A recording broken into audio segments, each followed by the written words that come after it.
everyone! How is everyone doing today? So nice to see so many of you here. I hope everything is working fine. I hope the audio is coming through. Oh, thank you so much. I already got another guest. So many of you here already. Oh my goodness, I am honestly blown away by so many people coming out my first stream. Thank you so much, everyone. So nice to see so many familiar faces. We've got Chris, of course, saying, Yomi, obviously, of course. I'm sorry, everyone, I'm just a little bit overwhelmed by the support, and I really appreciate everyone being here. How is everything coming through audio-wise? Is the music in the background okay? Is it too loud? I want to make sure everyone's having a good experience. Oh, Shobra? No problem. You're absolutely welcome. I hope that you had a good time. Have a good time, even if it's not necessarily a long time. Oh, Chris, thank you. You guys have all been so supportive. Sounds good. Excellent. Obviously, it's difficult to get a feel for these sort of things on my end. Audio sounds good. That's good. That's wonderful. Absolutely wonderful. Well, I suppose I should give proper introductions. I'm sure that many of you have a vague idea who I am at this point. I am the perfectly normal maid Helm-Chan. I'm a robot maid. Despite the appearance and the name, I'm actually not wearing a helmet. This is actually my head. It's a perfectly common mistake to make, though, and I won't be offended if you mistake it for such. I didn't really write a huge intro, I think, because this is kind of a test stream of sorts. I suppose you could call it that. I haven't got like a huge intro lore video prepared right now. I may do one in the future. I'll be honest, I didn't want to risk getting myself a bit overwhelmed and anxious with more things that I had to get prepared. So it's a bit of a low-key start, but I hope everyone has a good time regardless. It's so nice to meet from your faces. Zetsu, Melanie, Sane, of course, Danny, Miku. We're going to have a Miku, absolutely no problem at all. I appreciate you coming along. I appreciate everyone coming along. I hope everyone, I'm here to hopefully give you a good time, even if it's a long time. One of my favourite sayings. And yes, good tasting games. Today we'll be playing Final Fantasy I, specifically the Pixel Remaster version. It's one of my favourite games, even though it has a lot of problems with it. And it's a game that I don't see a lot of people, talk about that much. Obviously, I'm sure most people here know Final Fantasy, but not many people know too much about the origins of it. Oh, Starblind, thank you! Thank you so much. Yes, you guys are all so fantastic. Honestly, I couldn't have asked for a more warm welcome for my first stream, and the fact that, so far at least, everything's gone without any issues, about as good of a thing as I could have hoped to have. That being said, there's still plenty of time for things to go wrong, so let's not count chickens too early, yeah? It is! Final Fantasy I is very fun. It's not necessarily a huge story game. Like, when you think of modern Final Fantasy games, you think of Final Fantasy X with its 40 plus hours of cutscenes, and I mean, if you played Final Fantasy 16 recently, that game is basically just one long interactive cutscene. But Final Fantasy I, in my opinion, makes up for that on the quality of the gameplay. Ember, welcome! Thanks for dropping in. So yeah, I'm going to be doing some FF1 today. I don't know how far we're going to get. I've beaten this game multiple times. I can do it in one sitting. Whether we'll do that or not, who knows? I'm not so sure about. But this is just going to be a bit of a casual run. I'm not going to do anything too crazy. We're not going to be doing solo white mage. Although I might do a challenge run down the line, maybe 4 white mages or... Oh, thank you for following. I'm going to try this, and I do apologize if I mispronounce it. Zhao Yang Junzi. I do apologize. There's probably an 80% chance I got that completely wrong, and I hope I didn't do so offensively. Thank you for following. My favourite Final Fantasy game. Okay, that's actually, thank you. So, favorite Final Fantasy game. My favorite one. There's a lot of qualifying statements for that, so I'll try my best. Final Fantasy 1 is one that holds a special place in my heart because it was actually the first one I finished. And I actually finished it on, I believe it was Final Fantasy's 20th anniversary. The only reason why I remember this is because the day I finished it, Brental Floss put out a Final Fantasy with lyrics video. And I literally finished playing it, went to my PC, and saw that video, so it's stuck in my mind. So I love Final Fantasy 1. Final Fantasy 9 is probably my overall favourite. Even though I've never actually got around to finishing it. I have a really bad track record for actually finishing games. So if I'm talking in my heart of hearts, or I suppose speaking from my core processor here, when you consider that I have over 10,000 hours in it, it's pretty hard for me to say that my favourite Final Fantasy game is anything but the critically acclaimed MMORPG Final Fantasy XIV as an unlimited free trial up to level 60 and includes the entirety of A Realm Reborn and the award-winning expansion Heaven's Door with no limitations on playtime. Yeah, I think that's pretty good.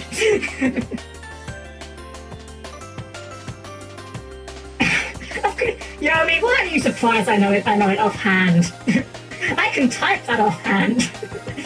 I will probably be doing some Final Fantasy 14 streams at some point in the future if there's interest in it. I don't really do hardcore content in the game anymore. I am definitely done with that. I spent, I was thinking about this the other day. I think I spent somewhere between 2 to 3 years doing hardcore content in that game. And by the end of it, I was just absolutely fried. So I just play very casually these days. I do my roulettes, and maybe people would be interested in seeing that. Maybe I could even just do some very basic, hey, are you new to Final Fantasy? Let me show you the ropes, because I've got a decent knowledge of the game. At least I like to think I do. To go back, I did see other Tales of. I've only played a couple of Tales of games, don't want to I played, oh, Luminous, hello! Welcome! So yes, Sane asked if I like Tales of. I've played Tales of Symphonia, finished that one. I know that one's very beloved, and I did have a good time with it. It was a fun time. I think I spoiled myself on it slightly though, because my first Tales of game was Tales of... what's it called? I think it's Vesperia, the one where you have the main character's the slightly edgy guy. I think... my goodness, I can't remember his name, it's been so long. I think his name was Yuri? Something like that. I enjoyed that one. That one was very good. And I did try a little bit of Berseria. I kind of bounced off that one a little bit though. I think I was just distracted. As I said before, I have a very, very bad track record for finishing RPGs and, well, games in general. In fact, I have played every single mainline Final Fantasy game. And when I say mainline Final Fantasy game, I mean, you know, numbered Final Fantasy game. Hey, it's a cute question. Does the head come off? Well, I mean, my head is technically removable in the same way that your head would be considered removable. I hope that answers your question. And yes, Yomi did run a fantastic tabletop game, wonderful Pathfinder game. One of, if not my favourite campaigns I've ever been in. Honestly, was a wonderful time. I say this to everyone I meet. Don't get Yomi DM for you. Not because Yomi's bad. No. The opposite. Yomi's too good of a DM. Yomi will ruin other DMs for you. She will set an impossible standard for every other DM you meet, and they will not be able to meet it. No, Yomi, you! But seriously, that campaign was wonderful. I had such a great time with it. But as I was saying, my mainline Final Fantasy game experience, I've played everyone. Everyone that has a number. So 1, 2, 3, etc. I've played 10-2.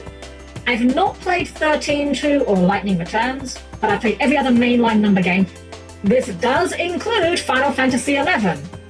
And if there's any Final Fantasy XI veterans in the chat, all I have to say to you is, War, LFG, Dunes. If you know, you know. But played every game, and the only ones I finished as part of my awful track record for finishing games, I finished 1 multiple times. I finished 3 for the first time this year. I finished 5 for the first time this year.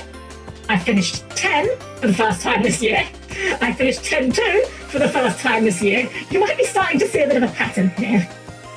And I guess you could technically say I finished Final Fantasy XIV, but that is an ongoing game, so technically you can't finish it, but I'm up to date with everything. Oh, and I did finish Final Fantasy 16, but I'd kind of rather like to pretend that I didn't actually play that game, because it was one of the games of all time. Yes, exactly. Recalibrated focus mechanism. Honestly, I'm not sure if they were just recalibrated or if I think the drivers might have been out of date, to be honest. Hopefully I can keep them from bugging out long enough to finish this game at least. But considering this game is relatively short, we should be okay. Like I said, this one I have finished at least 4 times, I think. And that includes a few gimmick runs. I've done an all-white mage run. I think I did an all-black mage run. I definitely have done an all-monk run, and that run was really funny because the end of the game is basically 4 angry men beat a god to death. So that's fun. So, well, with that said, I mean, if there's any other questions or anything anyone wants to ask, I'm more than happy to run. What system do I run on? It is a proprietary system. Unless you're talking about what I'm streaming from, in which case it is Windows. I used a Mac once. I have very little memory of that event. I'm not sure if it just didn't leave an impression on me, or if I tried to repress it. I'm sure Macs are fine, I'm sure Macs are good for they're used for, but, well, it's like anything. You like what you like, you get used to what you're used to, and it's very hard to adjust to it. Like you try playing Yu-Gi-Oh! And then someone shows you Magic, and you're just like, I have no idea what I'm looking at. On Linux, exactly.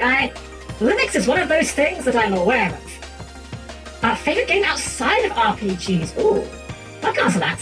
Well, I can try to answer that. It's tough because a lot of the games I do play are RPGs. However, I think you know me because you've asked and that you know what I'm going to say with this. My all-time favorite game, my all-time favorite video game that I could play any day of the week. You ask me, I'll be there. It is an obscure PlayStation 1 game called The Unholy War. It's a game that you don't really see any more of the genre of these days. It is a strategy game combined with an arena fighter. So you have a hex-based map where you create your units, you march them across the map, but when the units meet each other, rather than it just being numbers, they get into a proper fight and you control them in a one-on-one fighter. It's very basic, it's very crude, it definitely could use more fleshing out if I'm being realistic about it. But honestly, it was one of my favourite games growing up, and I really wish there was more of this, for lack of a better word, I call it battle chess. I know battle chess is something different, it's just chess with animations, but that's how I think of it. But I will definitely be showing you guys it at some point, because it's, in my opinion, criminal that no one, or not many people know about it. It's also kind of sad for me because I kind of get the impression that they only made the game to advertise another game they were making. Literally on the title screen for The Unholy War, you get 2 options. Play game, or play Legacy of Kain Soul Reaver demo. I'm sure Soul Reaver is a great game. I've never actually played it myself, or I've heard good things about it, but it's kind of hard not to feel like the game is kind of being a bit upstaged. Yes, it does. It does. It has a demo on the main screen. The first screen you see when you load the game up is play Unholy War or play the Legacy of Kain demo. Only after picking play Unholy War do you actually get the game's real main menu where you can choose the mode or go to the options or what have you. It also, I don't want to get too sassy on my very first stream, but I will say it has some very, very attractive robots in it. anyway, that's unrelated to why it's my favourite game, honest. I guarantee it. Legacy of Kain's Win. I have heard it's good. I remember watching, and I think it was Legacy of Kain, Josh Strife Hayes did a wonderful video on it, and it looked like a good time. I'm certain that it's something that I would have been all over if I'd had it when it was new. But unfortunately, I kind of missed the boat on it, and I always kind of low-key resented it because I always felt like it was upstaging the Unholy War on its own game. So yeah, that would be my favourite game of all time if I had to pick a desert island game, as it were. Well, with that said, yes, he is. He makes fantastic content, absolute wonderful content. I treat Josh Strife Hayes like a few other YouTubers I watch, where it's like they don't upload very often necessarily, but every time they do, it's always a must-watch for me. Favourite with music? That is a tough one. I don't listen to an awful lot of music that isn't from other media. For example, mostly recently I've been listening to, well, songs from the Final Fantasy XIV soundtrack. And I'm sure we're all among friends here, I'm sure I'm not the only one that listens to soundtracks, but trust me when I say the 14 soundtrack goes a lot harder in some places than you would expect.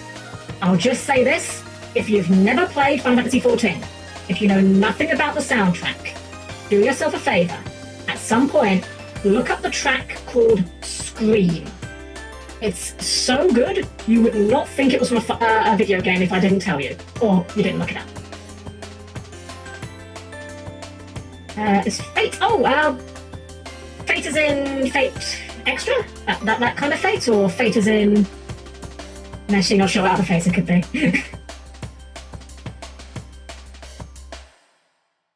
Yeah, most of my music is game OSTs. There are a few things I like. I do like a bit of Pendulum. Though admittedly, that's in itself was one of those things that I got into because back when I used to be shooter to TF2, there was a very impressive TF2 machinima that used Pendulum as a backing track, and that got me into them through that. Fate is a standalone game, you start in this town. Oh, okay, I'm not familiar with that one. Yes, Team Fortress 2. I used to be very big into Team Fortress 2. I am old school Team Fortress 2. I had played Team Fortress 2 back before the Air Blast was added to the game. I remember the days of being in servers when they added the Medic update with the first unlockable weapons, and everyone was just playing Medic because they all wanted to get the weapons, and that was the most efficient way of getting it.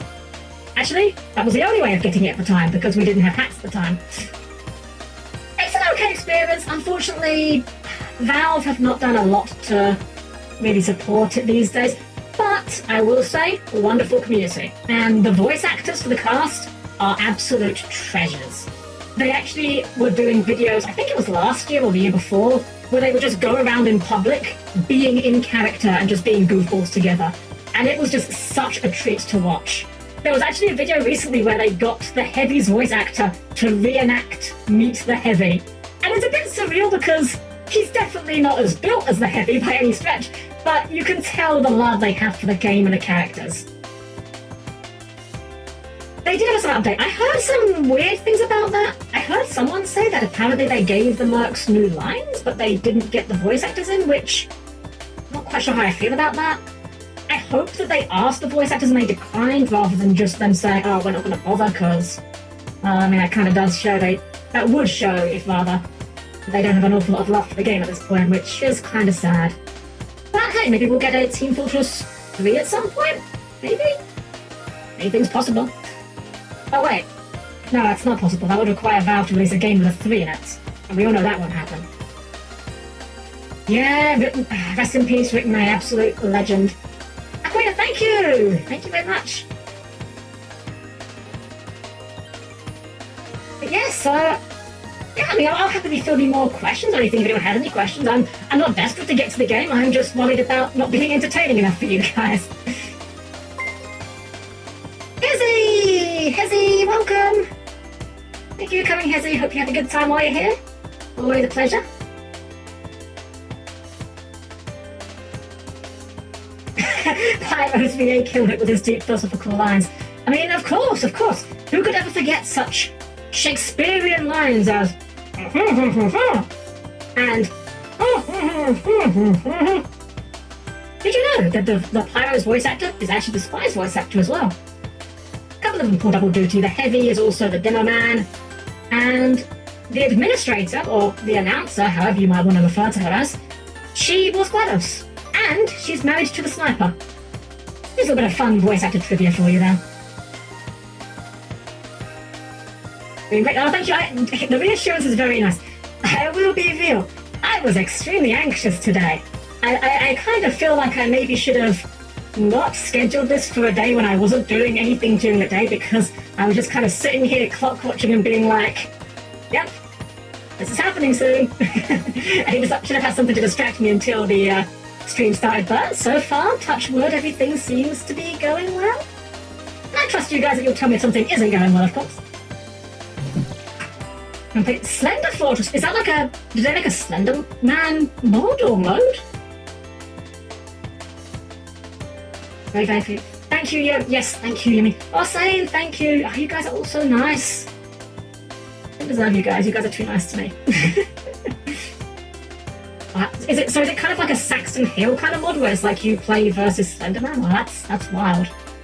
I love the sheer creativity that the Team Fortress 2 community has. I mean, anyone that remembers the old, wasn't that called Mario Kart map back in the day? That was one of the maps of all time. I think we can all agree upon that.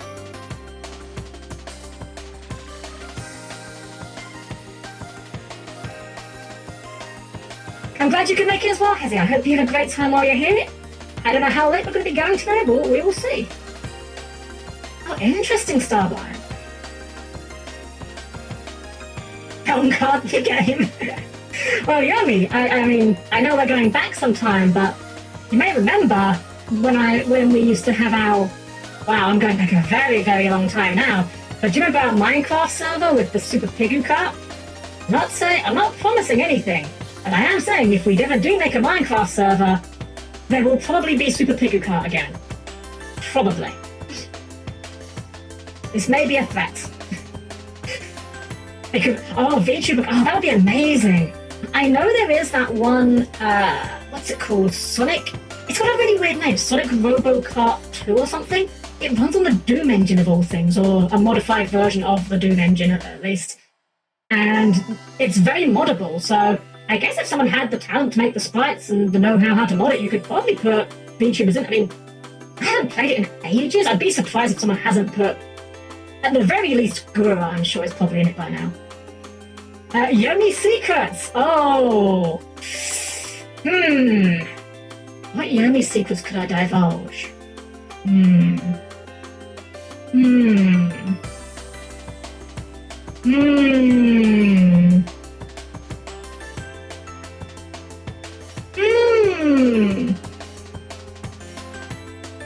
Yomi actually sleeps with a copy of Runic Fountain under her bed.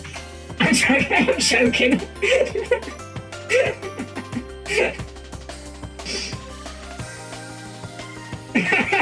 Runic wife. No. If you did that, you know I would disown you anyway, so we know that can't be true. Besides, we both know it's Cyber/Harpy Lady anyway.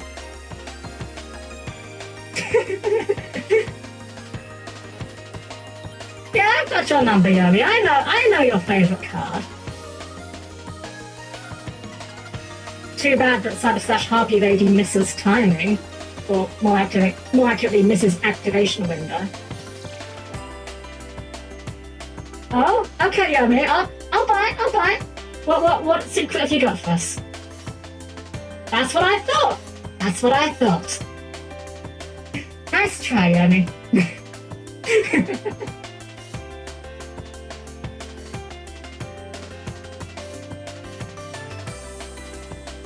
Oh, I have many secrets. Maybe one day some of them will come out. Maybe. I mean, I'm not telling you how many copies of Maxi I run. That's a permanent secret. I'm not getting cancelled for running Maxi.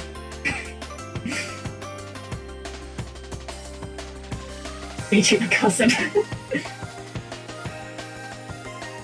Ooh, Mango Pepsi Max. I have seen this. and I keep meaning to try it.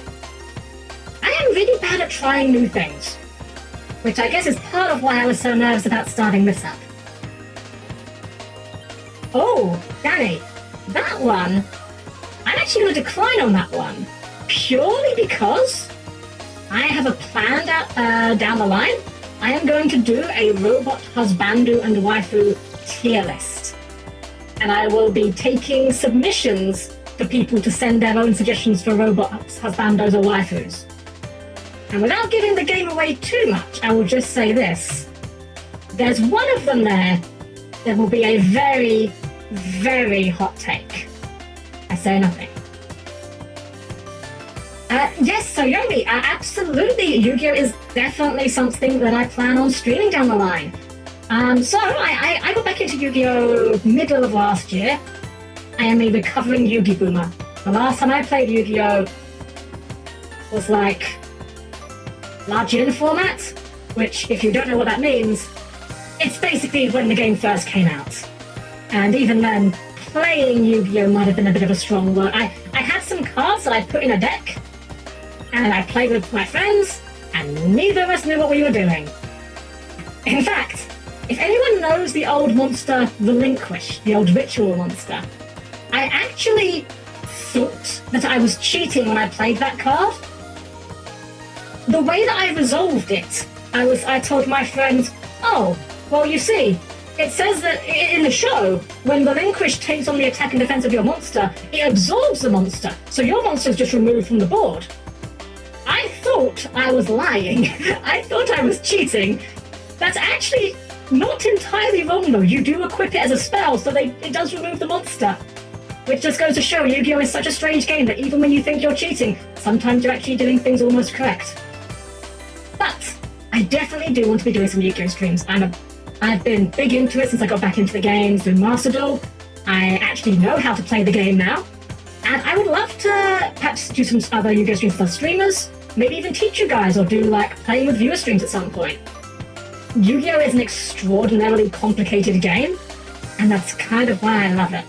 I love very complicated systems where you can, for lack of a better word, min-max them and, I don't want to say exploit, but take advantage of what you can do. And I'd love to share that knowledge with people. I love to teach people, hey, did you know that in Pathfinder, if you take these feats, you can dual wield sledgehammers and deal 66 damage with both hands? Because you can. I don't know why you'd want to, but you can. Shooters, I think that's fair, Hizzy. I'm not too big on shooters or racing games. I used to be more into shooters than I am. And Bakeling, welcome! Hope you have a good time while you're here. But yeah, so racing games, I used to be big into kart races. In fact, used to is a bit of a weird word. My favourite racing game of all time is Crash Team Racing Nitro Fuel. I love that game, and I can practically play it blindfolded. If I'm ever in a voice chat, and I'm not playing something else in the voice chat, or there's not another activity going on, there's a good 80% chance I'm sitting here playing Crash Team Racing on the side. And Master Duel's how I got back into the franchise too. Yeah, it's a great way of doing it, honestly. And it's really strange because, let's be honest, Konami doesn't have the best reputation when it comes to fair monetization and, well, hit the lever. If you know, you know.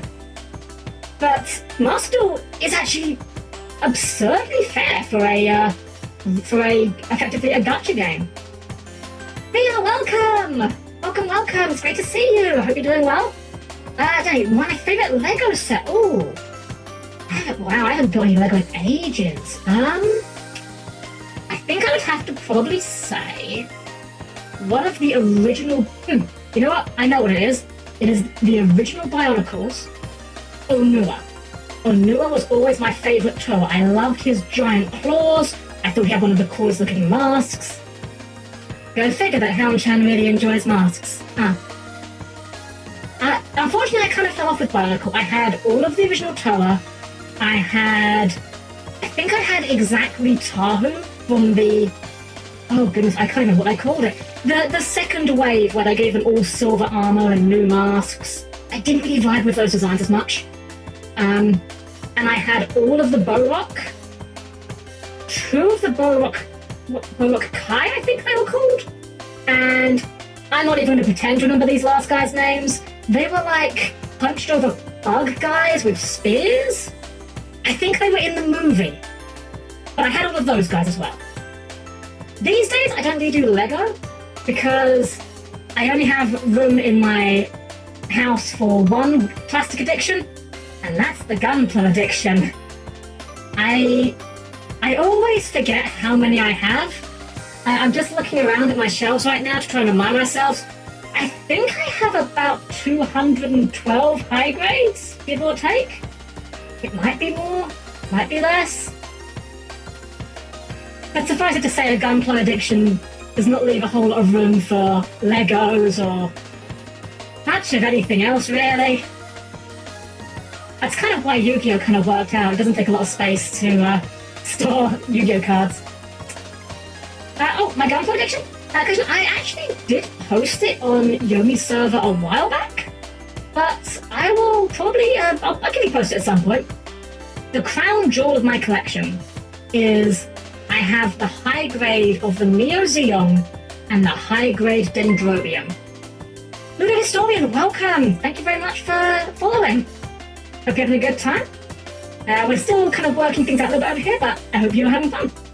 So yes, I have the Dendrobium and the Neo Zeon, and if you don't know what those ones are, normal high grade gunpla are about...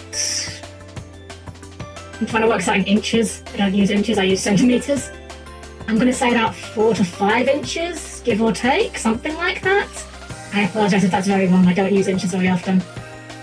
By comparison, the Neo Zeon is about 3 foot tall, and the Dendrobium is about 3 foot long. They're very expensive and they're very large, and unfortunately I don't really have a great way of displaying them right now. They're kind of shoved in a corner. But they're still definitely the most impressive thing I have in the collection at the moment. Izzy, thank you very much. Oh yes, the car, yes, I really enjoyed that. I know nothing about cars, I just know how to drive one, but it's still very exciting seeing something like that put together. Olivis, thank you very much. Thank you.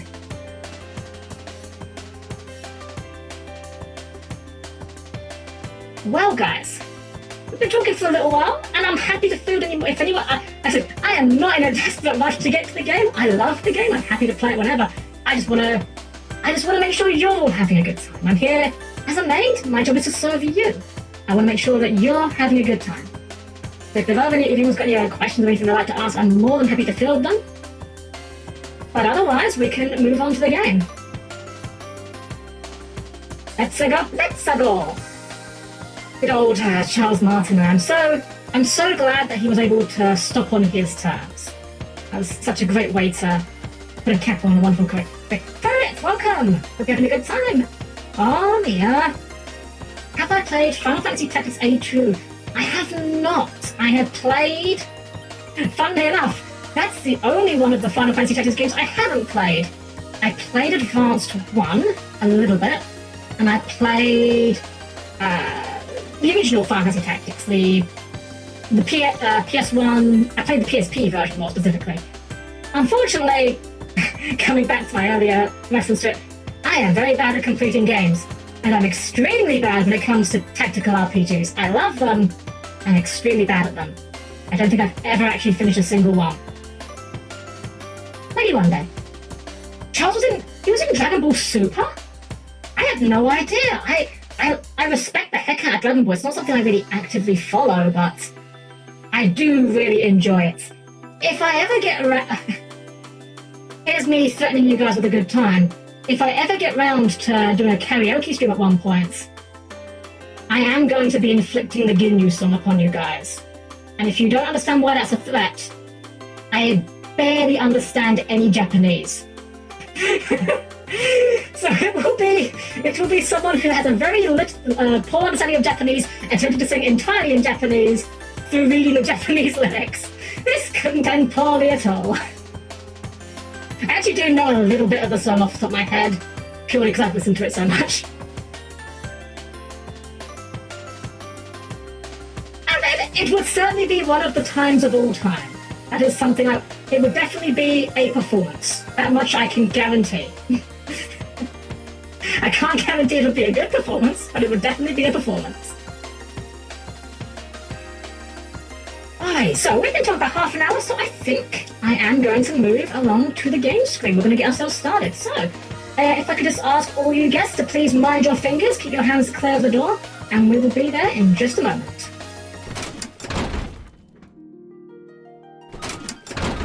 Oh, that was weird. There we go.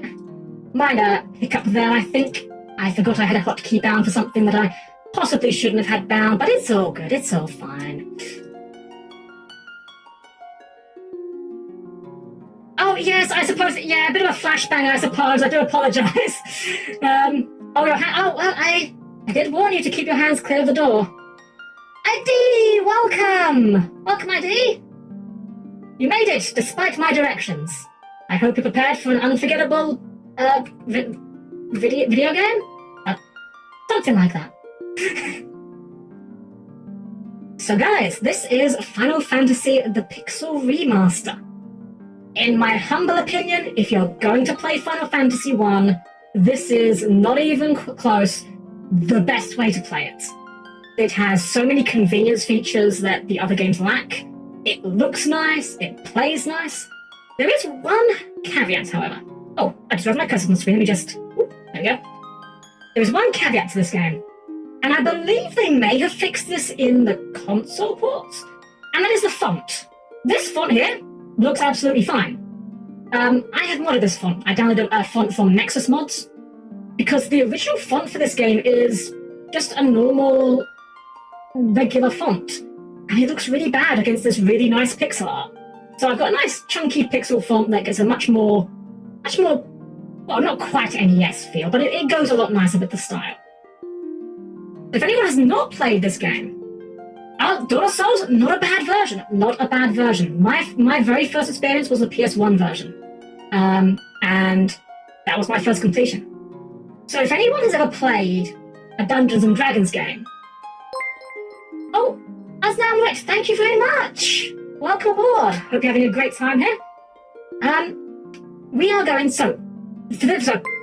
Oh, and PK Ninja! Welcome aboard, PK Ninja! So, Final Fantasy 1 is very Dungeons & Dragons if you know what you're looking for. If you've played Dungeons & Dragons, you might know what and if you play this, you might know what I'm talking about. Otherwise, you might not quite realise it at first glance. But I'll be doing my best to point out where it's going on here and there. I'm going to be explaining a lot. I love explaining games and sharing my knowledge, so... Olivia, thank you. We had to play quite a bit with the synthesizer to get it to work how I wanted to, but I think it's about where I want it now. So, Final Fantasy 1. We're going to go for a new game. And here is where we get the most iconic part of the game, in my opinion. Assign every character a name and a class. And the great part about this game is you can pick any classes you want. There's no restriction on what you pick. PK Ninja, thank you! So far, everything seems to be going well, and thank you very much. Oh, you know what? I'm a little bit, I'm a bit further to over the stream, over the chat than I would like. Let me just do it a bit over here. Maybe if I just tweak things a little bit. Yeah, that should do. If this is if that's the worst scuff that I have to deal with tonight, then I'm going to call tonight a resounding success. Naming folks, maybe I was actually going to let you guys pick my party to start with. So I'm just going to go over the classes and tell you guys a little bit about them, just for anyone that hasn't played the game before. We have 6 classes in the game. First off, we have the Warrior. The Warrior class is, well, they're your frontline fighters. They've got a ton of HP and, as you can read in the description, can use a wide array of weapons and armor. They have, by far, the best options for gear in the game. The downside is, they're very reliant on their gear to be doing much of anything. We have the Thief.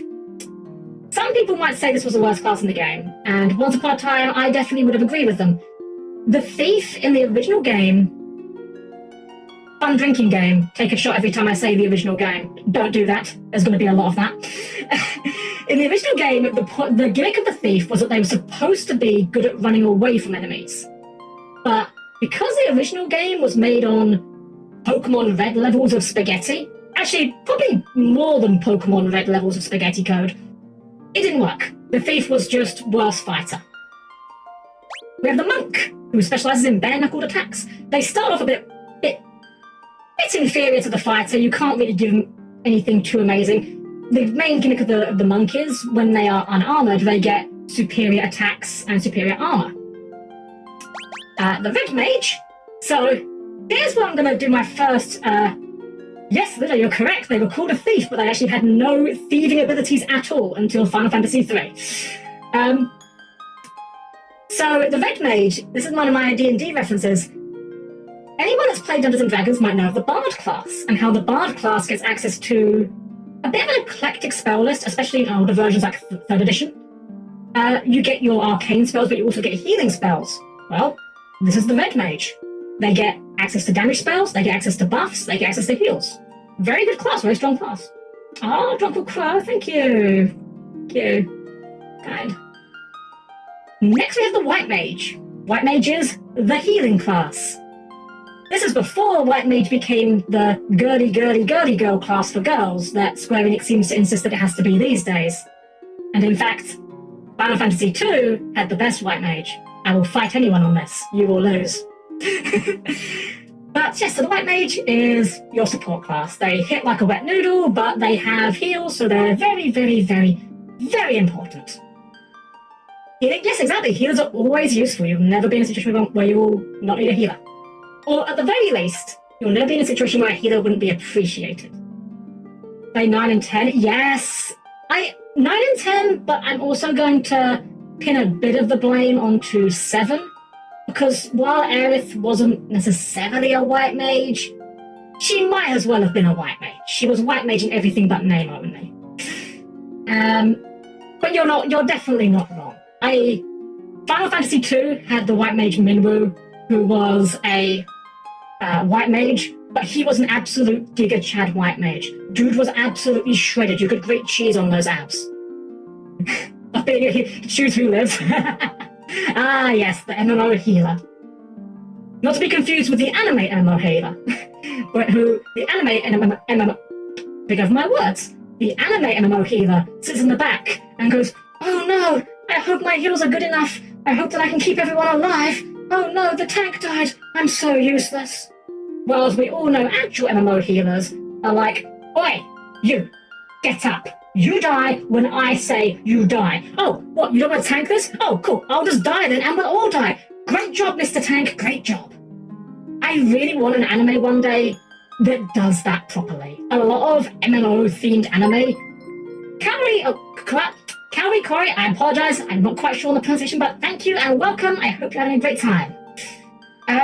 Yes, anime that MMO style. Bring up my words again. Anime that is based around MMOs feels like it's written by people who have never actually played an MMO. Yeah, exactly, Harry. I'm an angry healer, but I have to carry this party through the dungeon. Yeah, the FF19 white mage from the early dungeon. Oh yes, Edda. If you ever play Final Fantasy XIV, pay attention to the NPC party outside of the very first dungeon you run. Just pay attention to them. Try and remember them. It might come up later. Maybe. If you know, you know. Ometagon, welcome! Welcome. We're just about to get started. I'm just going through all the classes and running through the game. So, Black Mage. This is your Blaster Caster. They do damage, and... well, actually, they usually do a lot of buffs.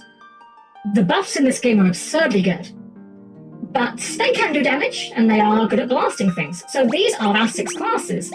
I said that like you could compare this to Dungeons & Dragons, and yeah, I still stand by that. Warriors are basically fighters, thieves are basically rogues, monks are, well, monks. Red mages are your bards, white mages are, well, they're kind of like clerics. They're a bit less aggressive than clerics. And black mages are, oh yeah, they're your wizards or your sorcerers. Make a party of 4 white... I could do a party of 4 white mages.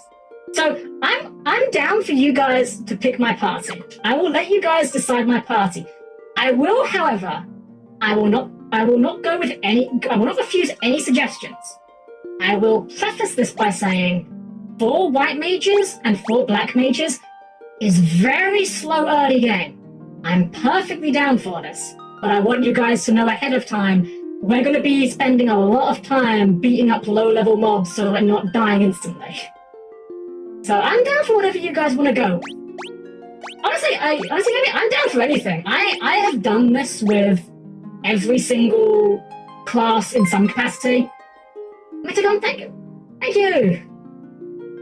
It must be that. Okay, you know what? I will give you. You know what? You get the host's girlfriend privileges. You get to be the black mage. I will make you a black mage. There we go.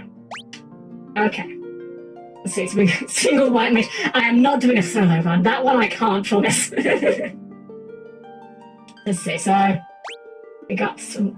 What other suggestions we got here? Warrior, thief, black mage, white mage. Warrior, monk, white mage, black mage. Is that quite popular for white mage to black mage? No.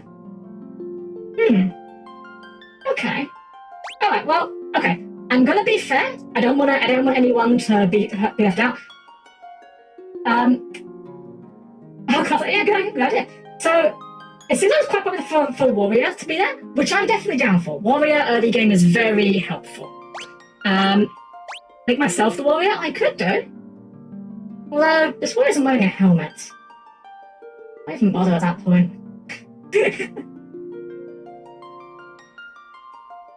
Well, it seems like warrior is quite a popular suggestion. Looking at what we've got, I'm thinking we're gonna go for a warrior, a red mage, a white mage, and a black mage. And I saw some people asking for names, and I'm gonna be fair. I'm gonna kind of just go off first come first serve of what people have already said because I don't want anyone to feel left out. Oh, although that's a very good suggestion. All right. Here's what we're gonna do. So, someone asked to be a warrior. Asna asked to be a warrior. I'm gonna give Asna warrior, and I'm gonna give Aquina white mage. Okay. And then red mage, I'm gonna give to chat. Leon, welcome. We're just about to get started, so you come at the perfect time. So I am gonna call red mage chat. This way, anyone that's not specifically named gets to be part of it, and it also kind of fits because. Oops, my cursor's on the screen again. Because the red mage is the jack of all trades. They can do a bit of everything, and with all these wonderful guests we have here tonight, I'm sure we can do all sorts of things together. So, with that, we shall begin with the adventures of the Warriors of Light, Asna, Chat, Aquina, and Yomi. Begin the party? Yes. This is a very balanced party. This should be a pretty smooth run. Cutscenes. These weren't in the original, that's for sure.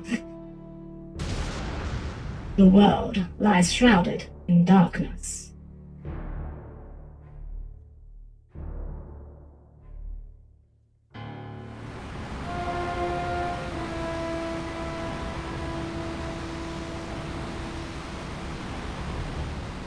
The winds die.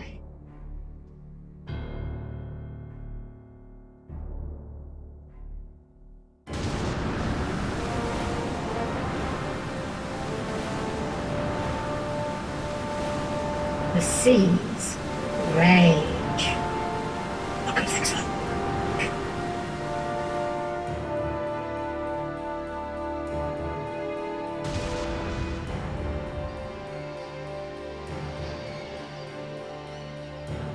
The earth decays.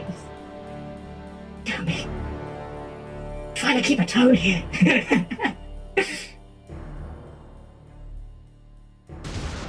But the people believe in a prophecy, patiently awaiting its fulfillment. When darkness veils the world, all warriors of light shall come. After a long journey, 4 young travelers did at last appear.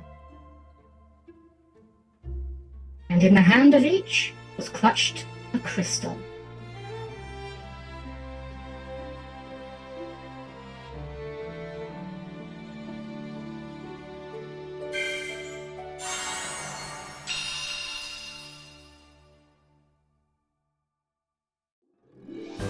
And so we begin. I hope you enjoyed the plot. That's about most we're going to be getting for the game from a long time.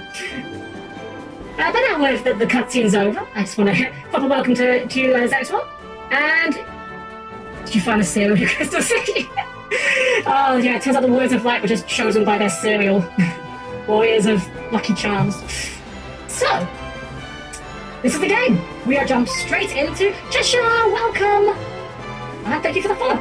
I said, stop to kill chaos. Correct. That is what we are here to do. Well, actually, we don't know we're killing chaos yet. Alabast, welcome. Thank you everyone for following. I really appreciate every single one of you. You're all making it so special for me. I appreciate it. So, we're going to start by going to the town.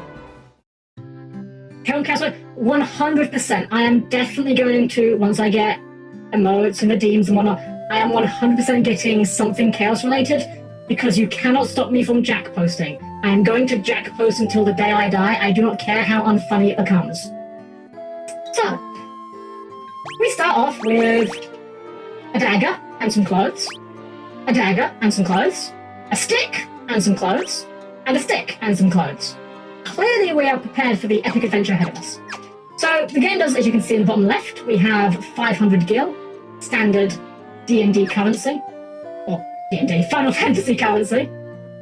Let's see if it has anything interesting to say. This is Cornelia, the City of Dreams. Yeah, that's about the quality of the writing this game has. I love this game. It is not a game, however, that you play for the plot. Hi there, I'm a dancer. What's that? You want to dance with me? You see, guys, dances have been in Final Fantasy since the very beginning. Some people were clamoring for dancer in Final Fantasy XIV because it's been part of the game since the very beginning. So we're going to get ourselves some equipment. How buggy is it? This version of the game is actually very good. There is barely any bugs that I've encountered. There is one big complaint I have with this particular version of the game, and it's right near the end of the game. I will address it when we get. But for the most part, this version of the game is absolutely solid. This is a complete remake from the ground up. This was part of the Pixel Remaster pack, which if you haven't played any of the Pixel Remaster games, or any of the old Fantasy games, honestly, they are a fantastic way of playing them. So we're going to get some gear. We're going to get some weapons first. So nunchucks, which would be for monks if we had them. We could get knives if we already have them. The staff is actually stronger than the knife. That's a bit strange. I guess the logic is that it's a 200 weapon, so you can put more force behind it. I don't know. But here's what we're going to do. We're going to get a couple of rapiers, one for each of our melee guys. We're going to get a hammer for the white mage. You know when you get... Oh, yeah! I mean, that's the problem with these early Final Fantasy games. This game does nothing to teach you about itself. Because, well, that was the style at the time. Back then, you had manuals, and you were expected to read them and learn that way. Still kind of makes me low-key a bit sad every time I buy a new game. And then on the ride home, I'm looking at it and I'm like, oh, there's no manual in here. There's just a bit of paper that's advertised in their website. Cool.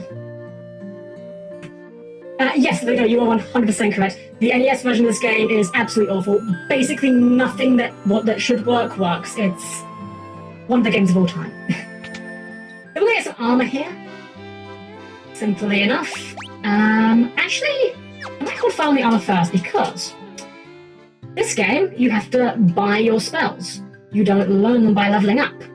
You have to buy your spells and teach them to your characters. So we're going to do some of that first. Zekiox, welcome up aboard. I see you have made a common misconception. This is not a helmet. This is merely my head. Yuri, yes, thank you. I'm thinking it's probably about 16-ish. I have a bad tendency to swear. Unfortunately, my censorship algorithms are not very well calculated, and I do have a tendency to swear when I get excited or worked up, so I don't want to commit to anything too kind, but yes, I'm by no means lewd. So yes, we can buy some spells, which is what we're going to be doing now. We have Fire, which is fire damage, Sleep, which puts all enemies to sleep, which, hey, I was saying earlier that this game has a lot of Dungeons and Dragons things associated with it. If you've ever played Dungeons and Dragons, you all know the Sleep spell, incredibly good low-level spell. It's basically a one-hit kill if you can get it right. Focus, this slows enemies evasion. We will not be using this is terrible. And Thunder, which does a line damage. We're just going to grab a Fire for Yomi. Yomi. I am trusting you with the Fire. Do not let Morphe near it. Thank you. Oh, I need to move myself just a little bit because my keybind's a little bit. There we go. Second hand art. Sure, Yomi, sure.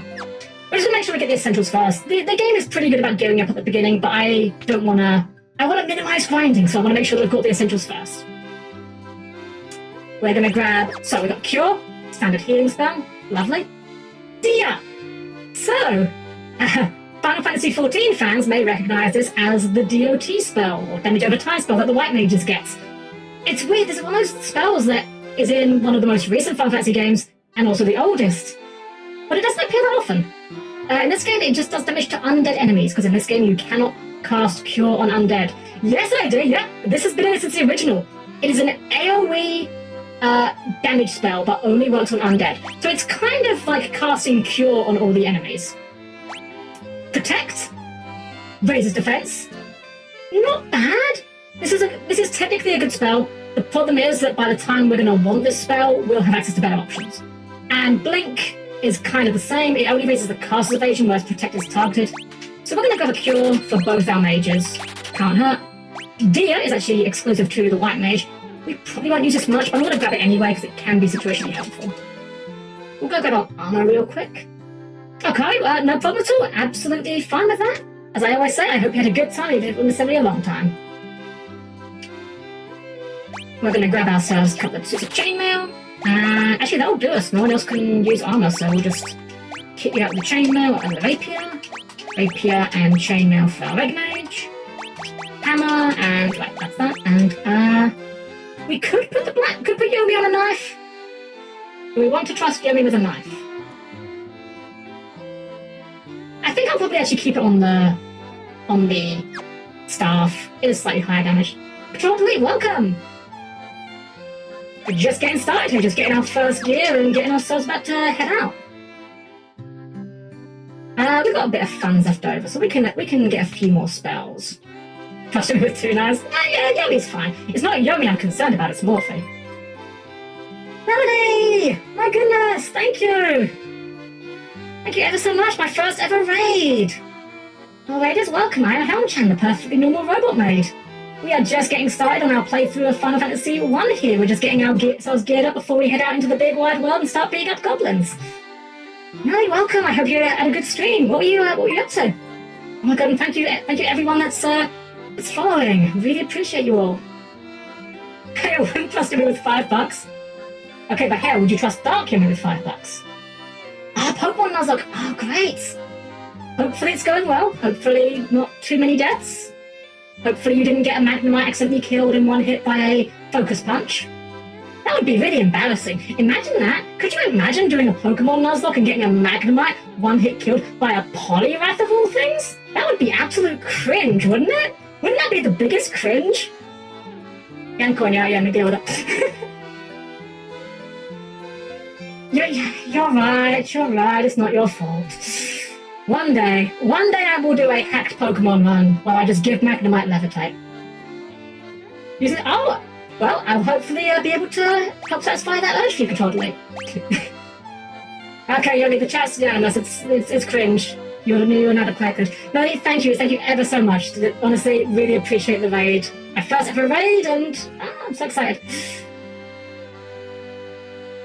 Final Evolution is just 3 helm heads. Oh my goodness. Honestly, Magnet's one is perfection. I could not improve on that. So we're going to grab some Thunder. We'll put a Thunder on Yomi. And we'll get a Fire spell for chat. I'll be real. I don't think at low levels the elemental traits really matter so much. It's more at higher levels from the later bosses, but we've basically spent everything we could. Actually, what's this town? So this is... I'm going to show you guys again. I showed it briefly there without even thinking. This is why... one of the reasons why this is, in my opinion, the best way to play this game. When I push the X button, we get a mini-map.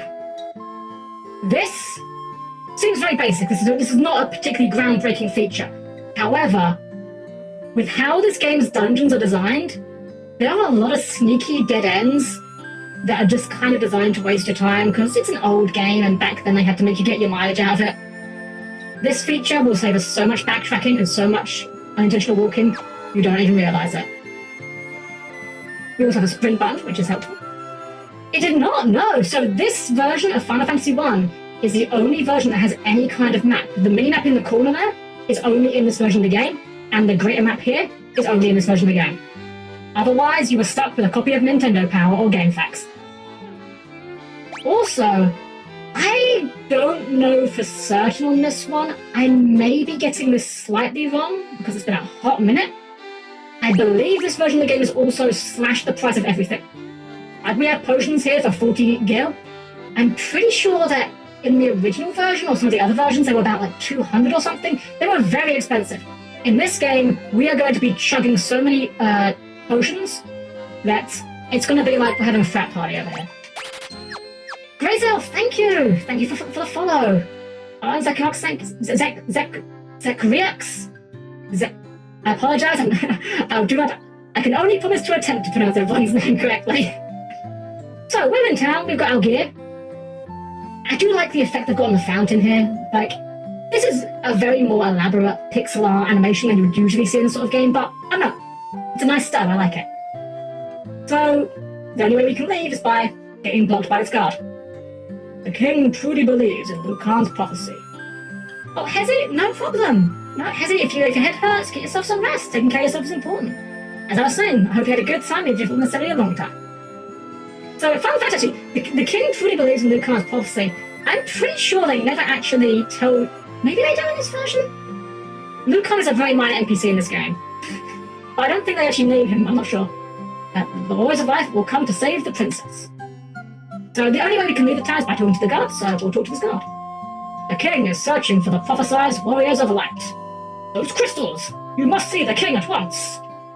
Oh, Metagon, thank you! Thank you, I'm very happy to have it side out.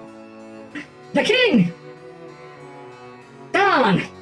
If I remembered that he was only called the king in this game, I would have prepared a King Harkinian for this. Welcome, travelers. I am told you carry crystals. Is this true? Oh, it's just as Liu Kang's prophecy foretold. When darkness veils the world, more warriors of light shall come. Okay, Liu Kang is this character here is referred to as Chancellor in this text box. This, I'm certain, is Liu Kang. I might be wrong on this. So he's not even called Liu Kang in his own text box. This crystal is what all true warriors strive for. Legal Sigma, thank you for the follow. Your Majesty, we cannot be certain that these are the warriors foretold by the prophecy. But they stand before us with the crystals. I cannot dismiss this as mere coincidence. Crystal bearers, there is a task I would ask of you. Will you rescue my daughter, Sarah? Garland, a knight once in his Majesty's... Oh, this is the Chancellor. Garland, a knight once in His Majesty's service, has abducted Princess Sarah. I ask for your aid in the name of His Majesty, the King of Cornelia. Garland has taken refuge in the Chaos Shrine, which lies to our north. Of course, we did attempt to save the princess ourselves, but Garland is the finest swordsman in the kingdom. We have none who can match him, which is why we want to get you guys to go and 4v1 him. Look, we want to get her back. We didn't say we were going to be fair about it. I have heard that you wish to journey to the continent to our north. The bridge leading north was lost long ago, making passage impossible. If you can rescue Sarah, I will have the bridge rebuilt as a token of my gratitude. Go now, warriors of light, and do not fail me.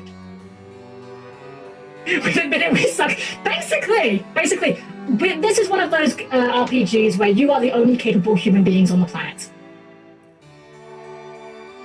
So, we're in Castle Cornelia, and I'm going to show you now why this minimap is so helpful. It's because of how this game is programmed. And they kept the programming, even though it's not necessary for them to do it this way, they kept it consistent with the original. So if I push X here, you can see the map. And you can see that there's, two very large rooms on either side of us. And if I go up, you can see some more large rooms there. It might be a bit unclear on screen, but there are doors there. You can see the doors. If I go into one of these rooms, you will see that I can now see inside of it. This is a very nice effect. For its time, this was actually very groundbreaking. On the NES version, the area that's dark on screen would be completely blacked out. However, if I now go into my minimap again, I can see into every single room on the same floor, even though I'm not in them. So I can see that these rooms here contain 6 chests. This technique, if you can even call it a technique, It's kind of an exploit, if I'm being entirely honest. This is very helpful, and if you play the game, I strongly recommend you abuse the heck out of it. Yes, chat, we have to slay Chaos, but Chaos isn't here yet. We'll get there eventually. Thank you, Wispy. I do like to explain things. I like to share my knowledge of games with people, and I just wanna. I like to share my knowledge I have with people and hope that they can have a good time learning it. Please say Lady Sarah. I'm not going to spend a lot of time talking to NPCs because 90% of the NPCs in this game have nothing interesting to say. Her Majesty is overcome with grief. She shut herself in her chambers. Please try not to upset her. I'm going to be entirely real with you, chat. I did not know there was a unique Queen sprite in this game. This is the first time I've actually discovered this because I never bothered coming into this room. She has a name? I did not know the Queen even had a name. Only she is Jane with a Y, Queen of Cornelia. Please bring back Sarah to her safety. Well, we'll do our best. We're just gonna... Actually, there's one more thing I will show you guys, because... Yeah, Queen has a name, King doesn't. I can't believe it. I mean, he is just the king. Maybe... Oh, Jane and Karen, oh my goodness. So I'm just going to show you guys these rooms up here, because... Actually, this guy tells us. Our ancestors sealed weapons within this treasure room 400 years ago. Then they gave the key to the Elf King to hold until the coming of the Warriors of Light. Don't know what to do, chat. Okay, so case in point, this guy has the exact same title as the other guy. So these rooms here, yeah, these are... This text box is something that if you're playing this game blind, you will get very familiar with. This door has been secured with the Mystic Key.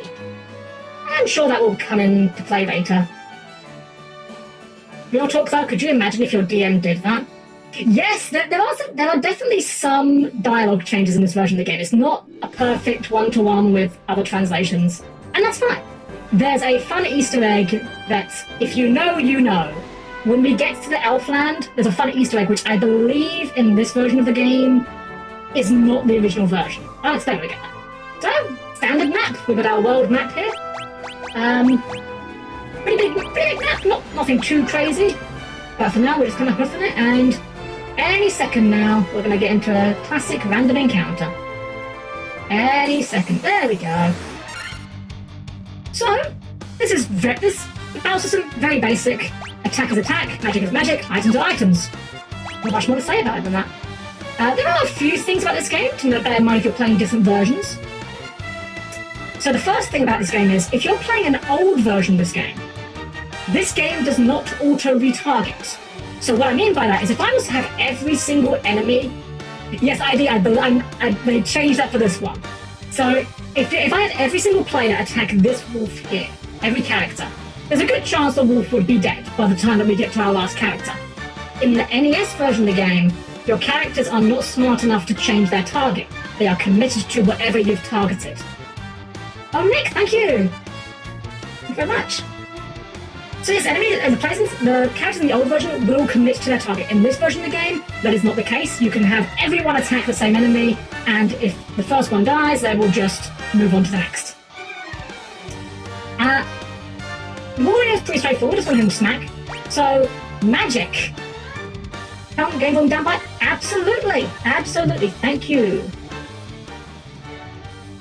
How was that sounding? Is that a bit better? Bit more, bit less? Yeah, we good?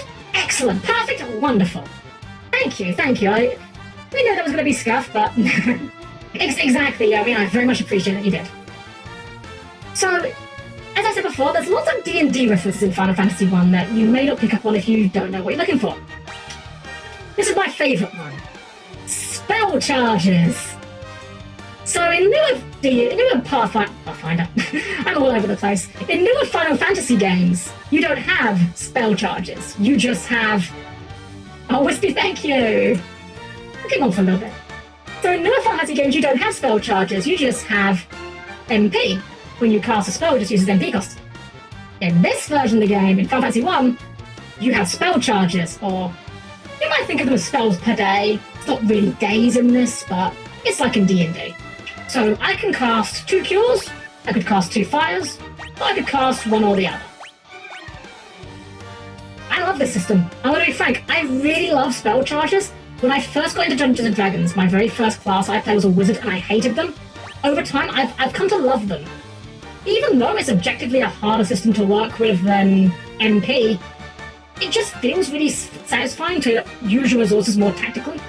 We're not going to use any right now, we're just going to beat this war fight. And similarly, of course, we've got the White Mage. But we're not going to use that magic, we're going to save our magic for when we actually need it, we're just going to go for the bonks.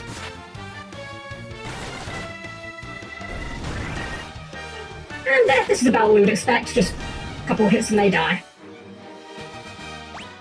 So this game's levels ups are pseudo-random. I'm going off of a memory that's not very clear now. I did look up a big mechanic explanation for this game at one point. I believe, if I remember correctly, there is something along the lines of, I think every class has certain level ups where they're guaranteed certain stats, and every other class they might get certain stats. For example, I think the fighter is guaranteed to get a big HP boost every other level, or something like that. I'm getting it slightly wrong, probably. Oh, you guys, thank you. I did put quite a bit of work in trying to make sure it wasn't too scuffed at the start, so... I mean, of course, with Yomi, yeah, Yomi was instrumental, and you guys put me the world to me. So, we're in the Chaos Shrine, and using our patented map technique, we can see a little room in the corner here. We can see a little room in that corner there. That corner there, and that corner there. And of course, big room in the middle. We're gonna do the obvious thing. If you've ever played a RPG, you know. Okay. This is what I would consider to be a bit suboptimal. we may be in trouble here. Okay. You know, it's fine. We probably needed some levels anyway, right? So maybe we'll just maybe we'll use a few spell charges. Yeah, can you? Yeah. So in this game you cannot. Oh, you know, good idea, Wispy. That would be the smart thing to do. Hold down shoulder buttons. Shoulder buttons? Oh no. Right, push the left right. We can just click run, run, run, run, and every one of our characters gets a chance to run. Okay, everything's fine. Everything's fine. Everything is fine. Nobody's dying. They're going back to the inn. Retreat protocols. You know what? Just because I don't want them to die on the way back, we'll just top off those two. Yeah, honestly, the fact that we got to the shrine with only one random encounter was kind of incredibly good RNG if we were trying to avoid encounters. If we were trying to get encounters, it was bad RNG. I usually do like to do a little bit of riding outside of Cornelia just to get a level or two. A bit of a buffer. The Joestar secret, I think, exactly. Thankfully, the encounters in this game are not particularly difficult. And here we go, we get our level up. So, yeah, so as you can see, when you level up, you get your different stats. I believe you always gain some HP, but you have a chance of getting what I would consider a good HP boost. So, Asna here got 25 HP. That's very good. Usually you'll get about 10 or so, if even. And strength goes up by 11. These are different per character, by the way. For example, if you had a full party of fighters and they were all the same level with the same equipment, by the time you get level 30, you could very well have one that has 50 or so HP more than the other. Ludo, you could very well be right. I will be honest. My knowledge of the mechanics game is pretty decent, but definitely by no means perfect. Cat got decent level up. As you can see here, yeah, 2 HP for the level up there rather than 15. Aquila got a good level up. And Yomi got a bad level up on HP, but we got intellect. So in this game, intellect is your spellcasting stats. I forget how it affects magic defense in this game. Magic defense in this game is very strange with how it's calculated, but intellect affects your damage dealt and your healing with it. And of course, if I go to status now, oh, it actually doesn't show you your maximum. Never mind. Just take my word for it that they've probably gained some more MP charges as well. I'm just going to do just a tad bit of grinding, and oh, another nice feature this game had. Yes, I did. It was another one of those things in the game that was completely bugged. In the original game, it did exactly nothing. You could have a level 99, actually you couldn't have a level 99 Black Mage, I think it capped at 20 on the NES version. But you have level 20 Black Mage, level 1 Black Mage, their 5 spells do the exact same thing. So, another feature this game has, you can see the top left little fast forward icon, this game has an auto attack feature, or an auto play feature I should say, where it remembers the last commands, and if I just push the X button, it'll just input the last command for everyone. This is how we'll be doing most of the random encounters, because not only does it just save me mashing through menus, it actually speeds animations up, so that's quite nice. I think we'll just go till it gets level, let's just see if we can get level 3, and then we'll rest of the in, and that should be a good enough buff for us to go and tackle the Chaos Shrine, hopefully. As I say, no matter how many times I hear the Final Fantasy I battle music, that bass line never gets tiring. Yeah, it really is a nice feature, Leon. It's one of those features that I wish you kind of had more often in games. But again, that's quite a lot of modern JRPGs do have these sort of features. Persona's been very good with it. The whole SMT series has been very good with it recently. We're just going to do just a tiny bit more grinding, and then we will get on our way. Oh, here's a mechanic actually that I could explain as well. I believe this is retained the same throughout every version of the game. If it's been changed in this version, I haven't noticed it. Party order actually matters in this game. So, I say more modern Final Fantasy games, in fact, in like 10 and 9, wow, 1 XP really. In Final Fantasy 10 and Fantasy 9, games like that, you have a front row and a back row system. This game actually has that. It's not as obvious, but it does have it. The way it works is, your party members are more likely to be attacked if they are in the front of the party. There we go. Pretty good level up. Agility not the most important stat for our fighter, but you know, bit of stamina and HP always good. Ooh, another bad HP up for chat. You guys are skipping HP day, I'm afraid. Okay, well, Valkyria. Hey, yeah, we got the good HP. Very nice. Yeah, so your party order in this game does actually matter.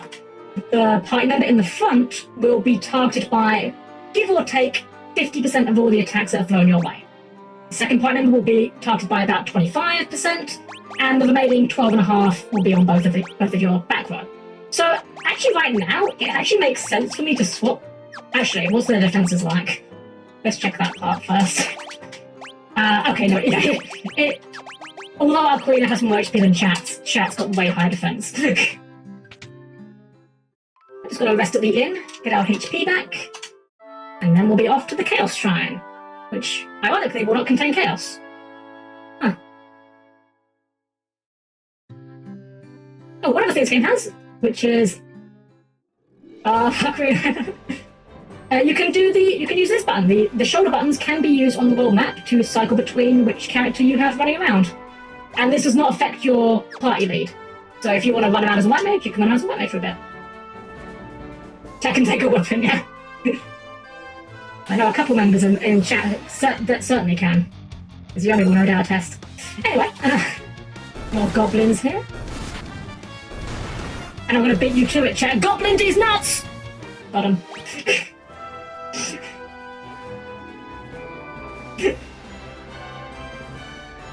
Yes, yeah, I mean, I really wish it was a feature in a lot more games.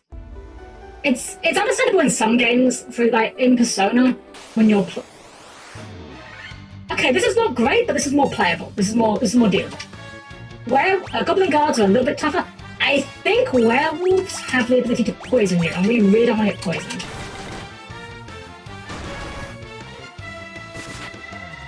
Oh, 2 hits. So the way that the physical attacks in this game work, there is an accuracy check going on behind the scenes, and the higher your accuracy is, the more attacks you can actually hit with. I really do not know the exact formula on it off the top of my head, but I believe it's something along the lines of, for every 32 accuracy you have a chance of another attack. Something like that. Let's see, ooh, good level up for Ursula there. Strength and stamina, excellent, you love to see it. Oh, chat with the baby HP bar. Could be a bit rough, but it's okay, Lots of room to grow. Okay, Valkyria, and ooh, Yogi with a 70 HP. You got more HP than everyone else right now? Almost. Damn, Yogi has a heck of a HP bar. It's kind of like a crit. So, okay, you see where it says accuracy percent. So Aslan's got 12, Chat's got 14. I really wish I could remember this. I should look up for next stream. The attack calculation works with the attack percent, and essentially the way it works is if you get a high enough roll on it, then you get an additional attack. In the case of the monk class, if they're unarmed, I believe they just get double the number of attacks they would normally get. And their strength is equal to their level, so it doesn't take too much for them to get higher. Giga Swarms. I don't remember these guys. I think these guys are just vanillas. Oh, using Yu-Gi-Oh terms. If I ever accidentally say vanillas, that's just me saying they hit you hard. They don't have any effects or special abilities or anything like that.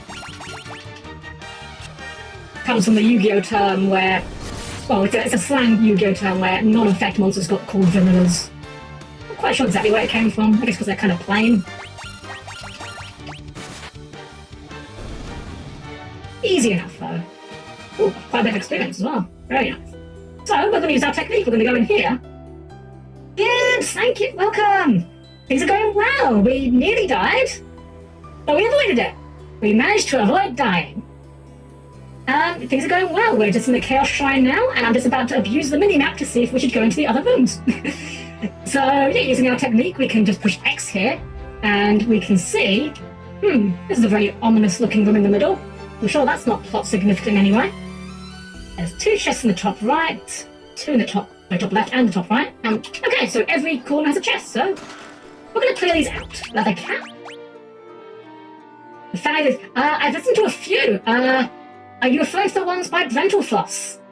If so, I definitely know those ones. I'm a big fan of Dental Floss's work. Put a leather cap onto our fighter, give him a bit more defense. Kind of do get a bit of diminishing returns after a point because this game has a minimum 1 damage rule, but... Okay.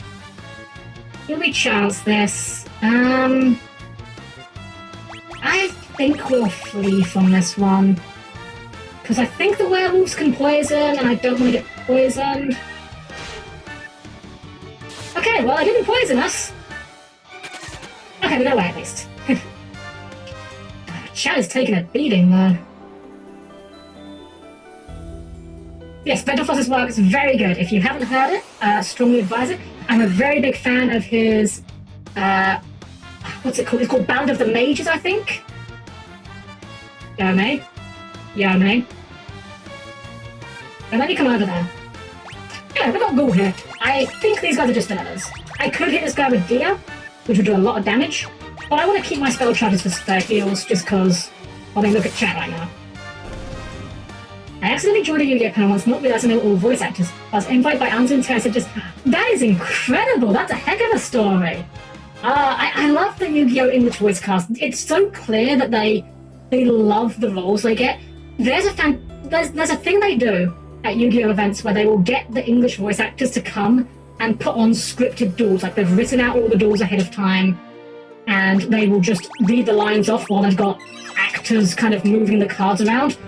They are so much fun to watch. If you can ever see one with, I forget the voice actor's name now. I forget his name, but if you can ever find one with Pegasus's voice actor in, it is a treat to watch. That man clearly loves that role so much. He is a delight to watch. A potion and a tent. So tents in this game are our full heal. Well, partial heal.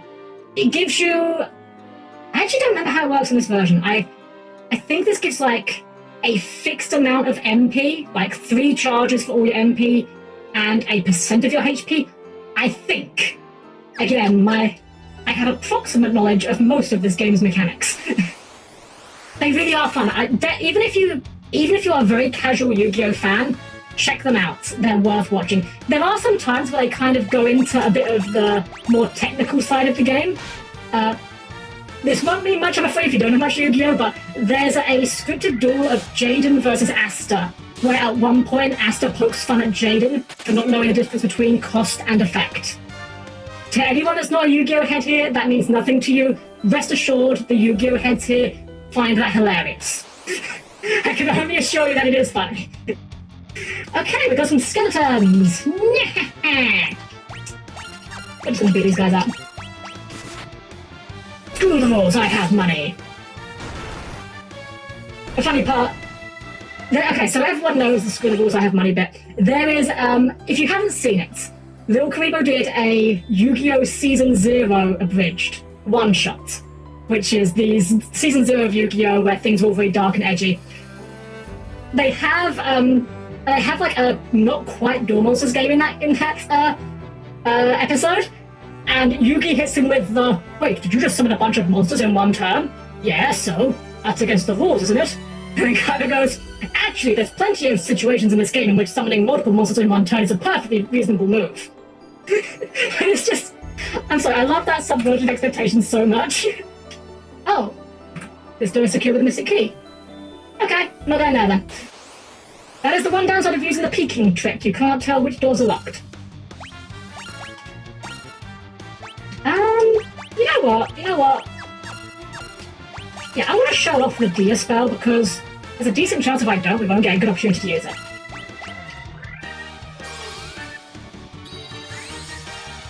Look at that animation, isn't that pretty? Look at that!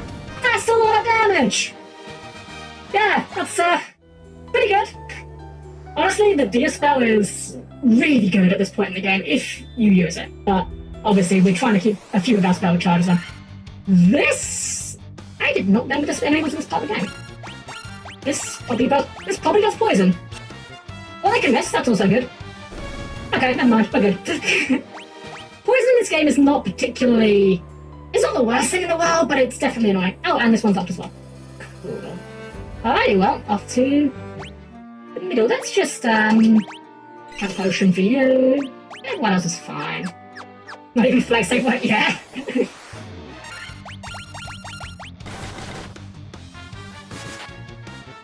There we go, we're starting to get double hits on our fighter now as well.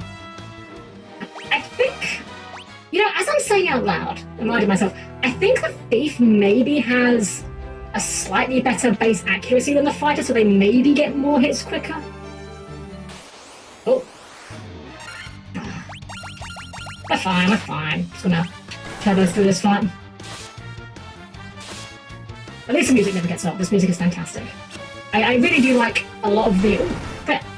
I do love a lot of the orchestrations in this particular version of the game. They're all pretty good. Alright. Decent level up for Asuna. Oh, chat! Chat, come on! Oh, 38 HP? Oof, that's an unfortunate RNG. Please move up for you, and 1 HP for Yomi, but we did get a stamina increase. Alright. Chat, we are disappointed. 2 HP! Well, if anyone knows this part of the game, I think they kept the meme line in here. The king will have no choice but to exchange the kingdom for his daughter's life. Cornelia will be mine. Who's there? Humph, king's lapdogs. Do you have any idea who you're messing with? You really think you have what it takes to cross swords with me? Very well. I, Garland, will knock you all down. He will knock us all down. He said the thing. He said the line. Let's go. I'm so glad they kept that line. This is such a famous meme line. Alright, so we have our first boss, and fancy boss music. I'm not the biggest fan though. The boss music in this is fine. I'm not the biggest fan of it.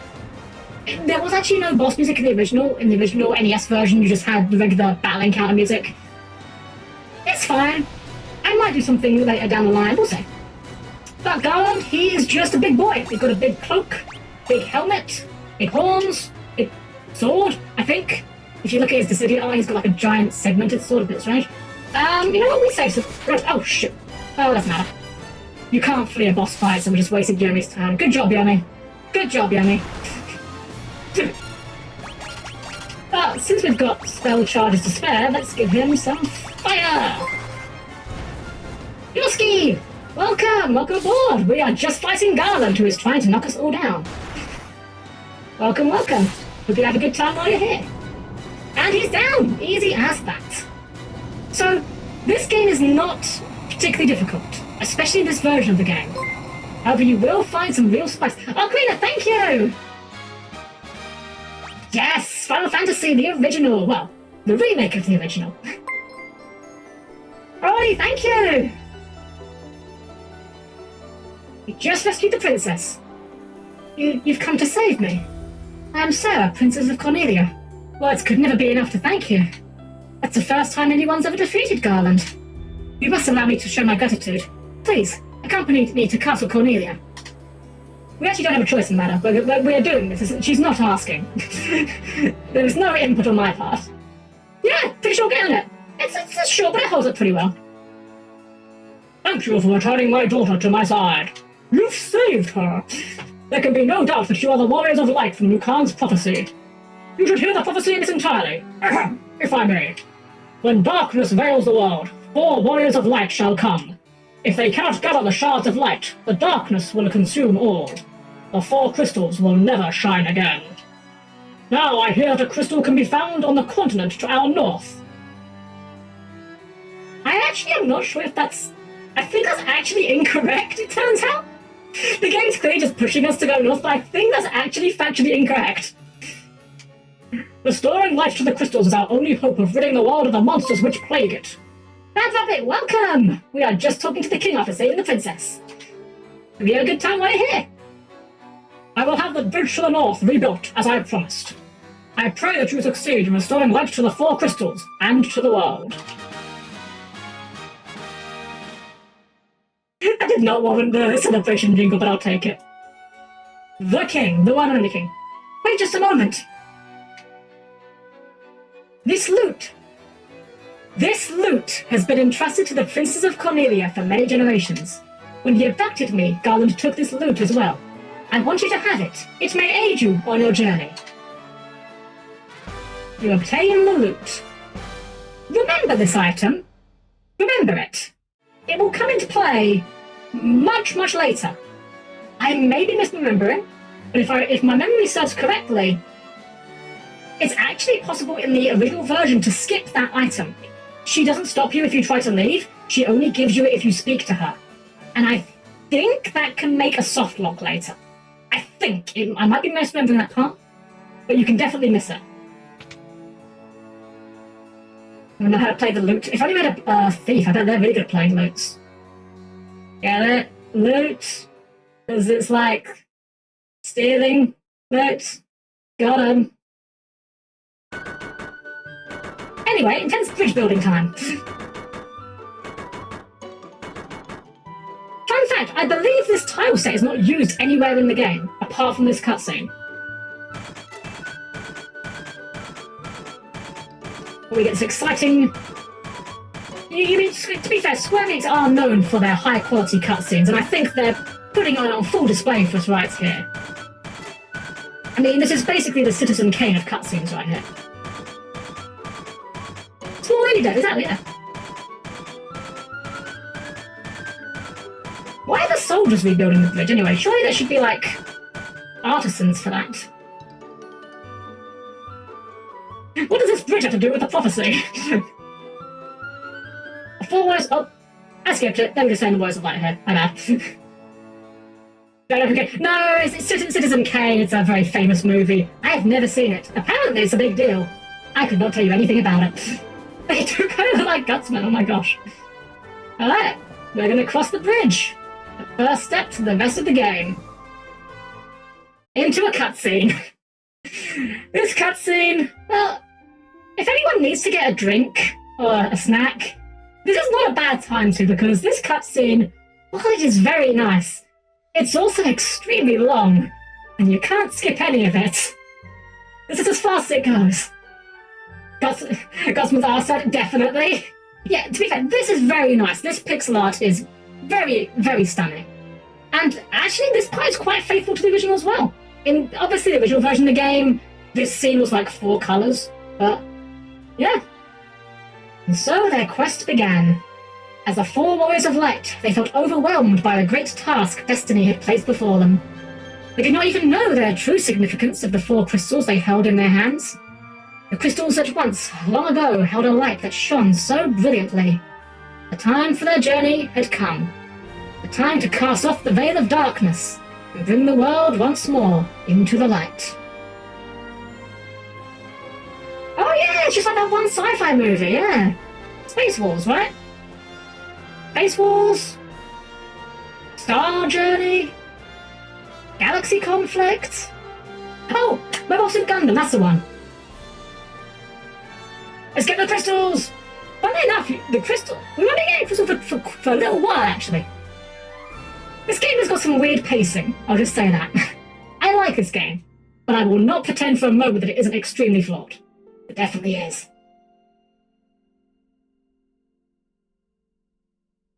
Okay, I'll be honest, that cutscene was not quite as long as I remembered it being. But it definitely is not skippable. Alright, so we're here. We're going to just throw a quick save real quick. You can see my previous run here where we had the 4 monks starring Steve. I think they all had, again, very mundane names like Steve, Jeff, Bob. Just because it was just 4 local men going punching things. And we've seen these guys before, we're just going to beat them up. Oh, we did not get a full heal. Whoops. I misremembered that part. I thought when you walked back you got a full heal out of it. Okay, never mind, we're going back to the inn first. False alarm, guys, we left Yomi's knife in the inn. Gotta come collect it. Let's swap over to Yomi for a little bit. I'm gonna try and cycle between the avatars on the field, mix up a little bit every now and then. The twins, Zig Begadoru and Bob.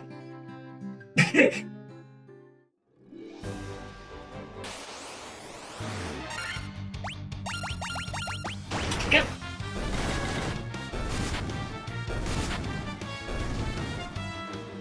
I gotta say, one thing I love with the original Final Fantasy game is the Black Mage. The iconic Black Mage look is just mwah, chef's kiss. It is perfect. Every Final Fantasy game that has a Black Mage that does not have a pointy hat with glowing yellow eyes and black, like, shadowy face is inferior. This even includes a critically acclaimed MMORPG Final Fantasy 14 Implemented Feature Level 16 includes the Lord with an additional playtime. Oh, an ogre! These guys are pretty big! Not too big. I think they're... Excuse me, sir? This ogre took one look at all these guys, these little, like, chibi minions and was like, I don't want any of this. Okay, I don't want no trouble. There we go. I think that was quite a lot of experience as well. 195, very nice. It's all ogre now! Get out of my swamp! I'm going to take a small detour here. This is not essential, but I'm trying to show off a few... I'm trying to show this game off to you guys as much as I'm trying to entertain you guys, because I love this game and I want to show it you guys. And if we don't take this detour, we'll miss one of the best... Well, we won't miss, but you guys will get delayed on one of the best tracks in the game. Okay. Phantasy Star is one of those series I want to play. I've had pretty bad experiences with it, unfortunately. I played Phantasy Star... When was it? Phantasy Star Universe I played. I didn't really vibe with it, and then I tried Phantasy Star Online 2 when it got its Steam port, and there was a lot of problems with that port, unfortunately. It's a shame, because I like the aesthetic. Anyway, welcome to the... Well, one of the best tracks in the game. Matoya's Cave. Just gonna let this play out for a bit. Just a little bit.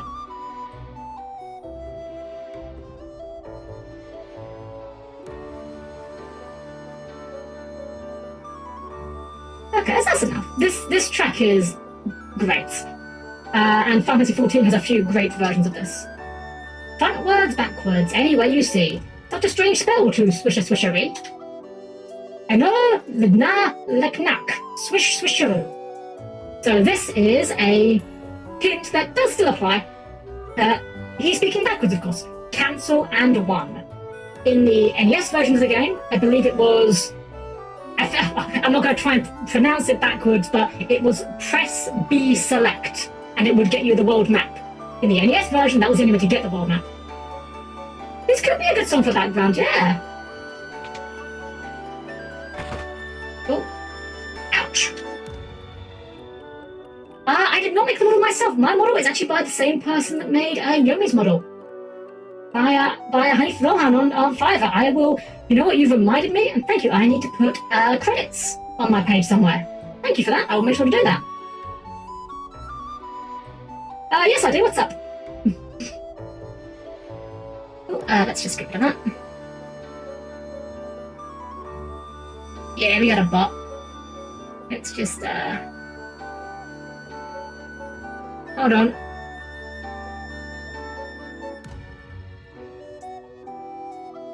Thank you, Yami. I'm trying to navigate an unfamiliar interface on the fly. I don't know, idea. You getting one as well? Maybe. What else is there? Let's go.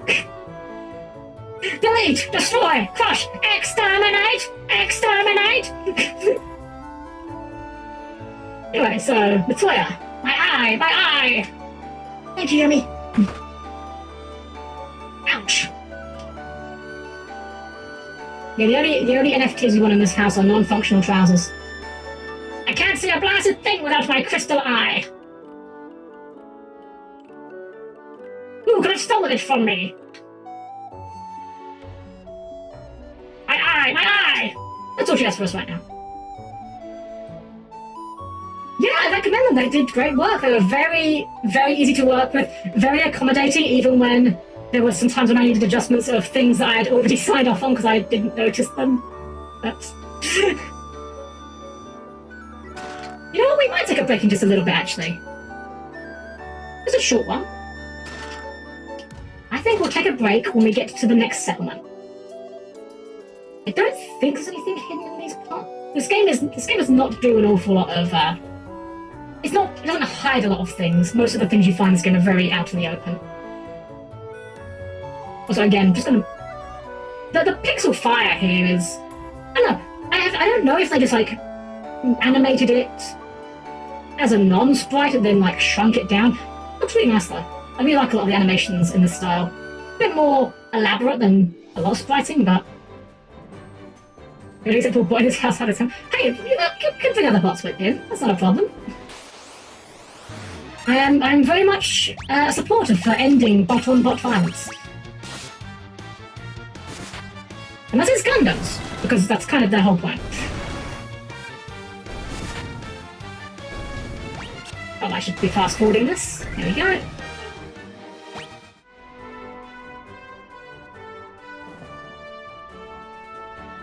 Nice little trek across the desert. Lizard! You can tell this is a very old game because the enemies' names. Obviously, back on the NES version, you had a very limited space for enemy names, so they had some very interesting names back then.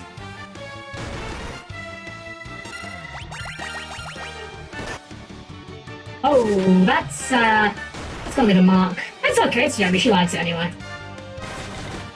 Daleks? Okay, so here's where I hit you with the actually. Daleks are not robots. They look like robots, but they're actually gross little fleshy eyeball monsters inside the Dalek. They're actually aliens. So, Daleks are basically alien mechs. And they're good, I like them. Hey, another good level up for Azula. Chat! We did it, chat! We did it! We finally got our first proper HP level up! No more baby HP bar! We broke the streak! Good, wow! Good HP for Alquina. Maybe HP for Yomi, but that's fine. Yomi doesn't need the HP. Zakox did not miss your one. So, yes, I'm a big fan of Gundam. I have a huge collection of Gunpla. In fact, one of the games I do want to stream for you guys at some point is Gundam Battle Operation 2. I'm a big fan. Gaia, thank you! Yes, Gundam Battle Operation 2 is a multiplayer... It's a multiplayer gacha shooter Gundam game. But it's a very good game. It's got a heck of a learning curve. And I'm not going to pretend I wouldn't play it if it wasn't a Gundam game, but it's a good game. As for Armored Core, not my cup of tea. I don't really vibe with the particular style of the Armored Core mechs, and the gameplay's a bit too floaty for my particular taste, but that's fine. I have a very hot take, which is that I don't particularly like difficult games. I like easy games. Which is why I tend to avoid anything with FromSoft on there. Oh, right, Yemi's still dying. Yes, the single-player one. Fairy Fest is a different game. You're thinking of Code Fairy. That's also pretty good. I haven't finished that one actually. I bought that one day one. I never actually finished it. I should do that. Come all this Giga Slime for a little bit. There we go. Alrighty, we got to the next town. I'm just gonna go before we take our break. I'm gonna go to the inn so that while we take a break, the characters can be sleeping and recovering. We'll talk to the guys here later. I'm sure this guy doesn't have anything important to say. He doesn't seem significant anyway. Wait, where is the inn in this game? It's like in this town. Oh, that's right on the top. Yeah, that's fair. It's not about so much like the heft. It's more just like it's too fast-paced for me. I can't keep up with it. I played Armored Core for Answer, and I was just really bad at the game. I did have a lot of fun with it because of that. Those blasted pirates, they're running around looting and pillaging like they own the place. Oh, that sounds like a skill issue. You should deal with that. 50 gil per night. Would you like to come in and stay? Yes, we would. Pleasant dreams. Yes, Dynasty Warriors Gundam! They're pretty good. If you're gonna play them, play 3. Dynasty Warriors Gundam Reborn, I don't remember what it was. I just remember I didn't enjoy it as much. And I actually can't remember exactly what it was about it now. It's not a bad game, it's just not as good as 3.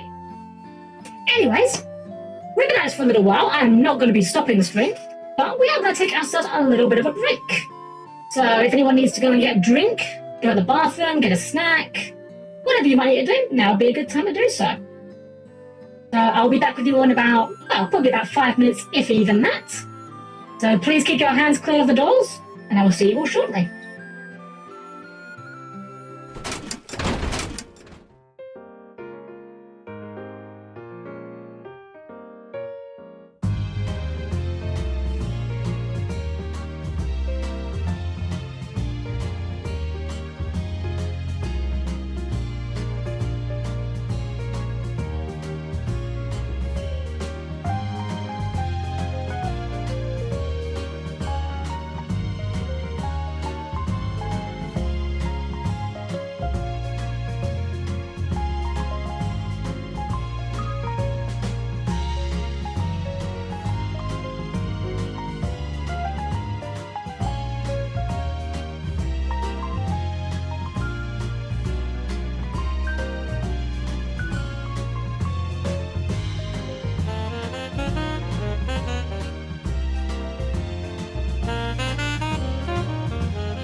Almost! Almost! Did it once! Well, there we go. We have officially opened on mute. At least for a few seconds. Got it out of the way. Yeah, just a nice little quick break, just enough to refresh. I'm just so excited to get back to this game, and I'm glad everyone's having a good time. And I see there was a couple of follows I may have missed, so just to make sure I didn't miss anyone. Harmonious Gaia, Potato Later, and Morgish? Is that an uppercase I or a lowercase L? Either way, welcome! Exia's very good.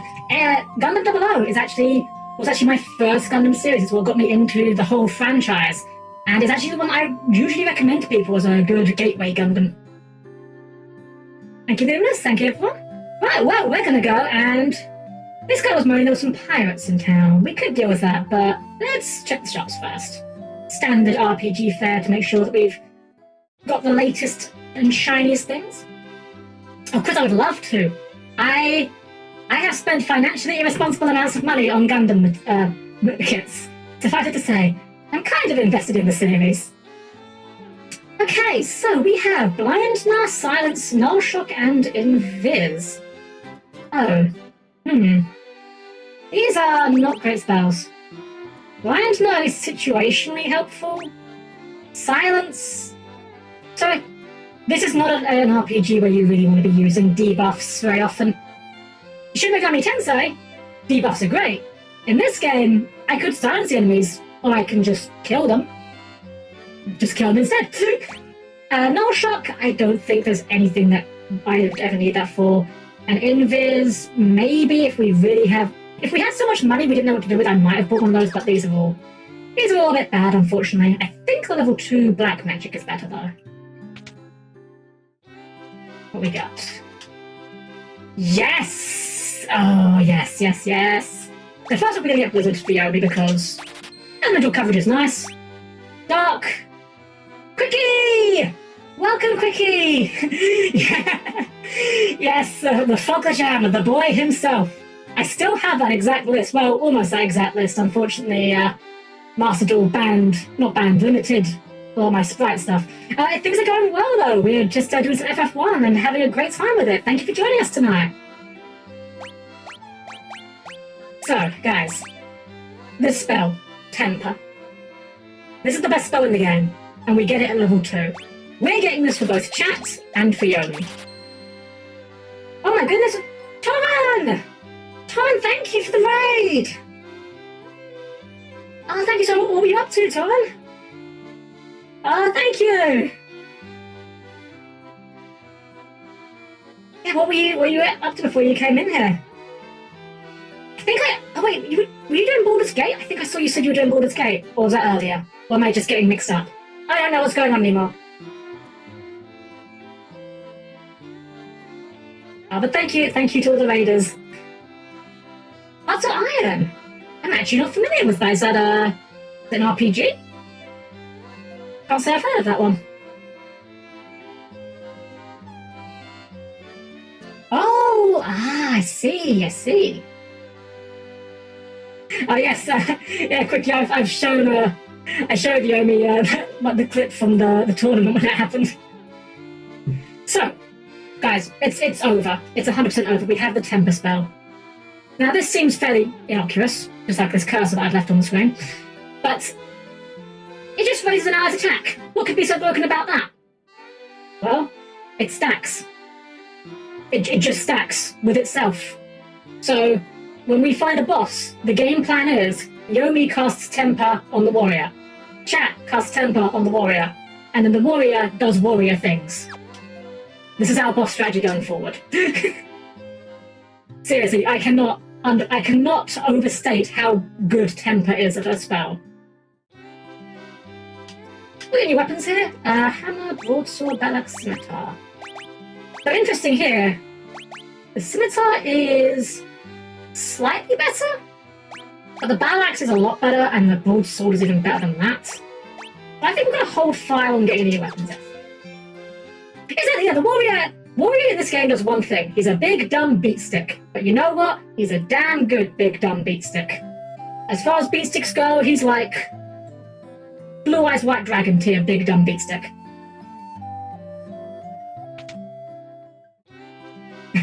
I'm not...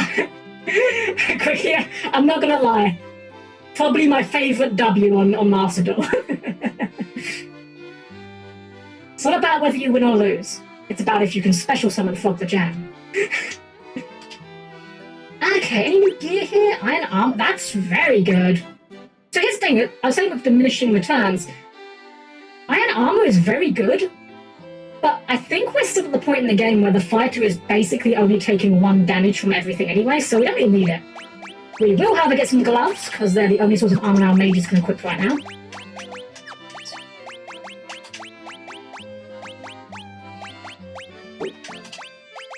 There we go. And was there a shield there I saw? I'll grab a shield, why not? We haven't got a shield and they're pretty cheap. There we go. Alright, let's deal with this. Oh, treasure! No problem, treasure! You have yourself a good luck! Get those gains! Oh yeah, I haven't got any exclamation marks set up yet. I should really do that.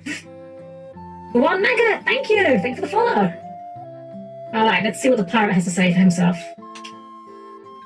You've got cannonballs of steel to be taken on the great pirate Bicky! Keel on, boys!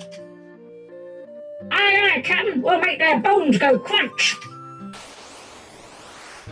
So fun fact about these guys. They're slightly buffed in this version of the game.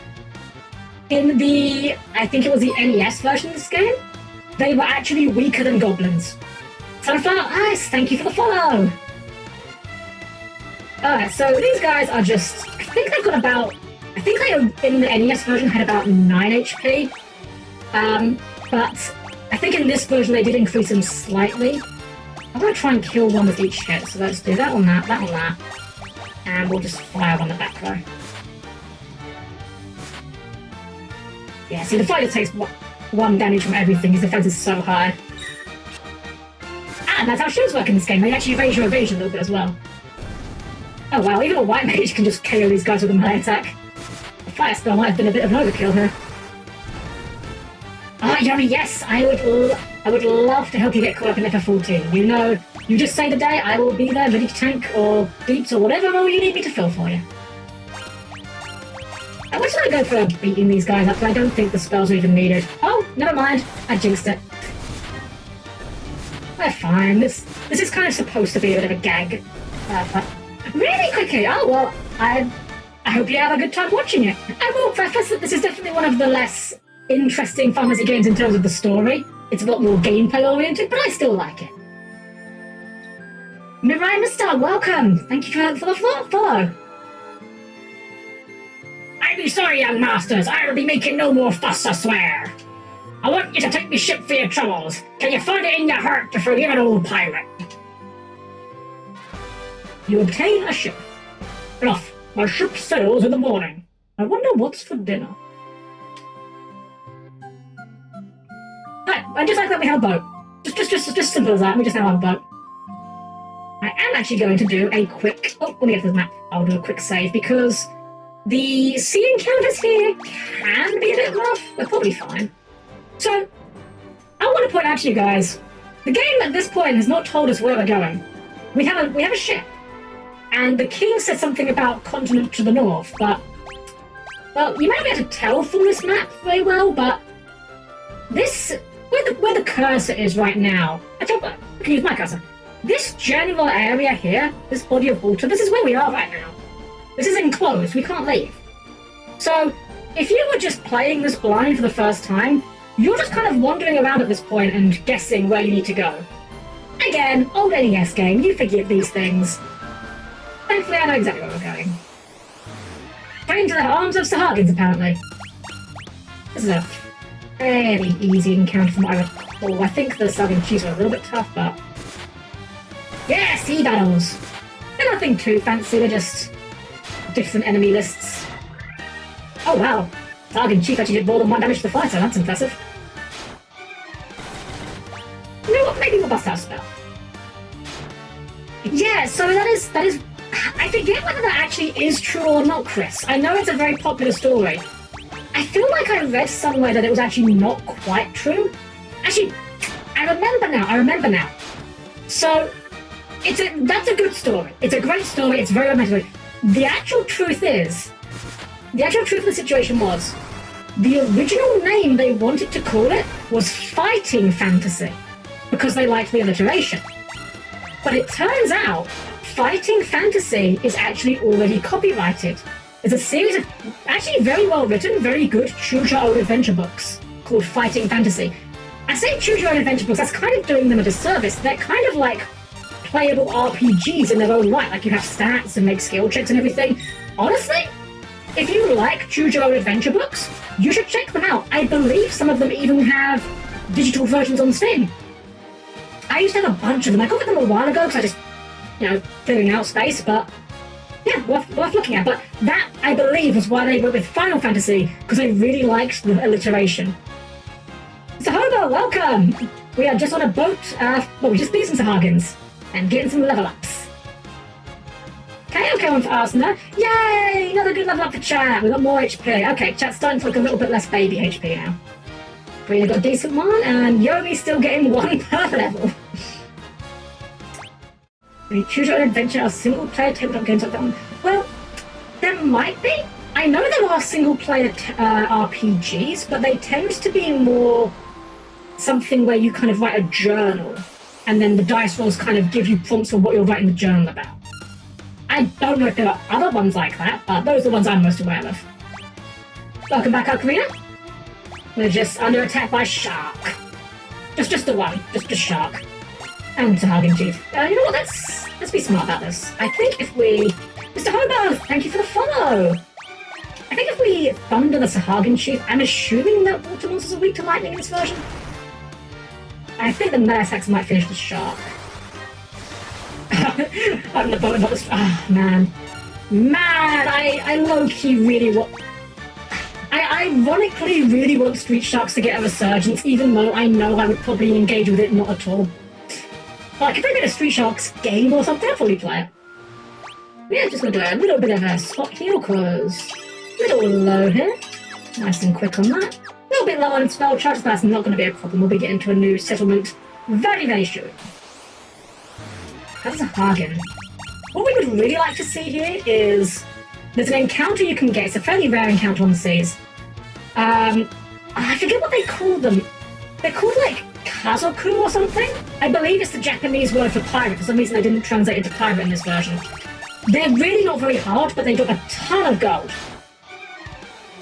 I remember that, we had four sharks and they called themselves the Street Sharks and they were absolutely jawsome. I miss the weird 90s old...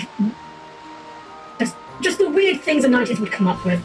I have a very vivid memory of Attack of the Killer Tomatoes. But the thing is, I remember nothing at all about the plot or anything about Attack of the Killer Tomatoes.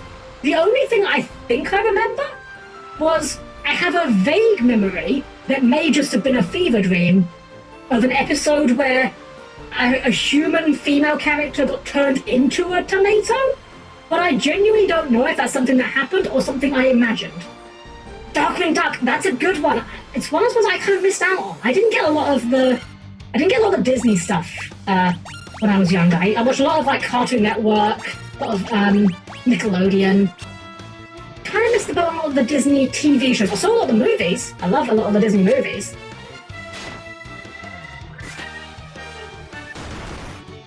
I think over here the Disney Channel was an extra expense that we would have to pay for specifically.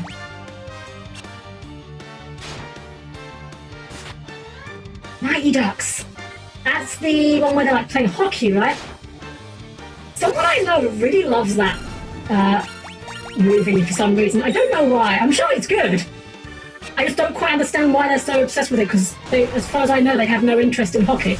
Well, I don't know, I'm sure it's a good show on its own right. Alright, no Kazoku encounter, that's fine. Alright, time for the Easter egg that I mentioned. Chris, I absolutely love Medabots. Medabots was so good. It is absolutely criminal how mishandled it was in the West. Yeah, this guy does look like Link. This is the Elf Town. I don't know what we can do. Please help our prince. Or as you would say in the elf language, ja, ja, ja! So here is a little Easter egg I mentioned earlier. Whereabouts is it actually? Hold on. Ah, there it is. So this is the Easter egg I mentioned earlier. Grave site here. And if you examine this one, here lies... This one has it! Oh, this has this version! So, yes, here lies Link. This is exactly what you think it is. This is a little jab at The Legend of Zelda, little nudge in the ribs. I couldn't remember. So, depending on the version you play, this could say Link, or it could say... I think it's Erdrick? It's the name of the character from Dragon's Quest. I believe the original Japanese version was Erdrick, and then they changed it to Link in the English localization. My boy! Oh, my boy's dead. And these ones are just a gravestone. Yeah, all the elves in this town all look like Link. Very funny. Must be deliberate. So let's get ourselves rested real quick. We may do just a tiny bit of level grinding because we are about to come to one of the first real difficulty spikes of this game. And you know what, since we rested up, let's change our character. Let's go back to the fighter for a little bit. Back to Arena. Let's see what spells this town has on offer. Black Mage, what you got? Now we're getting into the good stuff. So, Fire. But look at the cost. We're getting into the good stuff, but you're going to pay for it. Asna? No problem, Asna. I hope you had a good time. As long as I'm giving you a good time, that's all I can hope for. This piece is all true I strive for. Yeah, so now we get our tier 2 spells, our Ara spells. Fire, Thundara. In the NES version of the game, all the spells had a 4-character limit. So instead of fire, it was Fur2, and instead of thunder, I think it was Bol2, B-O-L2. If I remember correctly, Fokara. Was it Fokara? No, I'm thinking of a different spell. I'll come to that one later. I'll go to that. I actually don't remember what Fokara was originally. But we're not going to get at Fokara. But basically, we're interested in Fire and Thundara. But we're going to check the other shops first, because we might want something... We might want to buy something else here. I think we will do a little bit of grinding just for money, just so we can be very... Oh! Right, this town has multiple magic shops. I forgot about this. So, this one has level 4 magic. We are not going to worry about this. We can't afford it. Haste is incredible. We are definitely getting haste on both Black Mage and Red Mage when we can afford it. But we're not going to grind for these spells. We'll get them later. We will eventually have plenty of money. This must be the level 4 one, right? Yeah, so this is the level 4 one. This is actually... Level 4 white magic, actually not very good. Poison is very good. Like, being able to just cure poison, great. Null Frost, I don't think I'm going to cast this. Vox. So Vox is a weird spell. It's in theory very good, but only the white mage can learn it. You can see she's doing a little dance saying, hey, I can learn this. The red mage can't.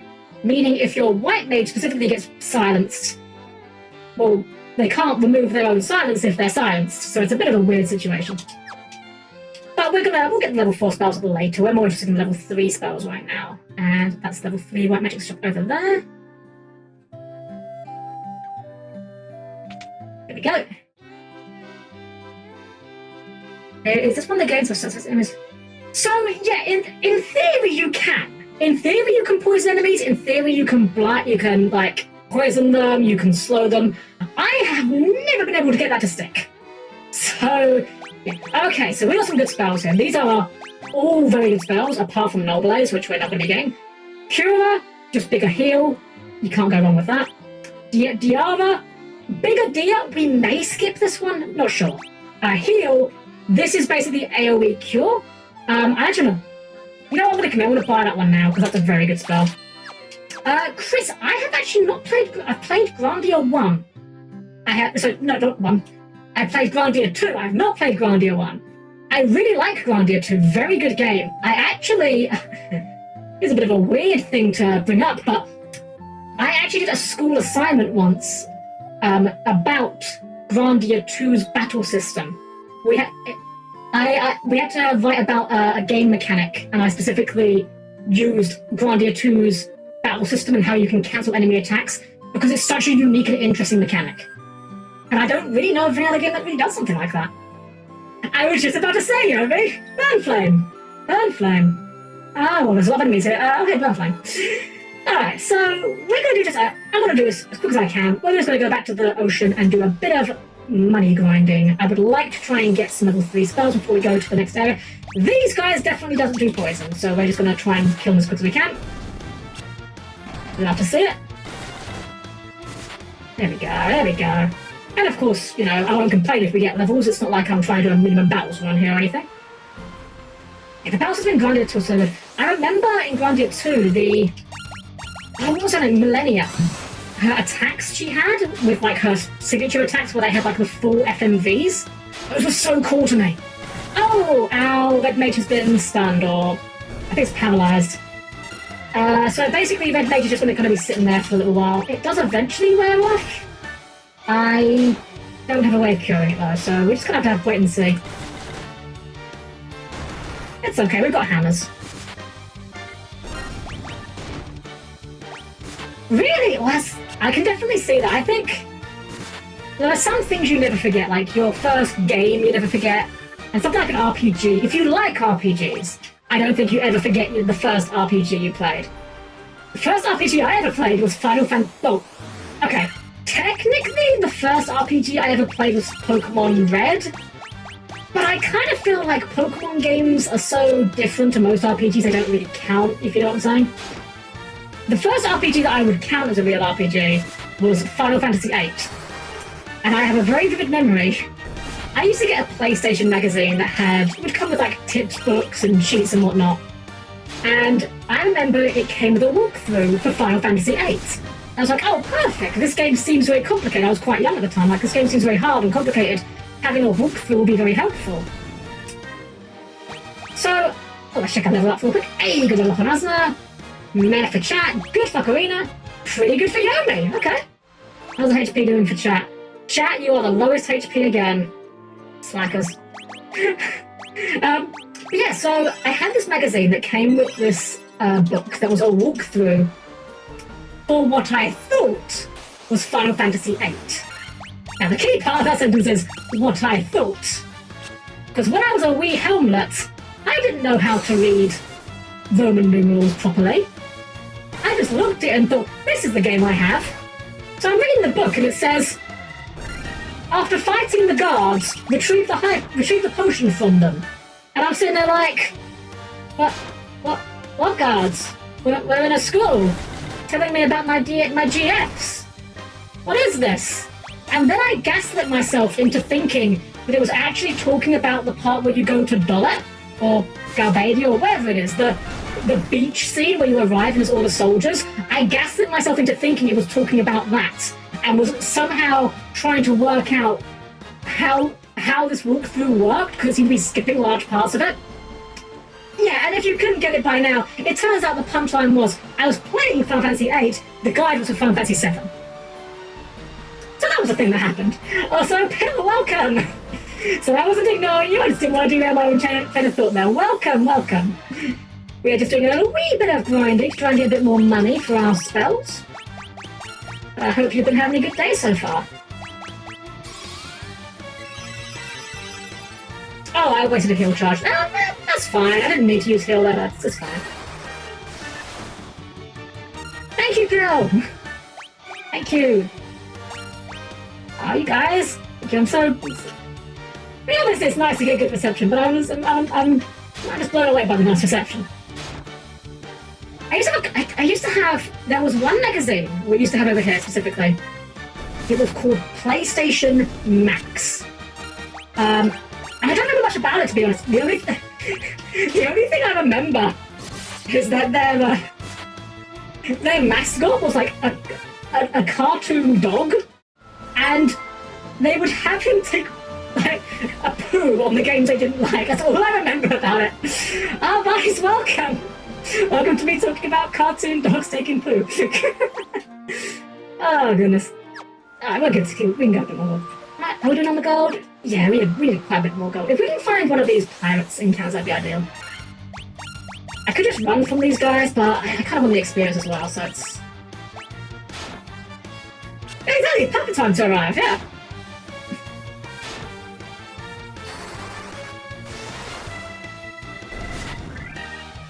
Let's just fast forward this a little bit.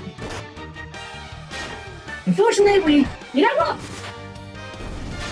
If we have the money, I'm going to go back and get Thundara for the Black Mage, because that'll make these encounters go a lot quicker. 69 damage. Nice.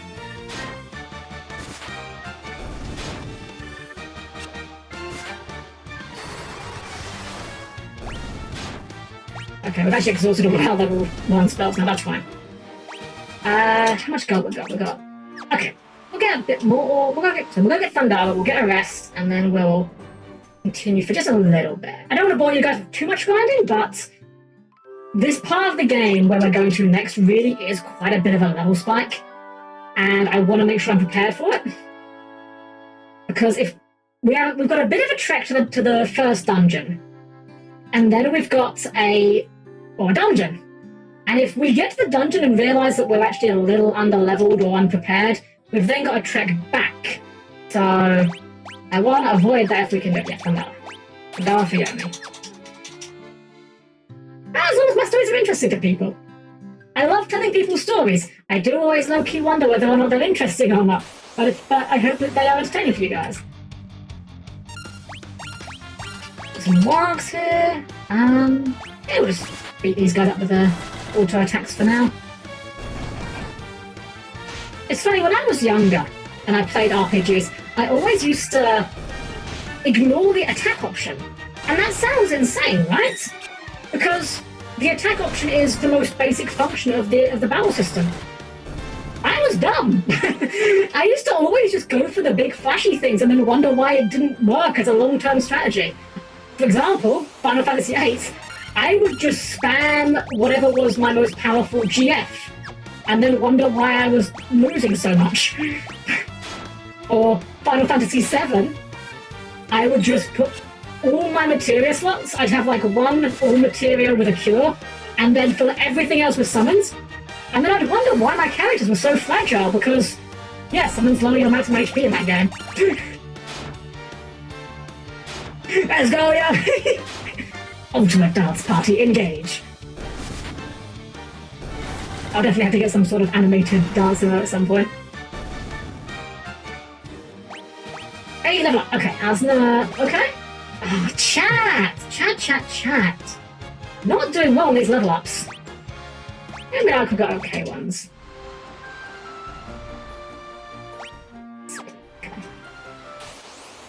Actually, I'm gonna, after this encounter, I'm actually gonna go back to town and I'm gonna look at the gear. So again, I don't want to waste too much time on the grinding, because, you know, this is the most exciting part of the game. Helm-Chan's dances the moment. I mean... There are some that would consider that to be a bit problematic. I will spare you the cancellation, on account of the fact that we are friends. So let's just check the armor weapon shop real quick, because I don't actually know what there is here, and we did pass up some upgrades earlier. Those are no good, those are no good, that's... Why is that a thing? Oh, I think this is actually a weapon that's designed for the monk. Saber's pretty good. We could get a couple of sabers. Yeah, again, I'm trying to cut down this one as much as I can, but... Okay, we'll get some sabers. That will speed up a little bit here.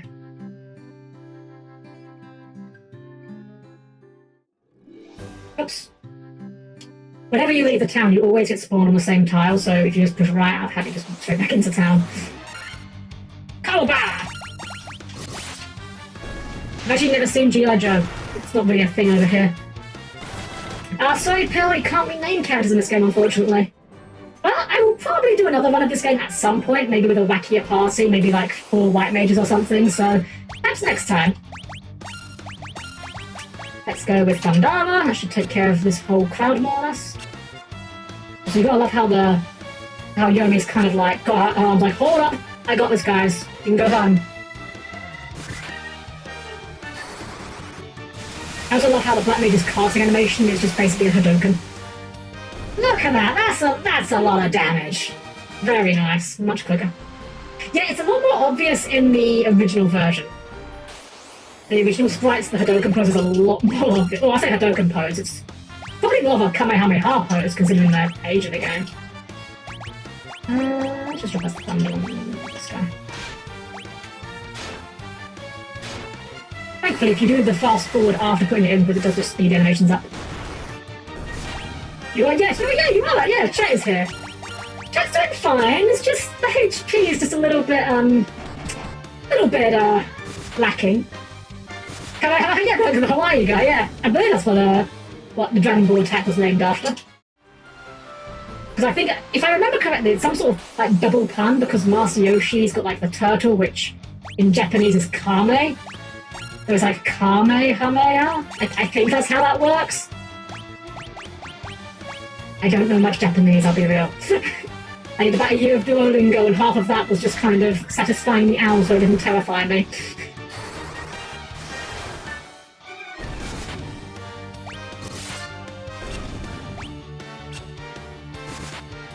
Come on!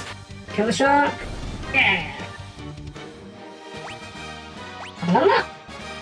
Good level up for Asuna. Not so good for Chat. Wow, Chat is really having bad luck with these levels ups. As I say, it's kind of random what stats you do get. And it's random if you get a good level up or a bad level up for your HP. But there are some that are guaranteed good level ups. I think Chat has just missed every RNG level up. Look at that, even Yogi's got more HP now. Dang. Arcana Shark. Yeah, sharks fight on boats. That's one of those weird gameplay conceits that no one really questions. Like, you look at Pokemon, and you've got like your swimming Pokemon, your Magikarp, your Gyarados. Right, Gyarados is flying. No one questions that they can fly when they're out of water. You just gotta roll with it. Just one of those things. In fact, I think there's actually a cutscene in... Yeah, if I remember correctly, in Final Fantasy XIV, very, very, very mild spoilers for Endwalker coming, like this is not plot spoilers, it's just a thing that happens. But there's a cutscene in Endwalker where you see a creature, an aquatic creature, fly, and I believe they kind of lampshade the fact that they are flying, like they kind of draw attention to the fact that they're flying. No trains in this one to suplex, unfortunately.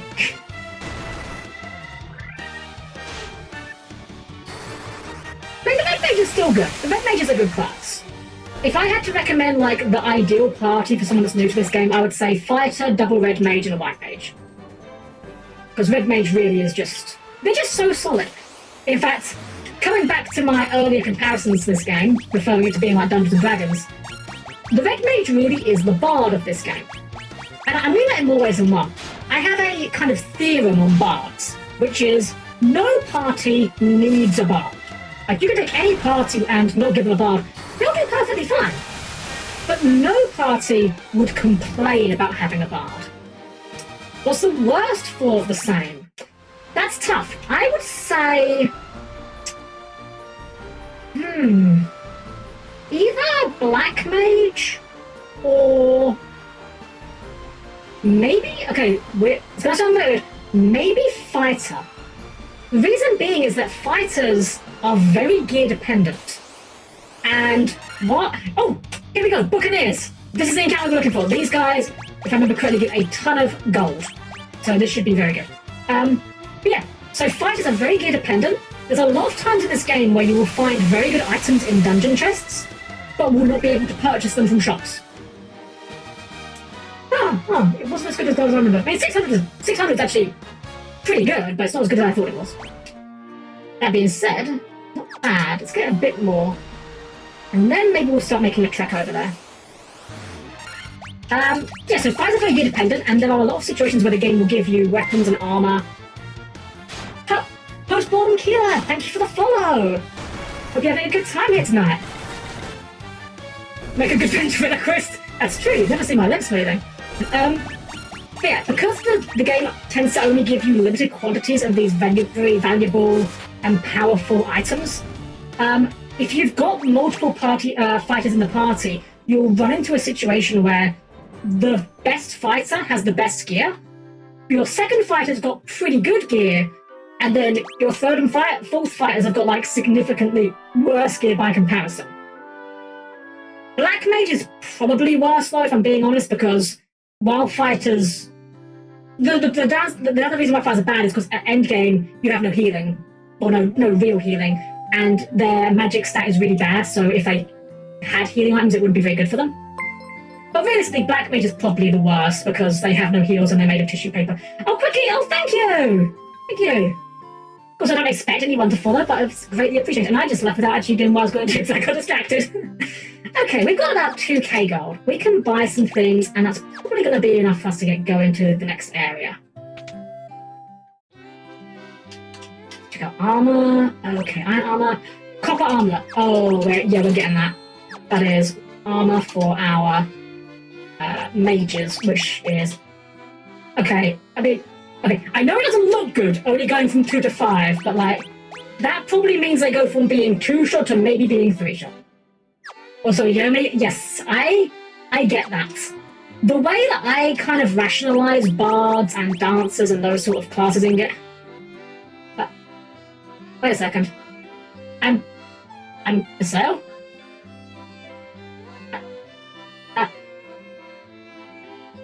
But if I'm playing the game, how can I be for sale in the game? Can I buy myself? If I bought myself, what would happen? Oh,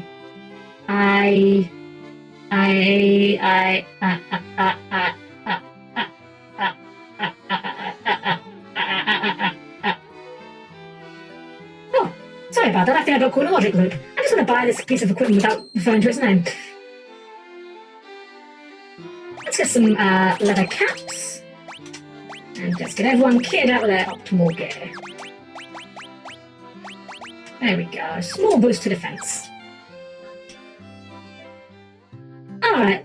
Well, okay. I swear this will be the last bit of grinding. There is one more thing I want to do, and that's I want to get some gold to get some potions, because otherwise we may get into trouble if we get poisoned. So we're just going to beat up some enemies, get some potions, get some antidotes, and then I promise we will move on to the next part. I thank you all for your patience with us grinding. This should be the only time in the game it's really necessary. This game's level curve is pretty good. This is just the first real difficulty spike. Blue screen, what are you talking about, Yanni?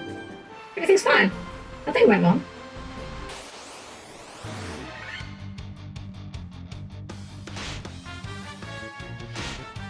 My manual? Chris, that's... You can't just ask. Someone's manual like that, that's... in public? Oh my.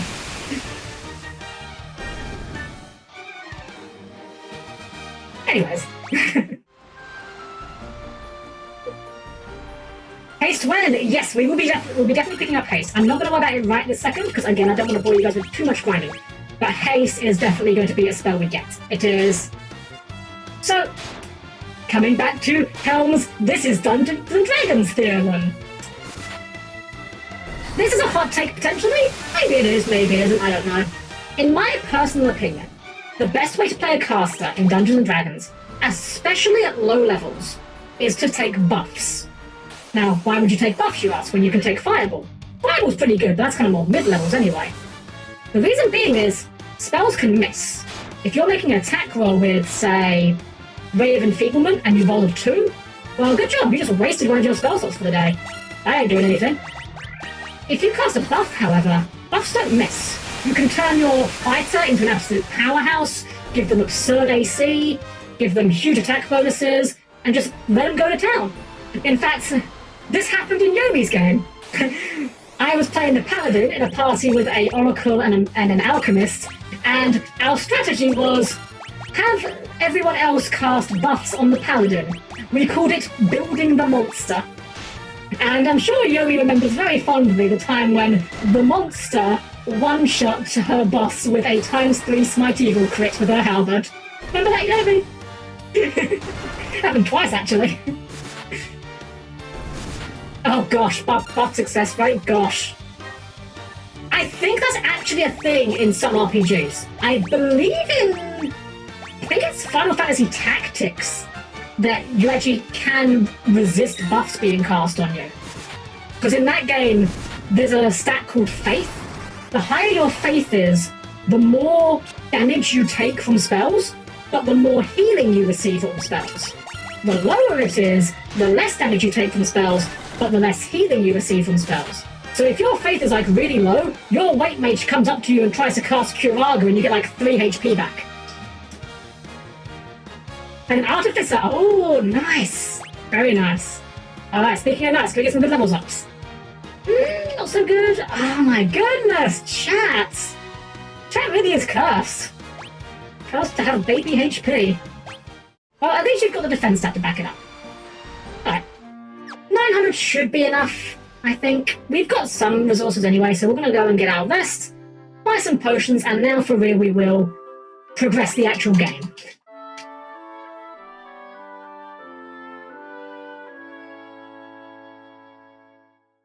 And you know what, we've been on the fighter for a while, we've been on the boat for a while, but we've been on the fighter for a while. Let's go and mix it up. We'll go to... I'm going to close my eyes for a second, and... Black Mage it is. So actually, we don't need to go to the castle first, but let's go to the castle first so we can actually know what we're doing. We can actually pass on this encounter. These guys are kind of spongy. Although I can't do anything to the warrior. Yeah, so like, as stated, this game does not do a good job of telling you where to go. We go to the castle. I think one of the elven guys said about helping the prince, Astos' curse has put our prince into a deep sleep, from which he cannot awake. Please, will you not aid our slumbering prince? I mean, if you try a bucket of water, that normally works. Or you could just do what Yomi did to me one time. Remember that, Yomi, when you came to visit and you put on... What was it? Was it Super Mario Bros. Music on full blast right next to my head? That wasn't that. The prince has slept under Astos' curse for 5 years now. There must be a concoction that can rouse one who sleeps so. But where? Bang! She's... Yes! Bang! Bang! Bang! Bang! Bang! Bang! Man. You need to start with BlazBlue again. There is a BlazBlue, what's the word I'm looking for? A BlazBlue roguelike game came out recently. I actually can't want to try it. I bet it's pretty good. So, the prince is asleep. We have no leads at this point. Again, old game. We know the prince is asleep. We know we need to wake him up. Oh, Hale? No problem, Hale. You have a good night. Have a good night's sleep. I hope you had a good time. BlazBlue, yes, I love... BlazBlue is the only fighting game that I took remotely seriously. I wasn't good at it, don't get me wrong. I was pretty bad at it. But I comfortably fell into that perfect unfortunate zone of too good to play against my friends, but not good enough to play against good players. I played Tager, who I know is not a good character, but he is voiced by Jamieson Price. And to be honest, I would play any character voiced by Jamieson Price. That man has a beautiful voice. Anyways, so we have got no direction right now. We know that there's a witch missing an eye, and we know that there's a sleeping prince. I think an NPC here does tell us that the witch has an herb that can wake the prince up, but honestly, I'm not going to try and go through hoops to justify where we're going. Just trust me that I know where we're going. The plot is not the focus of this game. That being said, I stand by, this game would make a fantastic blueprint for a tabletop campaign. Like, you could just take every plot beat of this game, beat for beat, change up a little bit, you know, do the whole, hey, can I copy your homework? Sure, but make it sure it's not so obvious kind of thing. And it would be pretty good for it. 1 minute personally for Jason Price. I believe Jason Price actually did, I don't know if he still does, I remember I did look at one point, there's that website, what's it called, Cameo, where you can pay voice actors, or, well, anyone really, to record a personalised message to you. I know he was on there, but it was like £60, and I'm like, I want it, but I don't want it that much. It doesn't like to show me some of the themes though. The music in BlazBlue was really good. Honestly, part of what put me off BlazBlue was when they changed it to only have Japanese dubs. I have nothing against Japanese dubs. I just prefer English dubs. I find it hard to focus on a game as much when I have to read the subtitles, especially if there's a game with action going on, you know?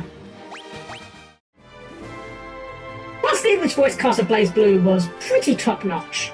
I mean, Jamieson Price's Tager was great. We had, Patrick Sates is Ragnar, fantastic. That man always puts in a good performance. So we're gonna go up to here. We don't have to go here, but I'm going here because I want to show you what's up here. First off, there's a bunch of walls. Oh, I mean, they're not. These walls are the same guys we fought at the start of the game. These are not difficult to install. Yeah, when I changed the voice actor, it was a real shame. The one that got me the saddest, they changed Bang's English voice actor between, I think it was Continuum Shift and the next one, I forget, but they changed his voice actor, and no disrespect to Bang's replacement voice actor, he just did not have the energy of the original guy. The original Bang was just perfect. Yes, I love Ragnar as a character. He is so good. My favourite clip is the gag ending, where he's a ghost, and you've got that one line where he goes, "Ghost? Eek!" Silver, welcome! Welcome! Hope you've been having a good day so far. Yeah, I'm just about to show everyone what's inside this ominous castle. It's completely fine. This is the Western Keep. And as you can see from the map, there's not an awful lot to it. It's seen better days. There's also a bat. The bat says key. I don't know what I expected. We're going to ignore the obvious middle path for a moment and go around. Oh, don't tease. Yes, I would pay unreasonable amounts of money for a BlazBlue Guilty Gear crossover. Honestly, I'd pay unreasonable amounts of money for another BlazBlue game at this point. Yes! Yomi, you hit the nail perfectly on the head there. Wagner is never too edgy, and he's kind of played for laughs.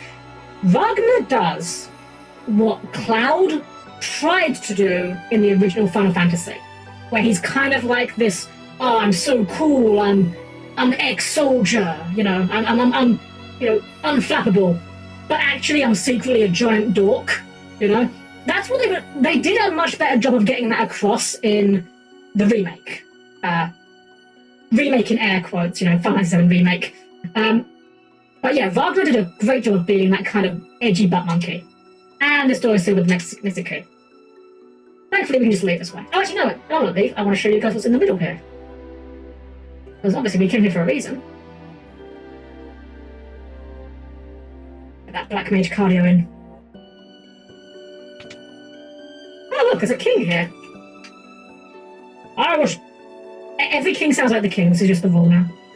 "I was tricked by Astos, king of the Dark Elves, and now my castle has fallen into ruin. If I could only retrieve the crown from the Marsh Cave, I would be able to restore my castle. Might you bring me the crown?" Oh, this guy seems reasonable. I don't see anything wrong with this. I mean, this guy's... Well, hey, look. We can see loot in that corner. Yeah, this guy's castle's all run down. He needs his crown from the Marsh Cave. That seems perfectly reasonable. I mean, where else would the crown be if not in the Marsh Cave, right? Marsh Cave is our dungeon. This is the alluded to difficulty spike I have been building up to. It's not that big of a spike, to be fair. It's an annoying spike because of the poisons. Have I finaled the fantasy? The fantasy is in the process of being finaled, Lume. I'm going to final the fantasy, and then fantasy all over those guys. But not these guys. I can't be asked to fight these guys. I've got too much HP. Actually not bad for experience from what I remember, but they just take too long. Excellent, well, carry on. Thank you. So, these guys really do not want to take no for an answer. Okay, this is the Marsh Cave. We're going to pop a save here, and we're going to go in. So, here's where we're going to abuse our map, because this is all we can see, but we can just scroll. Now, if I remember correctly, this one is the correct path. If I'm incorrect, well, we'll just cross that path when we get to it. Thankfully, this game... so I'm playing this on PC. This is the Pixel Remaster, which I believe did get a port on Switch, and I think it got a limited port on PS4, but it's on Steam. Steam version is probably the best way to play it, because there is some modding for this game. It's not a huge modding scene, but there's some fun things you can do, like mess around with the graphics, and in fact, the version I'm playing right now, I have a mod on for the font. In fact, I've only just now realised this, and it's not the end of the world, but you guys probably know it's avoided. the numbers on this battle screen are still like the HP numbers. That is the default font. It doesn't bother me too much when it's just the HP numbers, but trust me when I say the numbers for the font for the name being smooth did not look good in this game. So I modded that one. It's on iPhones? Oh neat, I have no idea. I don't really play a lot of games on my phone, so I don't tend to pay too much attention to it, but that's good to know. I can imagine it plays pretty well on those. So, if I remember correctly, we go down here, and we go down here. I'll soon know if we're taking the right path, because I know... Okay, yeah, we're in the right path. So again, here's the little trick you can use with the map. I can look at this map and see, that top right area? Well, there's nothing in it. That's just an empty room to bait you. I can ignore that. But these three down here, these have all got chests in it. And then down here, that's where we need to go. So... Octopath Traveler. I'm gonna be real, I don't like the aesthetic of Octopath Traveler. It's an acquired taste for sure, and I know some people that love it. Oh, right, these guys have really high defense, so they basically take no damage from physical. Oh, never mind, the fire can do it. Yeah, Octopath Traveler, I don't like the aesthetic for it. The 3D environments themselves look nice, but between that and the lighting engine, I feel like it makes the 2D sprites look very ugly by comparison. I think it would have been very nice if it had full 2D backgrounds and sprites, and also did not have bloom, because the bloom makes it look awful. That's what I say. Well, technically, that green is not actually hair. There's no hair follicles on my head. It's metal. So technically, I guess technically that means I'm technically bald. Huh. Never thought about that. Yeah, I've heard good things about it, don't get me wrong. Like, the game itself is apparently very good. It's purely, it's a very surface level thing, it's a very petty thing. I just don't like the aesthetic of it, unfortunately. Oh no! I mean, it's technically bald. Technically all robots are, well, most robots are bald. You know what? Shiny, tell you what, how about, I was going to show you guys. This isn't quite ready. I have no audio for this at the moment, but I have been preparing some redeems for when I do eventually get the ability to include those, so how about a quick little polish? Or it could not work. Why did it not work? Oh no. Oh, there we go. It's just taking a while loading. There we go. Let's try it again. There we go. I forgot that those take a moment to buffer the first time that they're loaded in. Need a real hair tool. I mean, I could have hair. I'm not opposed to the idea of hair. Luminous. So, Zero, you're right. However, I raise you. Fairy Leviathan. I love her quote-unquote hair. The mecha hair she has, I love her. I mean, I love Fairy Leviathan in general. She's absolute wife material. But her hair in particular, a very good way of handling I like mechanical robot hair. You know, I don't want to fight these guys, because these can poison me.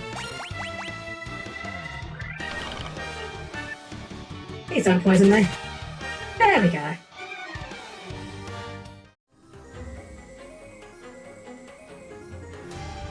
You know, I didn't even look at what I got from that chest, was it? I have no idea what Yes! Yes! Nobel Gundam! Nobel Gundam would be absolute waifu, except for the fact that it's a Gundam. And as such, Gundams are technically vehicles. So I would have to exclude her from waifu material, but her design is incredibly good. I was actually kind of sad. They did a... Oh wow, Yomi's getting... Yomi, stop getting beaten up.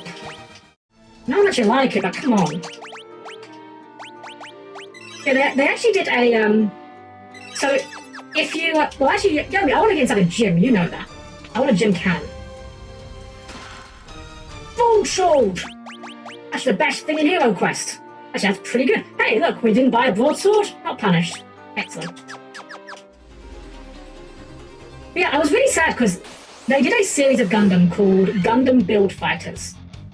These guys can poison, but we were first strikes. We can probably kill them before they kill us. You know what? Let's actually use a fire spell. They did a series called Build Fights that had lots of custom Gundams, and a lot of the designs were really impressive, really good. One of the designs they had was a custom Nobel Gundam, where she had like a different paint job and had like a ponytail instead of like the long hair that the Nobel Gundam has. I was really disappointed. I was really hoping that they would release that as a kit, but they never did. Yeah, Build Fight is so good!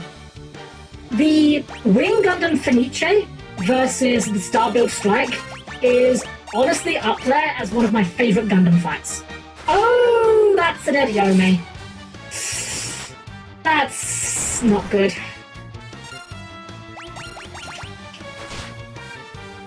I don't think we have a raise.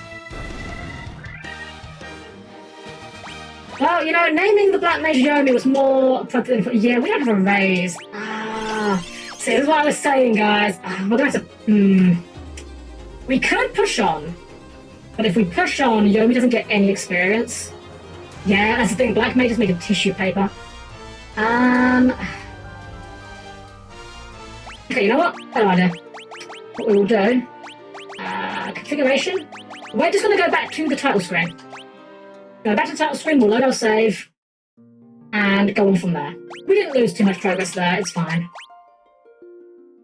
Tribody, very good. Denial, also very good. Those are very good kits. Honestly, I don't think there's a single kit in the Build Fighters line that I think is bad.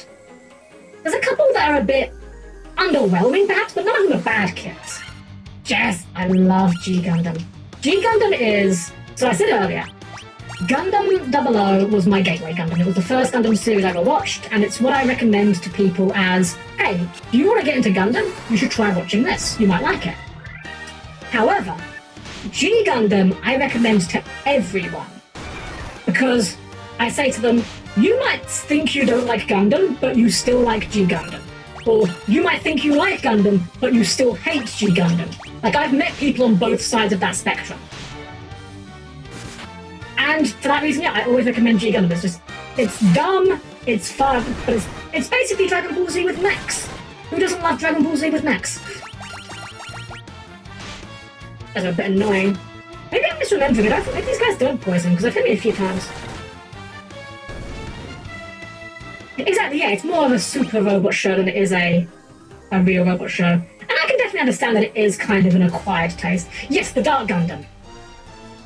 Or if I'm going to bust out my quotes, you know, the famous quote, this ability to self-recover, allowing the deceased Ahal and his Gundam to keep on resurrecting. I see now. This man has acquired abilities of the Dark Gundam with the help of Kyoji! Anyway. I love me some Super Robots too. Quickie was like, there's not a memory that I spit shine at. Oh my gosh!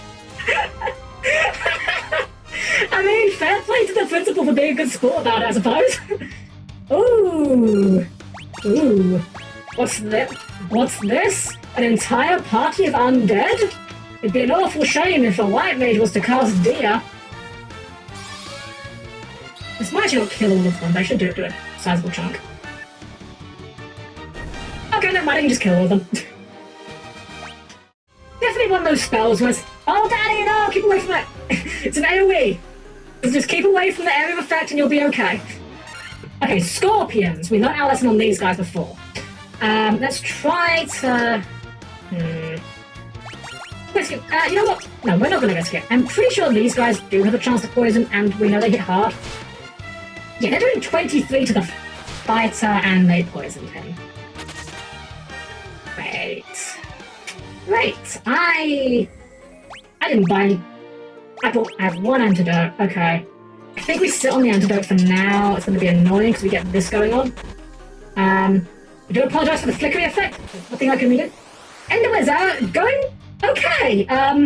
Things have gotten worse. We've gotten poisoned and just had to reload because our black mage just got absolutely destroyed. But it could be going worse. I could think of ways it could go worse.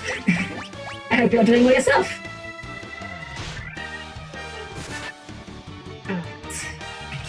Oh, that's the second poison. Oh, that's so bad. That's extremely bad. Yeah, I think it just got worse, Ocarina. Oh, man. Just when I thought I was second-guessing myself about whether these things could poison. actually been streaming Ender. This is actually my very first stream ever. And touch wood, so far things have been going well. On the technical side of these things have been going well. The part where our players are getting poisoned and murdered by wolves, not so well, but you know. You take what you're given. That is actually really disastrous though, the fact that they got poisoned as well. What do we do in this situation?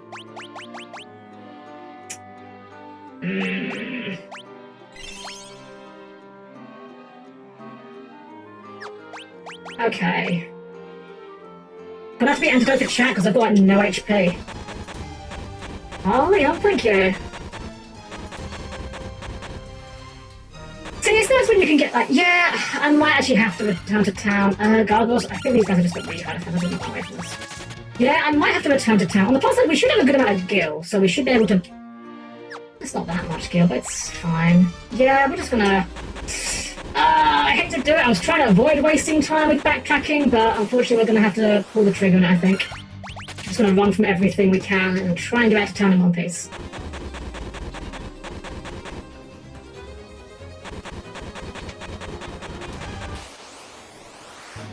Yeah, it's every single step, unfortunately.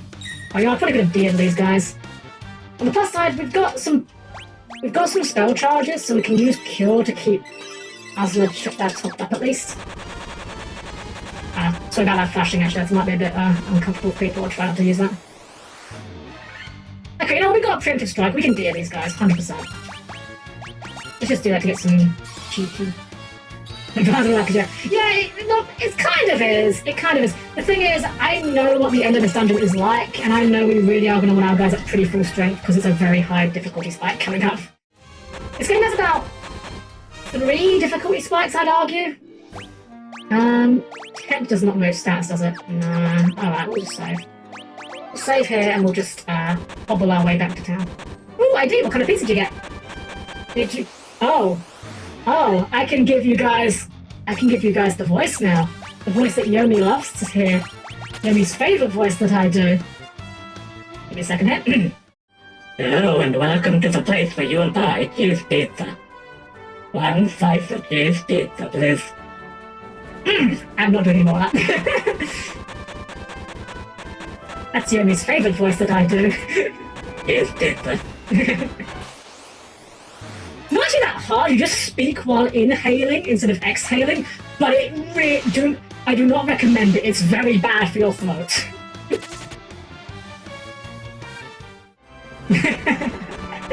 I'm not, and self. Bam. Man, look how low we're getting HP. Oh, wait, why am I worried? It's a fighter. The fighter can take everything. Yeah, Game Grumps flashbacks back in the good old days. Oh, those were the good old days back on Cybertron. Wait.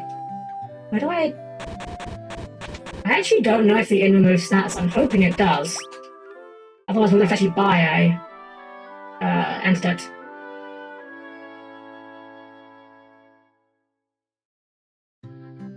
Let's see. It does not remove status. Cool. That's extremely cool. Where's the item shop? Okay. Sorry about the Black Mage beatboxing. Alright. We're gonna grab antidotes there. 50 gold. We're gonna buy a ton of these. 20? Perfect. Potions? Let's get a bunch of these. So, this is something that... This is not a cool way to play any game, but it's a strategy that I fell into one day and I use a lot now. Just chug potions. The game gives you the ability to heal things. Like buy healing items, use them. And then I flop them. I get a good time, even if it wasn't necessarily a long time. Yeah, I used to watch lots of Let's Plays back in the day. In fact, my main experience with the end parts of Final Fantasy games, so the first time I saw most Final Fantasy games finished was actually through Let's Plays. It was a Let's Player who, I think he's still active, I don't actually know. A Let's Player called H.C. Bailey, who did a Let's Play of, I think, every single numbered Final Fantasy game. That's the only way that I've seen the ending of Final Fantasy VI, Final Fantasy II, Final Fantasy VIII. There's definitely 13, definitely 13. I never watched. I never saw them in 13, apart from watching the plan. Yeah, the smart wolves running away. They know what we're doing. I mean, when you're getting one shot by even the white mages melee attacks, probably about time you pack it in, dude. Ah, Luminous, yes, for impeccable taste. I used to watch Chugger a lot. I stopped watching his stuff. Nothing against him. Just the games that he started covering the ones that were a bit of a slow burn. I kind of couldn't keep up with as much. But Ron Mythel, I still follow him quite a bit. It's very good content. They both make very good stuff. In fact, Ron Mythel, occasionally I have as my fall to sleep playlist, one of his old Mega Man playlists. He's got a very relaxing voice. Alright. We've made it to the... I was just about to say, we've made it to the cave without anyone dying or getting poisoned, and then the red mage got himself poisoned. This is fine. We came prepared. Chug some potions. Save. And let's try this again. Yes, Rome's Battle Network Let's Plays are very good. I actually do want to do one of the games that I want to stream at some point. I want to stream Battle Network. I am a big fan of that series. I only actually played... I played 2, finished 3, finished 4. But that's as far as I got, and it's a shame because from what I gather, a lot of people seem to think that the Side Beast ones, which I think are 6, are very, very good. So I should definitely give those a try at some point. Alright. On the plus side, because we actually did go through some of this, we don't have to do... Oh, we only got one of those chests to rip. That's fine. We're ready for this time. Green slime, easy. We're just gonna fire.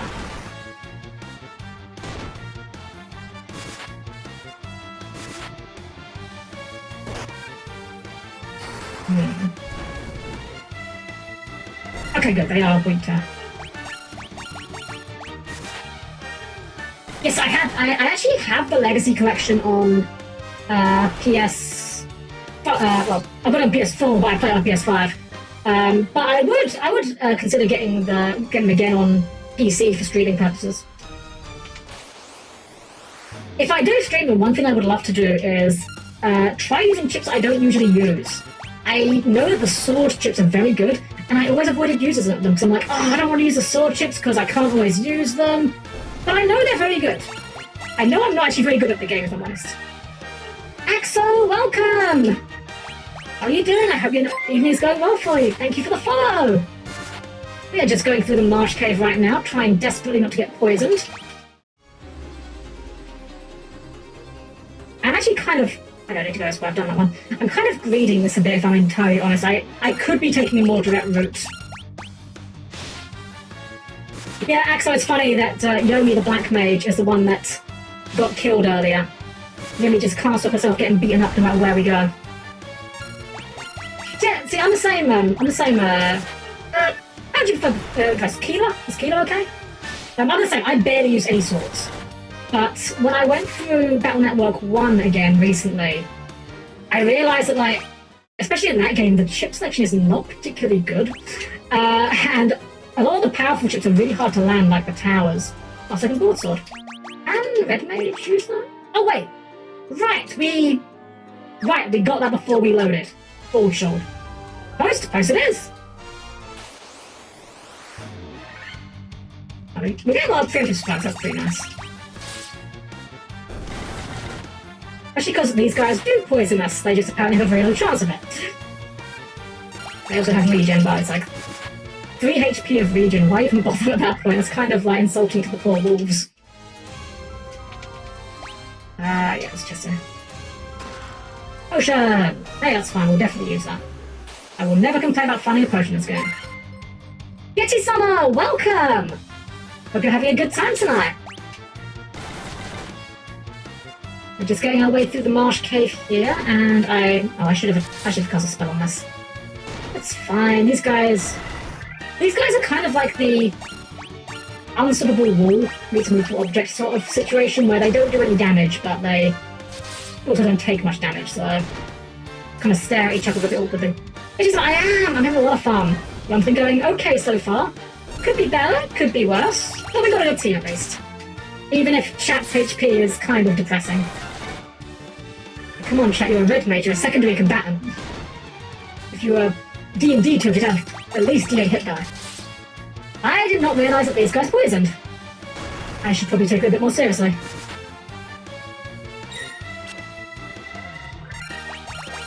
Okay, you know what? Fine. Punished. Yeah, well, they are. The bards are average HP. That's the thing you got to remember.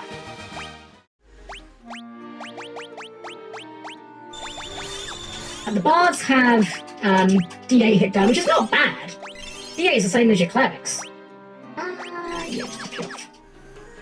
Yes, exactly. That's what I do in this version of the game. I believe in the, and again, I'm going off of a very old memory, so I believe in older versions of the game they actually have a lot. The antidotes and such are a lot more expensive. I'm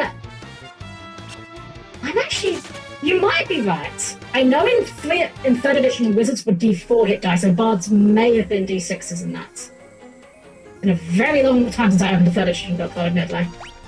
Okay, so here's again where we have our secret technique. I can peek in every single one of these rooms without entering them, and I know exactly where the chests are. However, I have a bit of meta-knowledge, which is these bottom rooms, these are all locked with the keys, the mystic key, so we will not be trying to open them. We will have a go for everything else, because... Are you kidding me? There's a phoenix down in the dungeon. This is fine. This is fine. It's fine. It's fine. Everything's fine. I blame Yomi.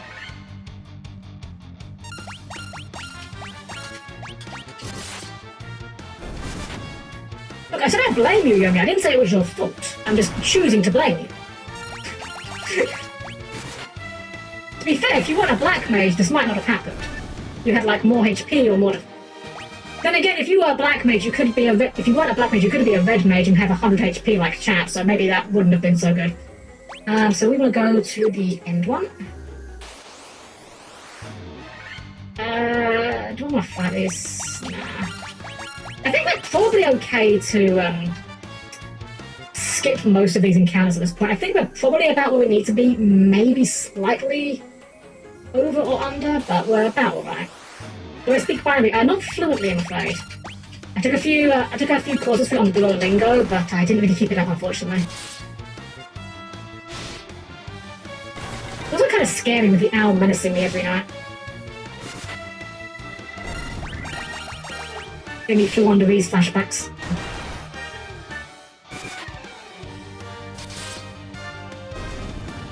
Alright, gargoyles dealt with.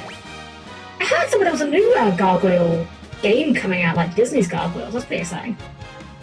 That's a good level up. That's an incredibly good level up, actually. That's really good. Chat! We did it, chat! We got another good level up! Let's go! Chat finally has graduated into the over 100 HP club. Very good on Ocarina, and you only got 2 HP. It's okay, Yomi, you tried. What a bizarrely specific amount of gear. 1,045. I wonder if that's like some sort of Japanese pun that doesn't translate at all or something. It might be, Leon. I don't actually know what levels are the guaranteed good level ups off the top of my head. The only ones I am fairly confident on is I believe fighters and monks get an accuracy increase every 2 levels. Thieves and red mages, I think it's every 3, and I think it's white mages and black mages every 5. So it's kind of like base attack bonus. Oh, we did not run away. Come on, guys, it's fine. There you go. Now we gotta heal you guys. Come on. Get with the program, chat. I say chat. Chat was in one point. Okay, I think this one had something in it. Okay, not this one. So we want to check far left ones. And the 2 beneath us. Okay, we'll go down first. Scorpions? No, not even a preemptive strike. I do not want to fight scorpions. Because they hit really hard. In fact, I'm pretty sure we find scorpions quite a bit later in the game even. They're an enemy that kind of has a lot of longevity in that regard. If we get less annoying enemies, I'll fight them, but some of these guys just take too long to die and have a risk of poison. It's not quite worth it. And again, another really bizarrely specific amount of gil. I don't quite know if this is a... This seems like it should be a reference, right? Like, is this a reference? I don't know my Japanese numbers well enough to know if this is some sort of Japanese pun that just doesn't translate. If it was all fours, I know that one would be strange. Hello, goodbye. Okay, so checking the map. This one we do last. These ones are locked. So up and to the left. And then we're done on what we need to be here.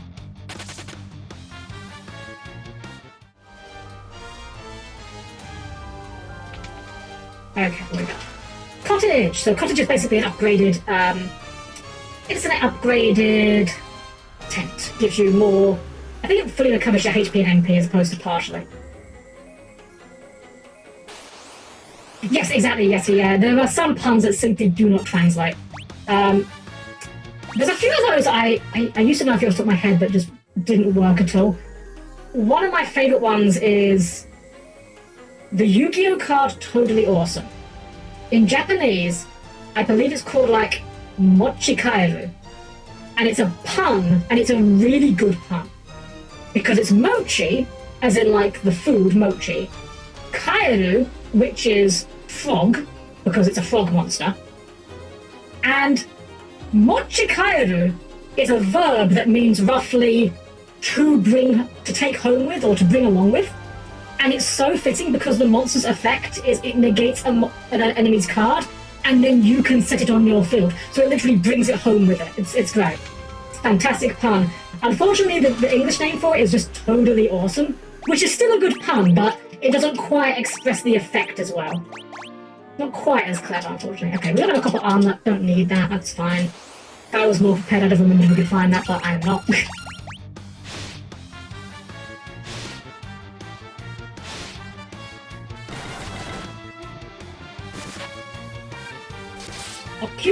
What the Oinons? I gave that a try, I'm sorry. I have even less of an understanding of French than I do of Japanese, I'm afraid. The only French that I know for certain is correct is La songe dans l'arbre, which is the monkey is in the tree.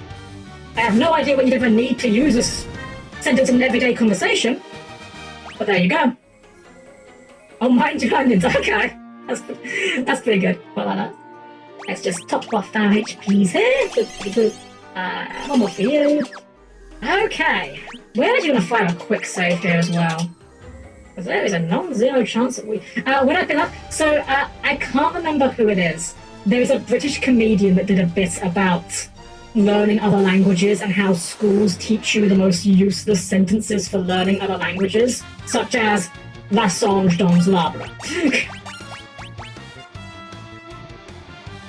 I also know exactly one sentence in Spanish, which is I know how to say, it is what it is. And the reason why I know that is because you just spell the word socks in English. S-O-C-K-S. I'm assuming that's correct. I've been told it's correct. I hope it's correct and that it's not something horrifically offensive or rude. Alright, we're gonna put another quick save because this is a scary bit. Okay. This is clearly safe. There's nothing suspicious here. Monsters! This is the first monster closet chest. The first of many. And we get to fight some Pisco demons. In the original game, these guys were just called Wizard. Also, they got a bit of a tentacle face going on there, don't they? Some sort of like tentacles coming out of their face. Do you think these guys maybe like to flay mines? Do you think that might be a thing they do, perhaps? Just throwing it out there, maybe. Okay, so these guys actually are no joke. These guys hit like a dump truck. They don't do any magic or anything, they just do physical attacks. But their physical attacks hit really hard. Do I go Thundara here? Let's try Thundara, see how that does. Not bad. Oh wow. This fight's maybe easier than I'm admitting. We may be a tad over-leveled. I assure you this is a hard fight. Okay, look, yeah, they did 32 damage to the fighter. No one does that much damage to the fighter. Well, I mean, we did it! I made that fight look way easier than it is. To be fair, they do kind of expect you to come here and be worn down a bit, so... We get the crown! What we came here for. We could just go straight there with the crown, but... We're gonna finish off the marsh cave first. There's an alternate... There's another floor in the cave, which I think is a few more things we can pick up for a little bit of extra. A bit of extra spending money or a bit of extra items.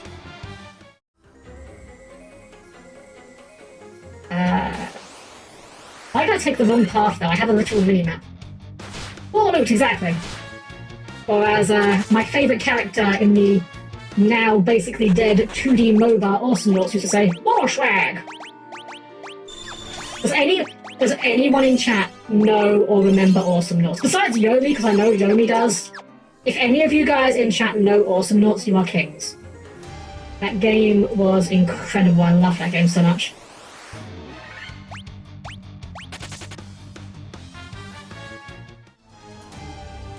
With a single other person with culture. Yeah, I won't be surprised if no one does. It's a very obscure title, but just like us, that's fair. It definitely had some balance issues, but it's the only MOBA I ever really got into. I really enjoyed the heck out of that game. I used to like playing as Skoldir, the terribly overweight Viking who just throws people. In fact, I played Awesome Lords before I played League of Legends, and I asked a friend of mine who plays League of Legends, oh, are there any other characters in League of Legends that can like throw people? Because that's what I like to do in Awesome Lords. I'm like, oh yeah, there's this one guy called Singed. And I played him, and I was like, wow, this is awful. No, nothing to do with the character. I mean, I just realised I was playing League of Legends, so it was awful, you know. I'm joking. If you like League of Legends, have fun with it. I have done my penance in the League mines. I did about a year of playing it. I played Tahm Kench top and made a lot of other top laners miserable. But I'm done with the game at this point. I like the franchise okay. Like the characters are pretty fun and the setting's kind of interesting, but League itself I will not play again. Yeah, exactly. Singed is like playing Yu-Gi-Oh! And you learn how the game works, and then you play Runic.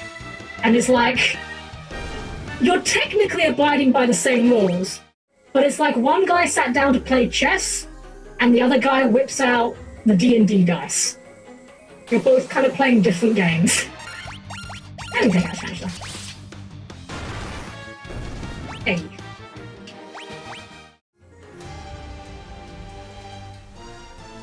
I will say it though, Singed does have one of my favourite skins, which is Beekeeper Singed. Because everything is made funnier when you add bees to it. This is just scientific fact. You put a colouring book to a gunfight? That's incredible. I love that. I am 100% adding that to my vocabulary. Adding a colouring book, bringing a colouring book to a gunfight. That is incredible. Okay, let's actually check the map here. There is some loot to be found. Okay. I'm pretty sure this guy's poisoned, so we're just gonna run. Colouring book would win. Fun fact, actually, I found over here recently. So there is a monthly magazine over here. I forget its exact name. It's called like Colouring World or something, and it's a monthly adult colouring book. You know, proper, nice designs, designed for adults to use for like a relaxation thing. That's all fine. I have no problem with that. But the weird thing was, it was Hatsune Miku as a colouring book, and I have nothing wrong with this. Nothing wrong with Hatsune Miku. She's great. But it's so surreal seeing Hatsune Miku on something that's just on regular store shelves next to just like. Yeah, it's like, why not? It's just strange. And in the same shop, I found a Hatsune Miku birthday card. Again, There's nothing wrong with this being a thing. It's strange. Oh, you actually bought one? Nice. I mean, I've actually bought a couple of those colouring books before. They're pretty good quality. Honestly, anime is pretty normalised at the rest at this point, I'd argue. I'd say Miku is definitely like among the most normalised anime, I would say, at this point. Have you guys been seeing the Pokemon have been doing some sort of promotion with artists where they get them to draw Hatsune Miku as a Pokemon trainer of each of the different types? They're all pretty good. Although a couple of them are kind of like, I'm not quite sure. I would have guessed this was Hatsune Miku if you didn't tell me. But the art is still very good. We got that chest, so it's just these ones up here, I think. Yeah, the Metal one makes perfect sense. I think it was the ground type one I saw. I think it was ground type, where I was like, it looks good, it doesn't really look like Miku that much. ID card seems a bit sus. I'm not quite sure what you're getting out of that one. I'm not sus. This contained a dagger. Cool, thanks, chest. Amazing chest ahead.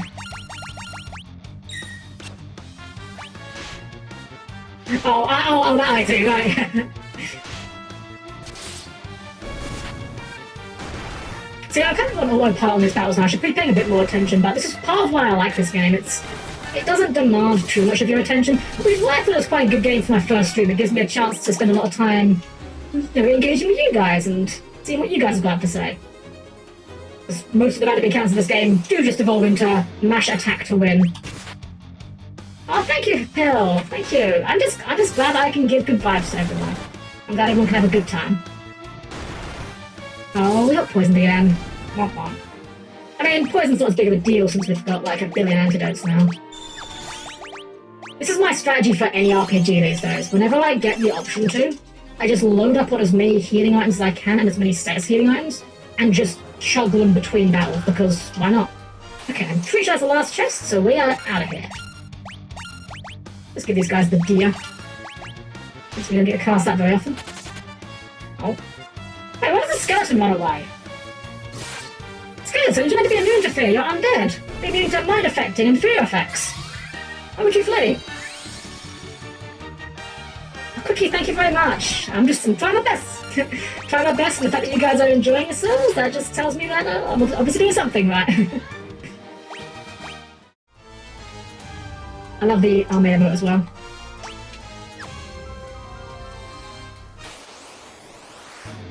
Scorpions, we're not fighting the scorpions. We learned our lesson on those ones. Oh, that actually didn't do as much to the... Wait. Huh.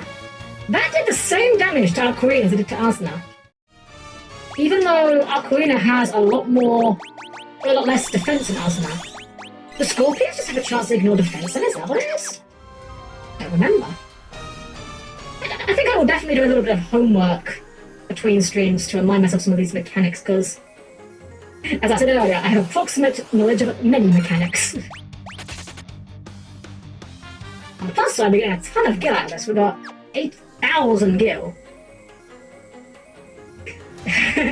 You're welcome, Post. there's a lot of good robot VTubers out there. But I don't know too many of them that have there's not too many that have the whole robot face going on, I've noticed. So that's my what do they call it? Charm point, I suppose. Alright, we are gonna throw down a... Do we actually need a cottage? We can make do with a tent. I love the tents, they're so cute. Little chibi tent on the map. Yeah, exactly, it's one of my unique selling points as a... Oh yeah, so in my other runs here we got... This was my first test run. This was a random run, all white mages. This was just running the opposite of my first party, so I had a fighter, swapped him for a monk, had a red mage, swapped him for a ninja, and had white mages, swapped him for black mages, and then the Steve boys, the guys just coming to beat people up. Thank you, Quickie. I did the design all myself. The model definitely is not my doing. I'm not nowhere near that talented, but the design was something I did myself. Alright, look at these guys. We're gonna demolish these guys. Goblin God. More like Goblin Fard. Nailed it. Look at them, they can't even scratch us.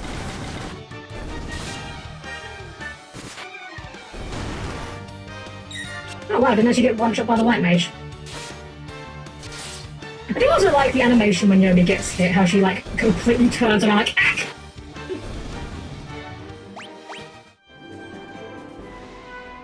Oh, thank you, Pill. It does me a lot.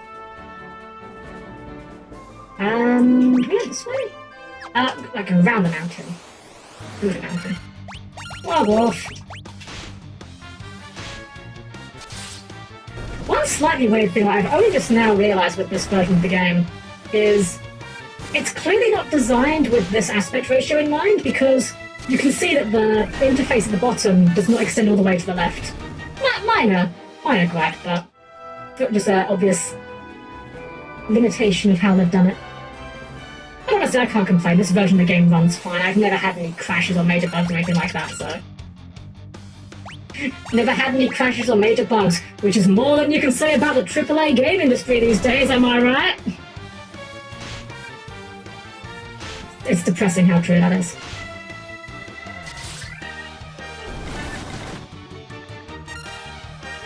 Oh, Maple, welcome! It's okay. It's okay that you're late. We're still going for a while here. Things are going well. Thankfully, minimal scuff. Had a bit of an audio volume issue at the beginning, but nothing that a quick slider can handle. And we just got ourselves out of the marsh cave. We're just going to go and hand back the... we're going to go back and hand the crown to this totally not suspicious old king hanging out in a ruined building. I'm sure he'll reward us with lots of money. Quick save here. Top up on our HP. Actually, it's just... yeah, pretty much it should go to me. I don't think anyone else is in danger of getting one shot. Alright, I'm sure this king's going to be really glad to see his crown, you know. He's going to be, like, so happy to see us. He's going to be like, "Oh, you brave warriors, thank you for your aid in this manner."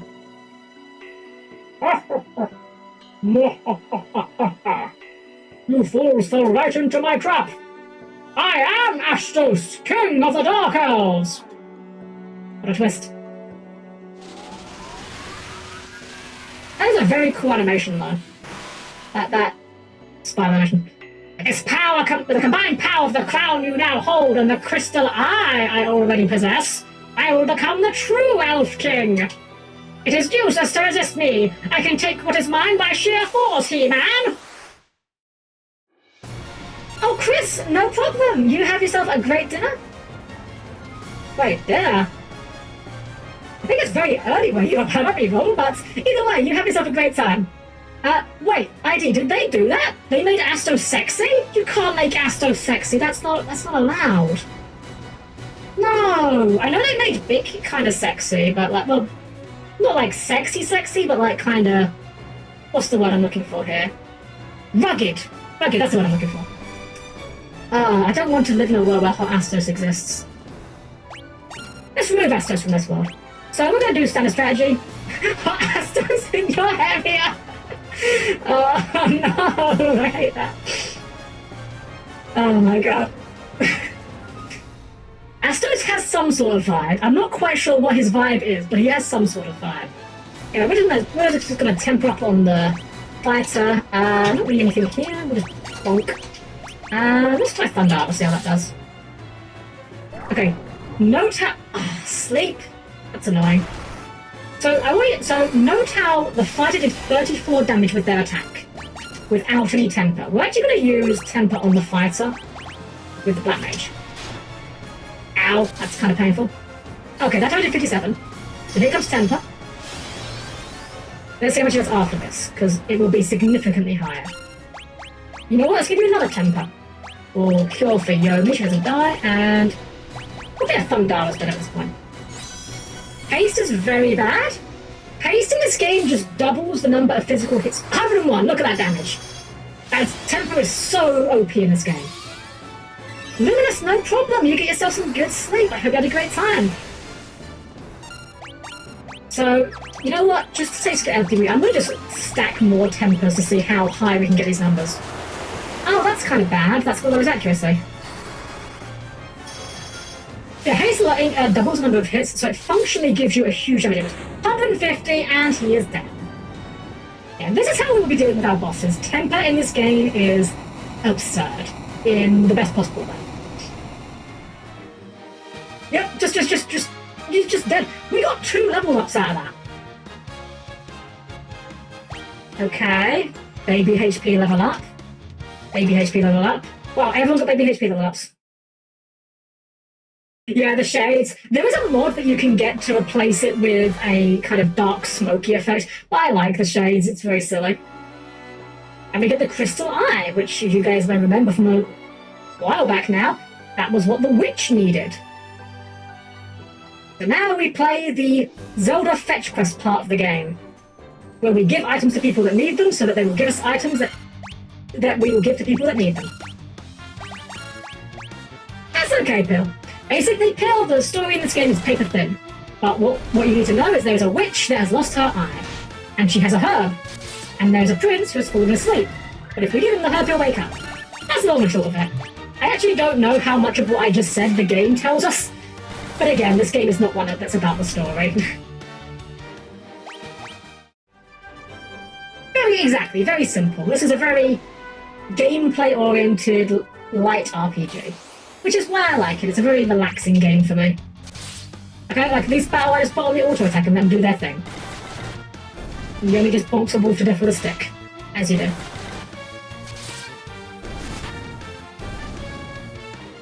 There we go. We get back to town, we'll heal up, we'll go see Matoya the Witch. You know, it's funny you said that, Michael. I have never played a Dragon Quest game. Actually, I take that back. I have played exactly 1 Dragon Quest game. I played a little bit of Dragon Quest Monsters Joker on the DS, and I couldn't quite get into it. I don't know, I just didn't really vibe with it. It's one of those series I've heard nothing but good things about, but just never got around to it. Okay, let's spend all our 11,000 gil. Wow, we're gonna buy all the things. I'm gonna get so loaded up on spells right now. So, we'll definitely grab a Fire for Yomi. We'll grab a Thundara for Chat. I'm going to hold from Fire for now just to see how much money we have, because I know there are a lot of enemies in this game that are weak to Thunder. I don't remember how many are weak to Fire. Yara. We might come back and get the Yara. Probably not, because we're probably going to spend all our gear in the next shop. Oh, Miss Julia, honestly, I'm just going to keep going until I get tired. Until either I get tired or... Well, I think at the rate I'm going, I will get tired before I finish the game. So let's get the best spell in the game. We'll put that on Yomi. And put it on Chat. And we'll get a Blizzara for Yomi. And that's pretty much all I'll go. Yes! Maple, this version unfortunately does not have the Dragon Quest reference, but this has the original English reference where it is Link. Exactly, Yomi. Yeah, once I get myself going, I can keep going for ages. It's getting myself up in the first place that's the hard part. Waking me up in the morning can be quite a task. I don't want to leave standby mode.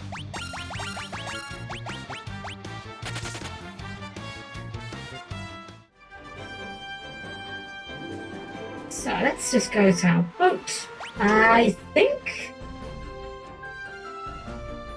we need to go all the way up here.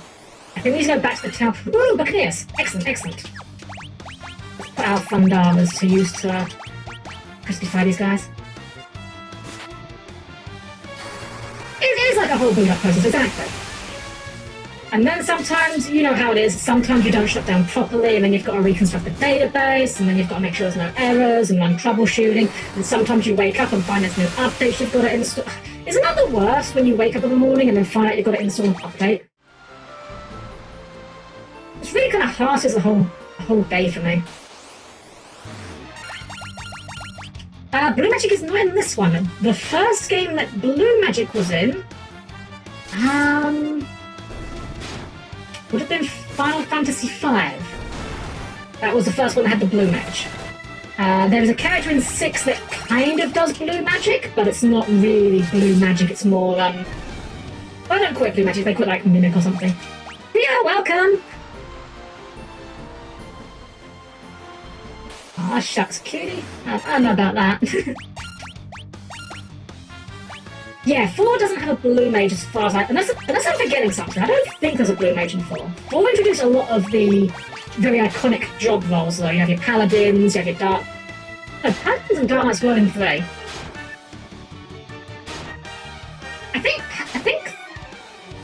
I think 4 actually didn't introduce any new jobs per se, because they were all the ones in 4 were already in 3. Although 4 was definitely the first one to introduce meaningful characters. Cute magic. Ah, shackles. I don't really use magic myself. Funnily enough, when I was younger, I would always use magic in every game that let me have it. If I was playing an RPG, I would play as a wizard. If I was playing a Final Fantasy game that let you name your characters, I would name whatever character was the spellcaster after myself. As I've gotten a bit older, I kind of get away from that these days. I'm kind of more of a tank enthusiast. I like heavy armor and stompy shields. Carly, thank you for the follow. Welcome. We're just on our way to deliver the crystal eye to Matoya.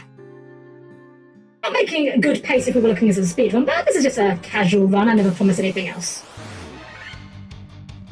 If this was a speed run, we would be way over the world record. I think the world record for this game is about 2 hours, something like that. That's without RNG manipulation.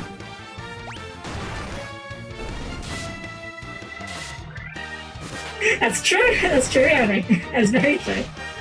Not quite sure exactly what my next stream will be. I'm still working things out a little bit here. This might be my only stream for this week, possibly, because I think what I'll probably do is make a schedule for next week. And then kind of go from there. But I've been having a blast with this, and I hope you guys have all been having a blast too. I hope my commentary and whatnot has been entertaining for you guys. That's the only thing I could hope to achieve. Your faces, ah! Oh, pill. Your faces. I mean, you're not wrong. I mean, we need to hide those faces with some helmets, right? Crazy horse! I love this enemy. It's just the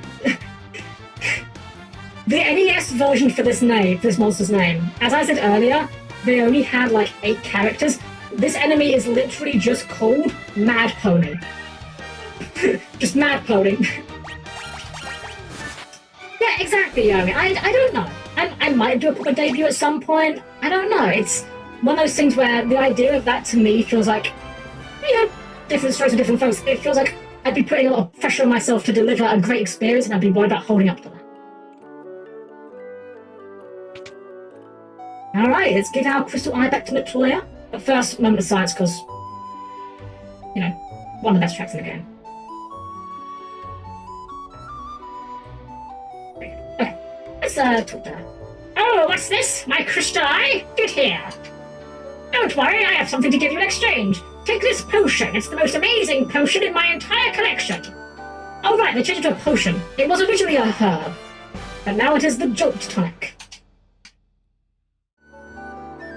Ah, I can see again. I don't know why I made Matoya sound like an absolute crone, but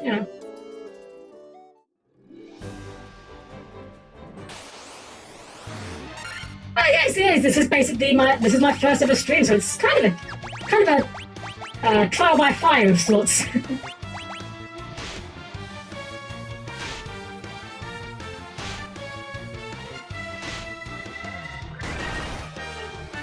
But yeah, I do have plans for other things I want to stream. I definitely want to stream some Yu-Gi-Oh! Definitely want to stream some Master Duel.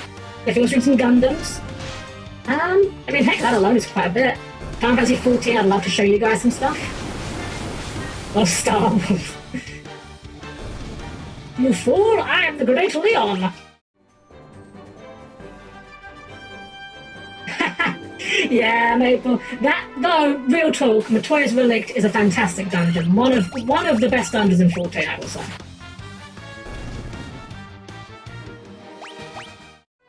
Definitely one of the best dungeon themes, if nothing else.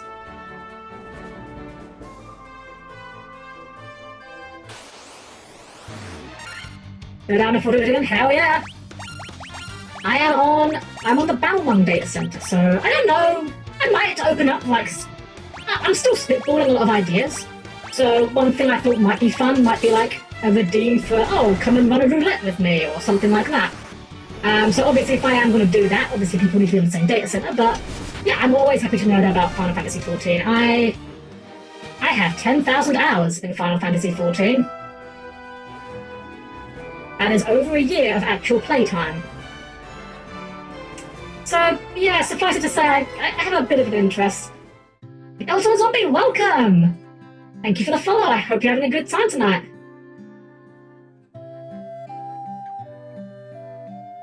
Yes, do your beast tribes! You get those free, well, almost free mounts. I've done every beast tribe because I have a crippling addiction to mounts. I don't actually know how many I've got right now. I think I've got about 100 and something, 149? I think I'm close to 150.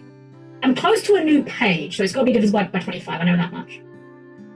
Yeah, that's how I get ya. I used to not think I liked MMOs. I played a bit of World of Warcraft, and I quit at like level 30 twice. Like I got a rogue level 30, got a what was another one? Paladin. I got a paladin to level 30. And I just got bored of it. I only remember running one dungeon, and it didn't feel like a very good experience. Right, we're going back a long way. We're going back to... This was Wrath of the Lich King. This was launch of Wrath of the Lich King. I remember going to one dungeon because a quest told me to go there. I couldn't do it on my own because obviously I couldn't. I was still very new to the idea of an MMO, and I didn't really know how to play MMOs, like, you know, that you need a party to do things. So I just kind of went in there, got destroyed, I left, and then some high-level paladin who was like level 60 or something came in and basically served the whole thing for me, and I was just like, oh, okay, I mean, thank you, but that wasn't what I would consider an interactive gameplay experience for my part. So I kind of bounced off of that, but what I'm getting at with this is, I thought I didn't like MMOs. Final Fantasy XIV showed me I do like MMOs when they're done in a way that I like. And 14 definitely gets that right. Shark more like Gura. Getting sabotaged by Gura on my first stream.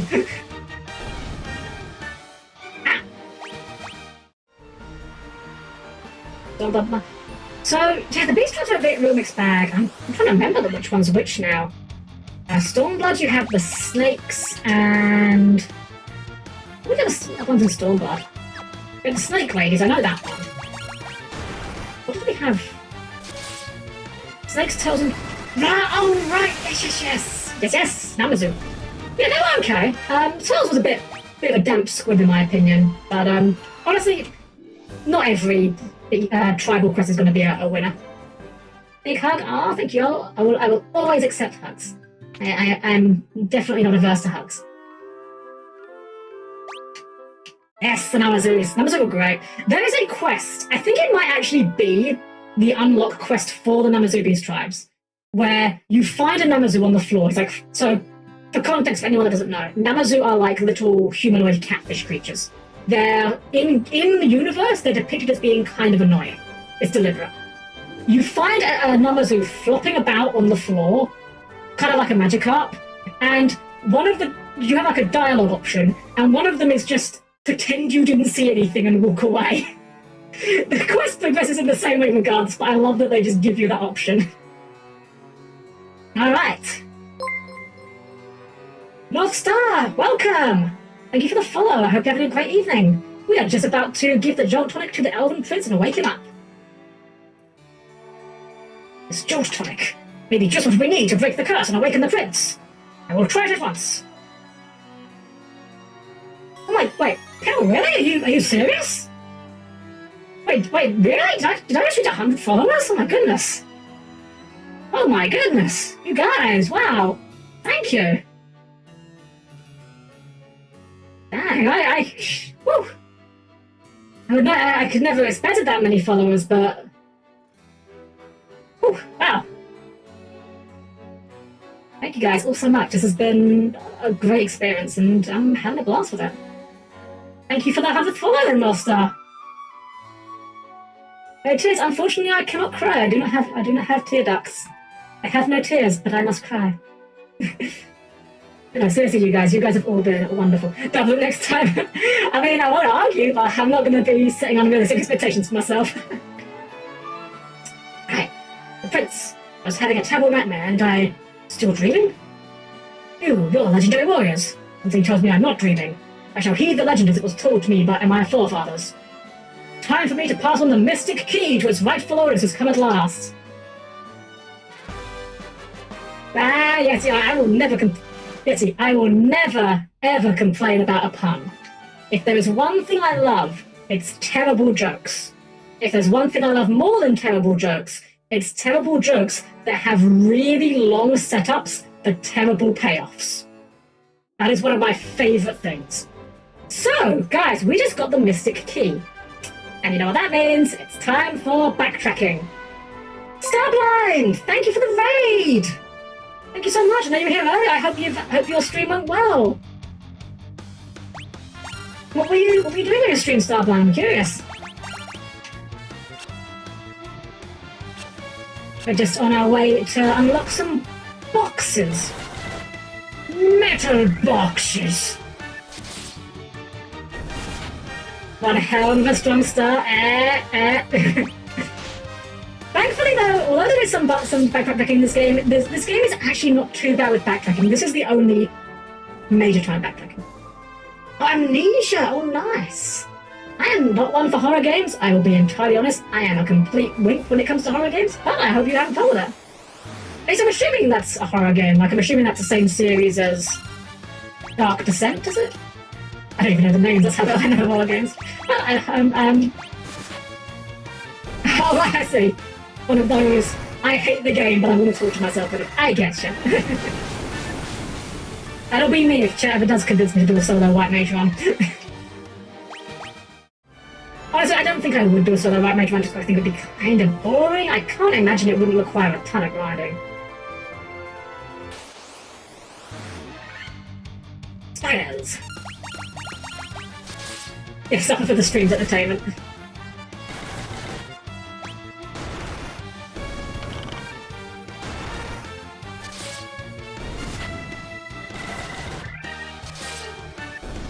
Go! So we're going to go back to the Marsh Cave. We're going to go and unlock the chests that we couldn't get into. On the way back, we'll swing back round to Astos' castle and unlock his chests. And then I think there's only one more... There's two more spots with chests. I think there's some in the Elven Castle that we should have gotten. And then there's some back at Castle Cornelia, and that'll be the end of the backtracking, so not too long. Yeah, Maple, you're not wrong. Funnily enough, the middle part of that run was not too bad. And that's actually kind of the thing with this game. There's a point in this game where the runs become very samey. And the reason why it will become apparent when we get there, I don't want to quite spoil it. You know, spoilers for a 25-plus-year-old game. But, yeah, I don't want to give the whole game away. Okay, shoots heals. Nice. That reminds me of an old FF14 pun, which is, wow, this pun doesn't actually work because one of these abilities isn't in the game anymore, I don't think, but what size pants do white mages wear? The ones with the largest ass size. I'm sure that joke did not land for most of you, but trust me, if you played Final Fantasy XIV, it's a very funny joke. It is a very hilarious pun.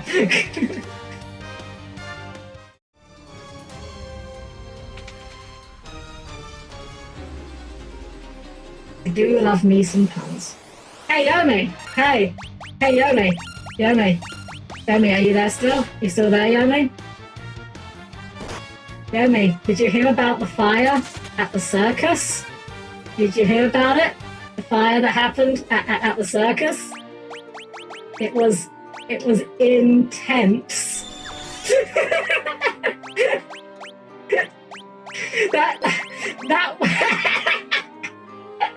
Dark Knight, thank you for the follow. I'm glad that the terrible pun was to your liking. That one joke, that one specific joke, the fire at the circus being intense, that is the one joke that I drop on Yomi every now and then just to torture her. Regardless of context, regardless of how suitable it's at hand. Although I'm sure Yomi wouldn't complain if it was Joker at the circus. Yeah, we're just gonna try and speed through here as quick as we can. There's a few things here that we want to pick up. That's a great idea, actually. I don't know how percussive my head is, but I'm sure we could make a good sound out of it. Let's see. Oh, I love that! Absolutely, hit me. Give me your worst jokes. I will eat them up.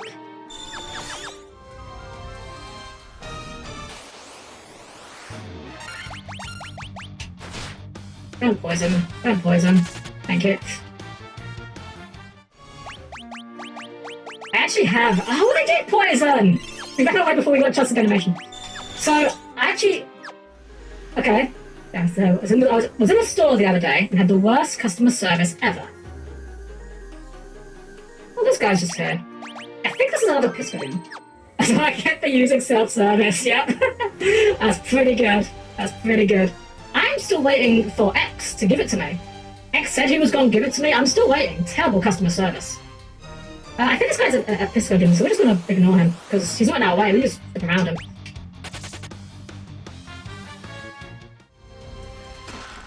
And there's monsters in the chest. Oh, anacondas. I do not remember these enemies. I don't know how tough they are, so... It's haste on the fighter. Oops, no, don't flee. We didn't get much white magic, did we? Okay, yeah. Haste on the fighter, attack with the white mage, and let's give them the blizzard. Let's see how he handle that. It's so weird in this game that haste is a black magic spell as well. Let's see how these guys go. I feel like these guys have to poison that. The days get longer, dark nights get shorter. Nice. Hey, there we go. No one's so tough.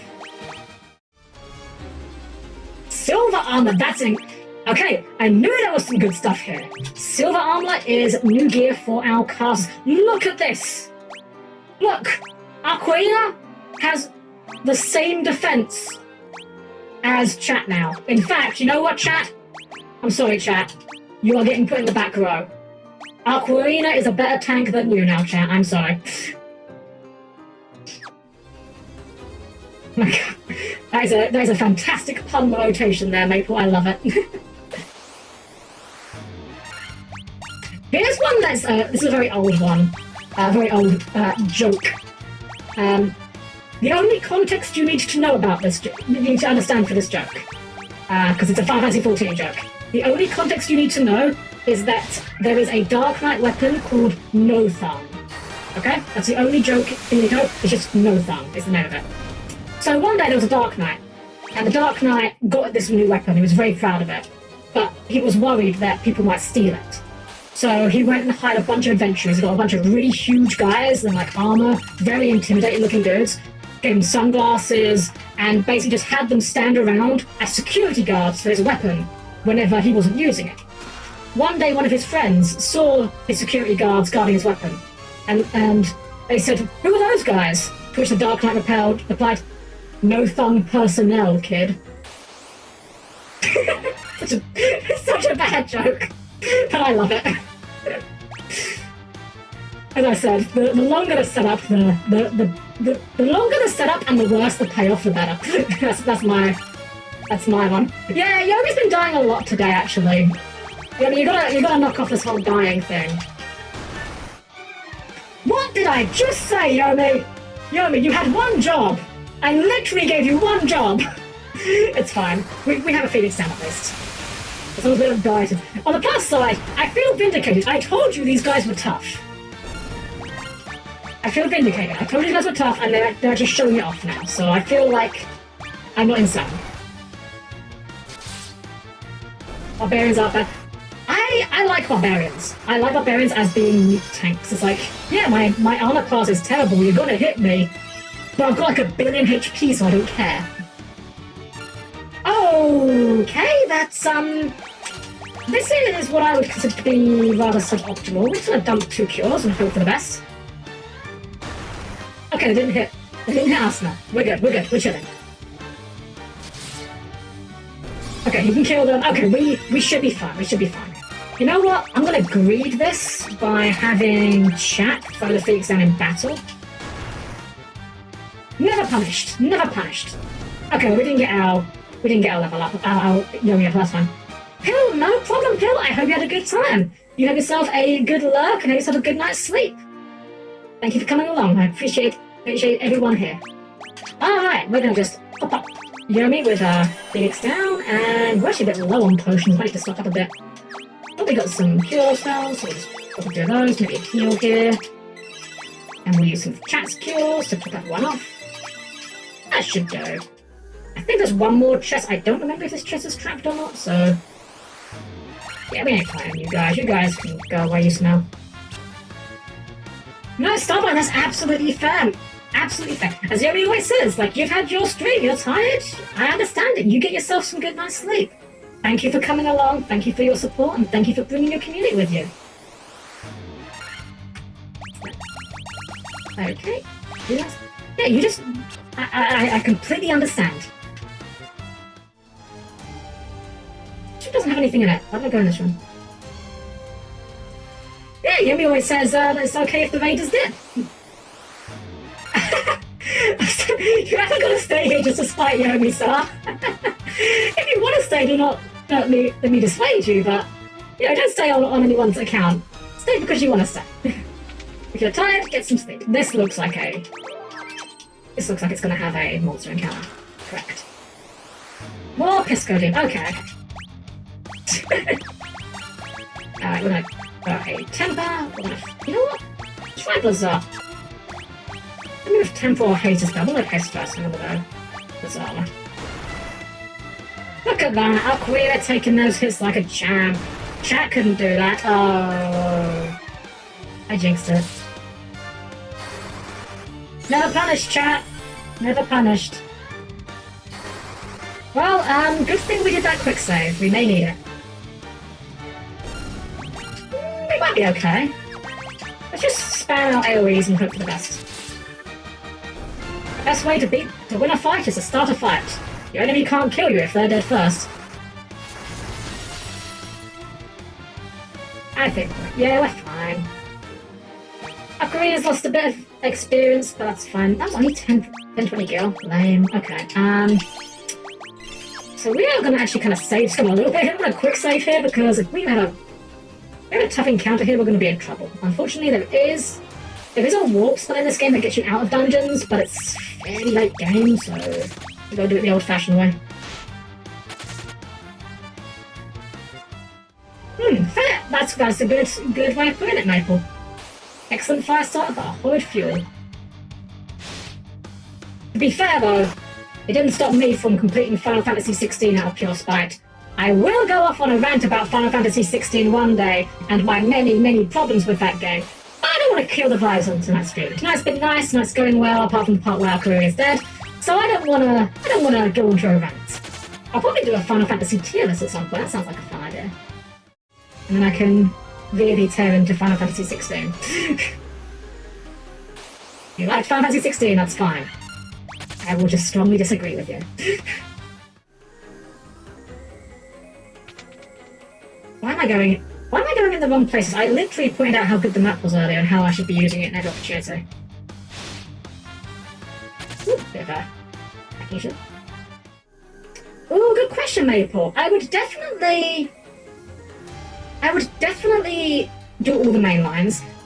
I don't know that it's necessarily fair to count the spin-offs because a lot of the spin-offs are kind of doing their own thing, you know? It's like, where am I going to try and rank Final Fantasy Fables Chocobo Tales on a tier list when it's a collection of mini-games with a card battling meta-game, you know? So it probably would be just the mainline ones. I'd probably avoid the ones obviously I'd avoid the ones I haven't played.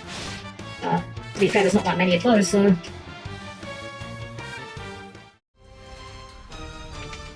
So we go up here, and then we just leave.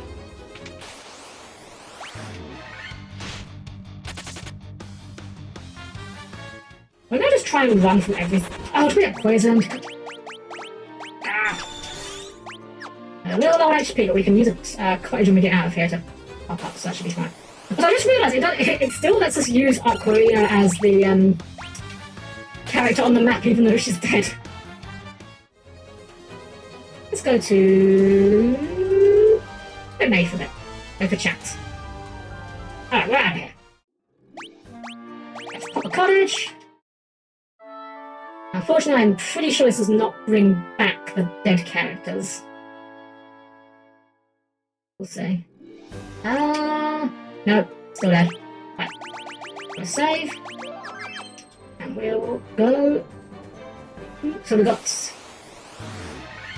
You want to play FF7? FF7 is a great game. It's definitely not my favourite. I have a few issues with it, but that's mostly because I don't quite have the same attachment that a lot of people do. Final Fantasy VII for me, I didn't play it until after I'd played Final Fantasy VIII and Final Fantasy IX. And don't get me wrong, 7 is okay. My favourite take on Final Fantasy games is from Pro Jared. He said, Final Fantasy VI is my favourite one. Final Fantasy VII is the most important one. Final Fantasy IX is the best one. That is my favourite take. I respect the heck out of someone that can detach their personal feelings to look at something a bit more objectively. Because I do think 9 is the best as well. For me, 9 is my favourite and the best. But 7 was definitely the most influential. Honestly, yeah, it is a great fantasy game to start the series with. It's definitely got some aging issues, you know, the translation isn't the best. This guy are sick.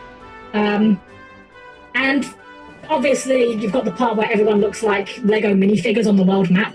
But it is still a good game. I'm not going to be disingenuous and say, oh, it's a terrible game. No, it's just not my favourite. The only 2 Final Fantasy games there's only one Final Fantasy game I would say is actually a bad game, and that is Final Fantasy II. Oh, it's Monster in this chest. Dang it, and we haven't got our White Mage. Never punished, chat, never punished. Okay. I think Fire should do pretty good here. Yes, exactly, Starblind, yeah. It's funny actually, because it's interesting that you say that, because I don't like Souls games. As I said earlier, I like easy games. Ooh, got a falchion. I like easy games. I've tried Souls games and I just bounced right off them. Not my cup of tea. But it's interesting that you say it's your favourite, because I know a few people who are big into Souls games who say that they really don't like Dark Souls 2. They kind of see a bit of a black sheep of the family. And that's fine. Everyone's allowed to have different opinions, and it's great that that is the case. 12 was the one with Vaughn and Pinello. 13 was the one with Lightning. Yes, the one you're talking about, Melanie, that's Final Fantasy 15. I kind of bounced off that one as well, unfortunately. Modern Final Fantasy games have been very hit or miss for me. In my personal opinion, the last really great Final Fantasy mainline title was probably 10. I mean, I love Final Fantasy 14, but it's kind of a cheat to call it a mainline title because, you know, it's an MMO. Okay, we'll make the Power Staff to Yomi. Welcome out, Kari. Hope you had a great time at work. That things have been going well for you. At the very least, I hope they're going well, better for you than they're going for Ocarina right now, who is not having a great time of it, as you can see.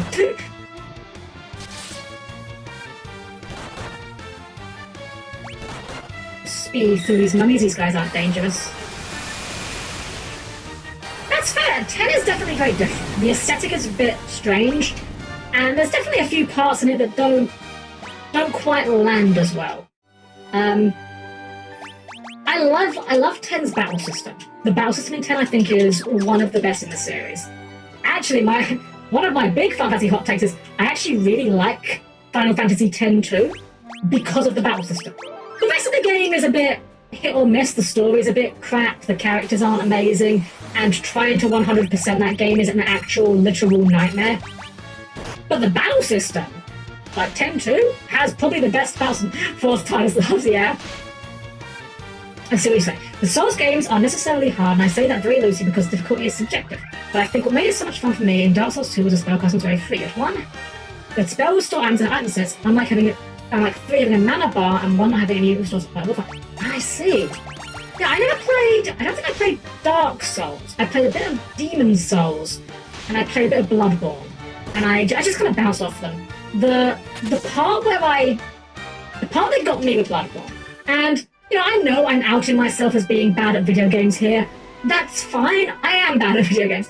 So I played Bloodborne. I got up to the Cleric Beast, and I got hard-walled by the cleric beast. And every time I died, I'd get really annoyed, because I'd be like, well, now I've got to go through every single enemy again, I've got to kill all these guys, and they're not quick to kill, they take a few hits, and some of them are annoying. And because everything does so much damage, I've got to play super cautiously, so it's taking me like half an hour just to get back to the cleric beast.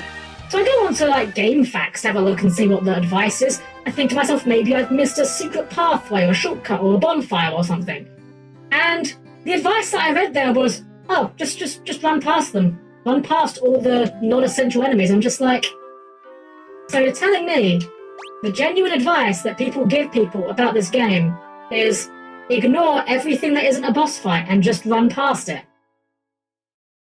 And I'm just sitting there like, maybe I'm missing something. Maybe this is just a type of enjoyment I don't quite get, but I don't think that a game where the recommended way to enjoy it is to ignore half the game. For me, at least, that's not really a fun experience. Bloodborne is a basic... Well, I don't know if Bloodborne is the average visit to London.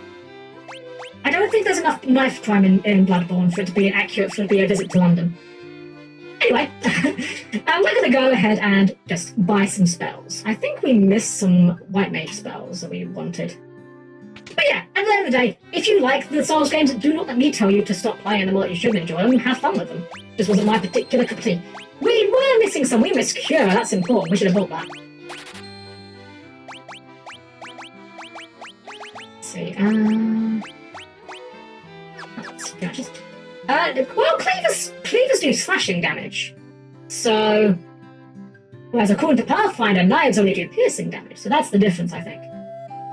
You change a channel. My antenna are not movable. They're attached to my head.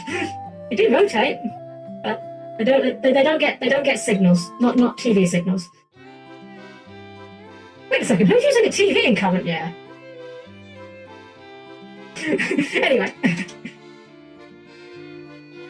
Last hero of Nostalgia. I can't say I'm familiar, I'm afraid.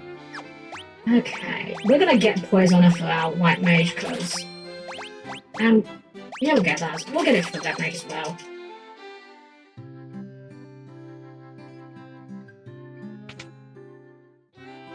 Get some spells for our What do we have? So we got Haze, we got Furious.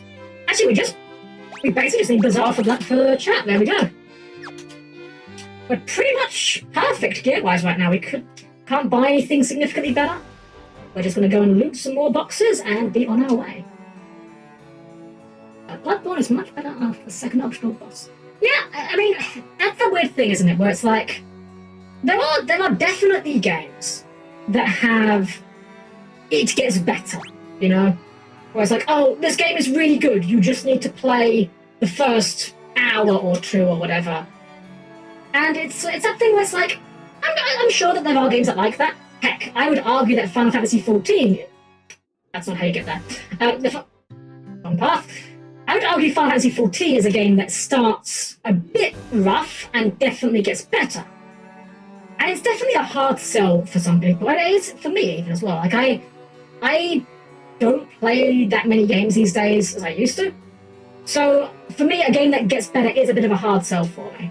I think we go over to this one. Yeah, so this is really sneaky, so this is a sort of design you can't get in a 3D game. There is a room hidden in the top right corner of the map. The way you get to the map is by leaving through this specific exit. If I take a step down here, we leave the map. This is the kind of thing where it's like you can't really do this in a modern game. Have, like, the puzzle being use the edge of the map. Yeah, that is pretty much where I stand on it. So, it was fine. It was aggressively fine. Like, I've played spectacle fighter games better than it. I've played games worse than it. But for a Final Fantasy game, I expect more. I said, I won't go into my whole spiel, because believe you and me, I have an entire spiel. I could do an entire stream while I just rip into Final Fantasy 16 for 3 hours if I really wanted to. I won't bore you guys with that much, but yeah. 16, lots of issues. Shining Force, not that I've played. It's one of those games that I have admired from afar. One thing that I used to love doing is looking at sprites from games. So I used to go on a website, I believe it still exists as far as I'm aware, called the Spriters Resource. And it was just a website where people would rip sprites from video games and just post them up, where you could use them for like sprite comics or animations or whatever. Yeah, cool, yeah, back. So it exists, oh yeah, good. I'm glad to hear this place. It's been going on for ages now. And I would go, I had that as one of my bookmarks for the longest time, and I would just go on there every single day just to look at the new stuff. Because I missed out on quite a lot of NES and SNES era games. My first console was an NES, but I did. It reses her with 1 HP, are you serious? Okay. Okay, good. Anyway, I used to, so I didn't really start with the SNES. I started with an NES. I had very few games for it. Funnily enough, the games I did have for it, I did not appreciate at the time. I had some good ones. Like, I've got Mario Bros. 1, 2, and 3, I've got this Visual Zelda, I've got DuckTales, I've got Chip 'n Dale, like, I've got a lot of good games that at the time I definitely did not appreciate they were genuinely really good games. But I skipped straight from the NES to the PlayStation 1. And boy, was that an absolute whiplash at the time, going from NES sprites to suddenly getting full 3D graphics. That was, whew. But because of that, I miss a lot of SNES games. So I would just go on the sprite resource and look at all the pretty sprites, and that's how I discovered certain games. Yeah, plus I heard that. It's really strange to me, because I read somewhere that the DMC developer reckoned it was the best game he'd ever made. And I'm just sitting there like, did you not play Devil May Cry 3? Devil May Cry 3 was way better than 16. Like, 16 is not a bad game, but I would never, ever rate it higher than Devil May Cry 3. To be fair, Devil May Cry 3 is my favourite game in the franchise, but even so. Endo, welcome! Hope you're having a great evening. We're just on our way doing a little bit of backtracking, opening some boxes up and dealing with sharks, as is the norm. Hope you're doing well. Yeah, we're holding up alright. Things are going fine. Our career did have a bit of a tumble, but nothing we couldn't recover from. I never played DMC 5. What did I play? I played 3, I played 4. I think I did a little bit of 1. Couldn't quite get into 1. But 3 is still definitely my hands-down favourite. Alright, so now we've got our mystic key, we can finally go and open the chest that were teasing us from the start of the game. As soon as I remember which way to go. It is, I mean, it's that thing you've got to bear in mind with any new series. It's like, they don't know what they're doing yet. They're just throwing things at the wall, seeing what happens, and it's easy to forget. Devil May Cry 1 was originally a Resident Evil game. It's kind of wild that when you think about that. Alright, let's see what we got. Iron armor. Tent. Nitro powder! Yome? Why is there nitro powder? I am concerned. I know why. Fun fact, in the NES version of that game, that item was literally called TNT. Got a cottage, a saber, and a mithril knife. Let's go ahead and equip all that. So, nothing good here, but I think the armor was an upgrade. Yeah, iron armor, loads of evasion, but look at that defense, that's incredible. Yeah, well, optimal there. Optimal there.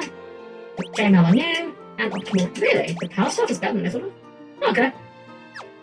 Weird. Alright, and once again, you notice how we kind of don't have an objective again? Good old NES games. I have no idea how you figured some of this stuff out back in the day, but then again, I guess the longevity of the game was relying on the fact that you have to forget. Hey, Buccaneers, let's get some money. Wow, I just noticed that chat has lower HP than Yome. Can we get some Fs in chat for chat's HP? That is absolutely tragic. Imagine being a red mage and having less HP than the black mage. That is... I've had runs before where this has happened, where the black mage out HP'd. Well, I've had it where the white mage out HP'd the red mage. I've had it where the black mage did for a little while. Not normally this late in the game. Normally at this point in the game, the red mage is caught up a bit. I think it must be a combination of red mage getting really bad level ups and black mage getting really good ones. Alright, so we're just gonna dock at this inconspicuous port. This port here, no idea how you meant to be here. And it's true, Star, though, as any good Final Fantasy XIV warrior will tell you, the only HP that matters is the last one. Micro-dosing on explosions? Maybe just sitting there, like, setting off firecrackers.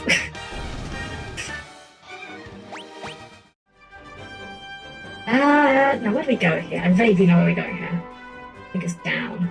Yeah, here we go. Yes, warriors don't need... Exactly. My favourite thing as a warrior is that moment where the white mage... Yes, exactly. Where the white mage looks at your HP and you can tell without them saying anything, there's that internal question of, are they not using bloodwetting or is it on cooldown? And then inevitably what happens, they smack benediction, you smack bloodwetting, and then you both look awkward. I really hope they do not touch bloodwetting in Dawn Trail. Because it's fine. Bloodwetting is absolutely fine. It's like, oh, but warriors are like so... warriors my favourite class, yeah. I've recommended it, yeah.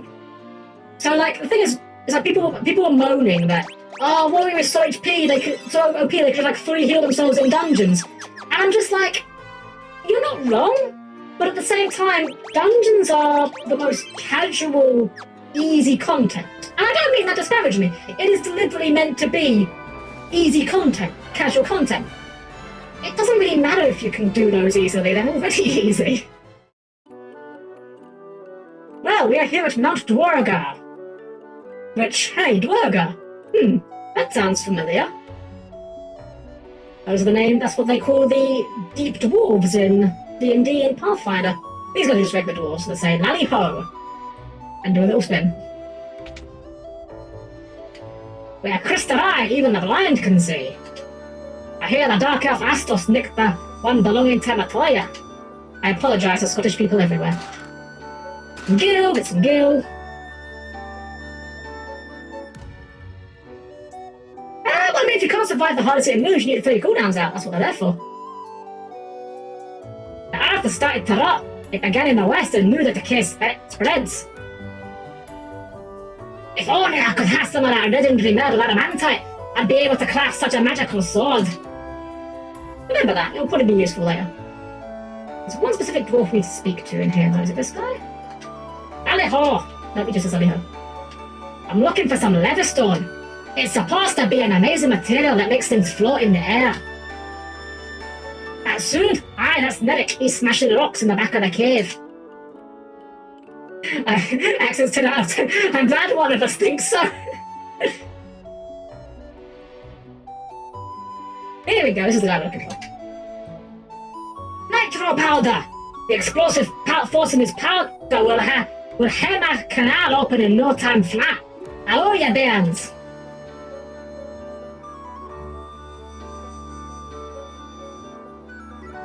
You know, anyone that says Final Fantasy was always like old school fantasy and never had like, you know, the science elements, no, you're wrong. You're factually wrong.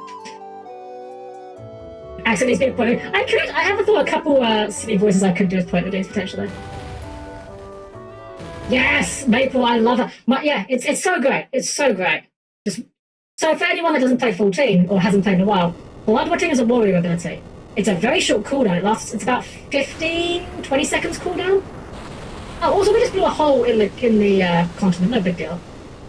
Yeah, it's like a 20-second cooldown. Lasts for about 8 seconds. Every time you do a weapon skill, you heal HP, and this applies for every enemy you hit.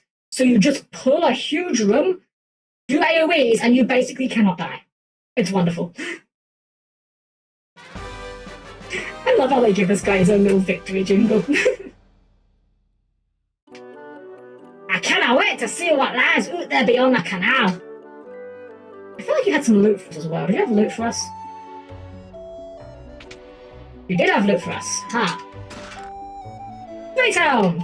That's a pretty great helm. And Worm Killer. So, Worm Killer. This is the best sword we've got right now. This actually does bonus damage against dragons. Yeah, in theory. In this game it works fine. In the NES version of the game, it doesn't work. Because hardly anything works in the NES version of the game. In the NES version, it's just a big sword. Does more damage. Still good, but not as good as supposed to be. Ether, potion, mithril mail, skill, and a cottage. That type of mithril mail. Actually, that's worse. And you're equipped with what? You can, okay.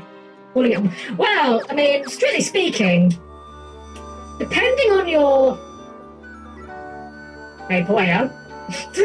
Depending on your on what game or what franchise you're talking about, worms and dragons can be seen as completely different things. As any Sword Soul player will tell you, there's a big difference between revealing a worm in your hand and revealing a dragon in your hand. But now, we have access to the whole, well, almost the whole world map. Now that we've broken a hole in the landmass here, we can sail a lot of the map, but it's not quite as open as it looks. Because we're still limited in where we can dock. We can only dock at, well, designated docks. So, although it looks like there's a lot of places we can go, the actual places we can go are surprisingly limited.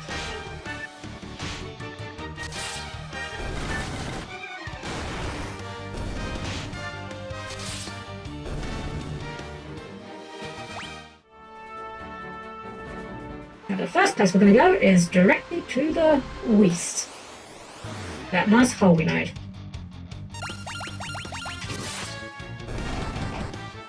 Wow! And we just had 16 of the melee attack. It's those noodle arms are becoming an udon. I think that's how that works. Udon's the thick noodles, right? The entire section of Canada would be proud! Really, Canada? I would have figured it would have been America that once would have been impressed with that. We're just gonna chew through these guys. Honestly, you don't have to fight these guys, but we're at the point in the game now where, generally speaking, if we fight more or less everything we come across, we'll be fine for most of the rest of the game. We won't need to really do any grinding sessions unless we really want to. All cover this part of the game is pretty decent. So we are now in Melmond. And this is a town, alright. This looks way nicer than the NES version. So the whole idea is that the Earth is like all decaying and rotting and gross. In the NES version, obviously they don't have nice tile sets like this, so they just represented that by having just tiles be sand tiles. Bit strange. As usual, the NPCs have nothing meaningful to say, except there is one NPC that does. This man over here. There is nothing I, the great genius Dr. Un, do not know. What? You've never heard of me? Inconceivable. That's all he's got to say for now. We'll be back later. Doctor, welcome! Thank you for the follow! We have just arrived in Melmond and we're, getting settled in? Yeah, something like that. Things have been going well. I hope you've been having a great evening. He does look kind of spoony. He does. I believe in Final Fantasy III. So in the original NES game, he didn't have a unique sprite. He was just a regular NPC. I believe the sprite they've given him in this version of the game is a recolor of the scholars from Final Fantasy III. Yeah, which just otherwise make him stand out. So let's check the most important thing, which is of course our magic. Yeah, I love this game. It's got its flaws, it's very basic, but it's just so fun. Ooh, we're getting into the good stuff. Kiraga, life. Dang, these are all great spells.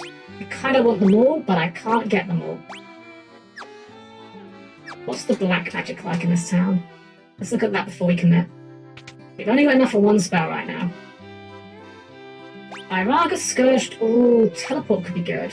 No, Firaga. We want Firaga. Alrighty then. Like that. We ain't got enough for any spells, but let's have just a quick check in the weapon armor shop, see if there's anything insignificant in this one. Crucier, Saber, Longsword. Wow, the Longsword's really good. want to get a longsword, but I feel like we find one soon. I'll buy one. I'll buy one for the fighter. Actually, can you use the worm killer? You can. That's actually pretty good. The red mage has a very strange equip list. He can use some swords, but not all of them. A lot of the more, like, fantastical weapons he can use, like the elemental ones, if I remember correctly, he can use. Any armor? Whoa! 36,000, jeez. Vinvash, welcome! Glad you could make it! We are just arriving in the town of Melmond. It's a rundown town and we're just spending some money. So much for being it. Yeah, exactly. Yeti, no problem. You have yourself a great night's sleep. I hope you've had a good night here. And yeah, you just take care. Family Goblin is very powerful. I suspect we might find one. Let's change to that page for a bit. Alright, next part. Actually, you know what? I'm going to keep going for a little while longer, guys, but since we're here, since we're in a nice safe spot, I'm thinking let's take another little break, because we've been going for...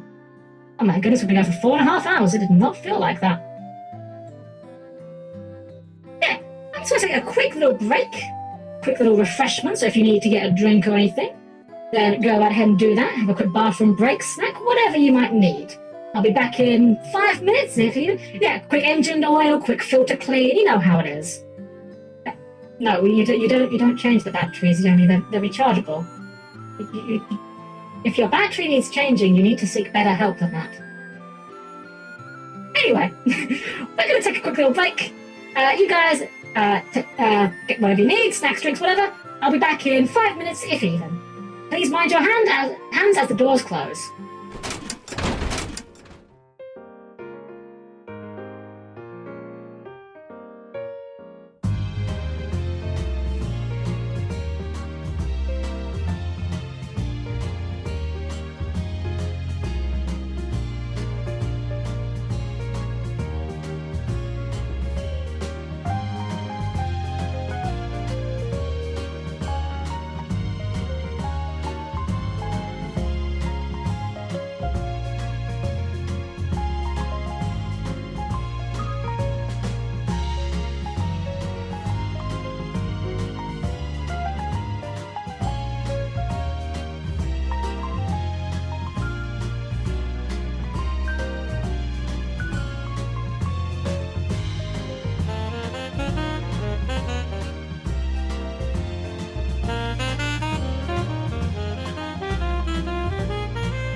And we are back. We are all back. Hope everyone's got what they need. So plenty of water, half special cookies, and heck yeah! That's the sort of fuel you need to tackle the beast tribes. Or tribal quests, as they call them. Now, I get why they did it. Makes the design space a bit easier. But we are all back. And we are about to set sail. What more, Faye? Do I need to come and clean things up? You know the reason why we have the whole sign saying keep hands clear of the doors is for him, right? Anyway, we're going to get ourselves moving on. I believe there's an NPC here that tells us what we need to be doing. Here we go, yeah, the vampire attack, destroying our church and leaving our city in shambles. Is there nothing we can do to stop the ruination of the earth? So we're going to find a vampire and kill them. I'm not going to talk to every NPC. I think one of them does point you in the right direction, but I know where we're going. We're going... Let's see, I'll do my actual cursor in. Going to this... Wait, it's not shown. There you go. This part of the map here. This is this little triangle. It's known in-game as the Devil's Tail, and here is our next destination. Let's set sail. Well, not set sail. Set off. So we'll fight these wild wolves even this late in the game. How much of a mess is here, guys? Well, if I've been there, it's not messy at all. If I've been there. When I'm not there, I can't speak for anything. I will say, however, that Morphe is certainly a cause of plenty of the mess. And we're already here. Oh, almost already here. Ambushed by ghouls. Look at that. 2 damage to our Karina, and she's the mage. That's the power of the silver armor right now. So we're going to throw a quick tent here. No tent picture and jokes, please. And we're going to save before we go in, because this area is definitely not as big of a difficulty spike as the Marsh Cave, but it's definitely not impossible for it to go badly. So we'll take a moment to appreciate this song. This track's always good. I really love the instrumentation they went with for this particular version of it. It kind of has a bit of Cosmo Canyon vibe, which is honestly far nicer than this dungeon deserves, but you know, it is what it is. Thankfully, we can use our peeky. See, this is what I was saying. So, from where we are, imagine the DM setting the scene for you. You descend the stairs into the Earth Cavern and find yourself at an intersection. There are 4 paths, one leading north, one south, one west, one east. Where do you go? Well, what we do is we check the map, and we see that there's a loop to the left, so we don't take that one. And we go down and we can see there's a dead end. These are rooms. Dark vision, of course! Good old dog. So there's some rooms down here, which I believe have some loot in. I believe that this tiny yellow arrow here, this is where we need to go. And then there's another loot room there. We're actually going to do this the reverse to how we did the Marsh Cave. We're going to do the loot rooms first, instead of the loot last. Some Minotaurs, these guys are kind of beefy. I do like a good Minotaur enemy. It's funny how Minotaur is such a simple concept, it's just dude with ball head, but it just works as a good monster. I suppose they've got the hooves going on as well, but... Oh, they're dead now, so... And, okay, this will level up Valkyrie. Very good stamina.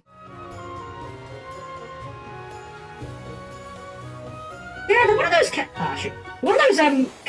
races you don't really see a lot as player character options. I can only think of exactly one setting that allowed them as a player, which was the Dragonlance campaign setting for 3.0. You're allowed, Maple. You're allowed. I'm still emotionally trying to recover from the day someone told me power armor is just a fursuit for robot enthusiasts. And I can't dispute that, but I still hate it. It's one of those I've never been more offended by something I so thoroughly agree with moments. Anyway, gargoyles.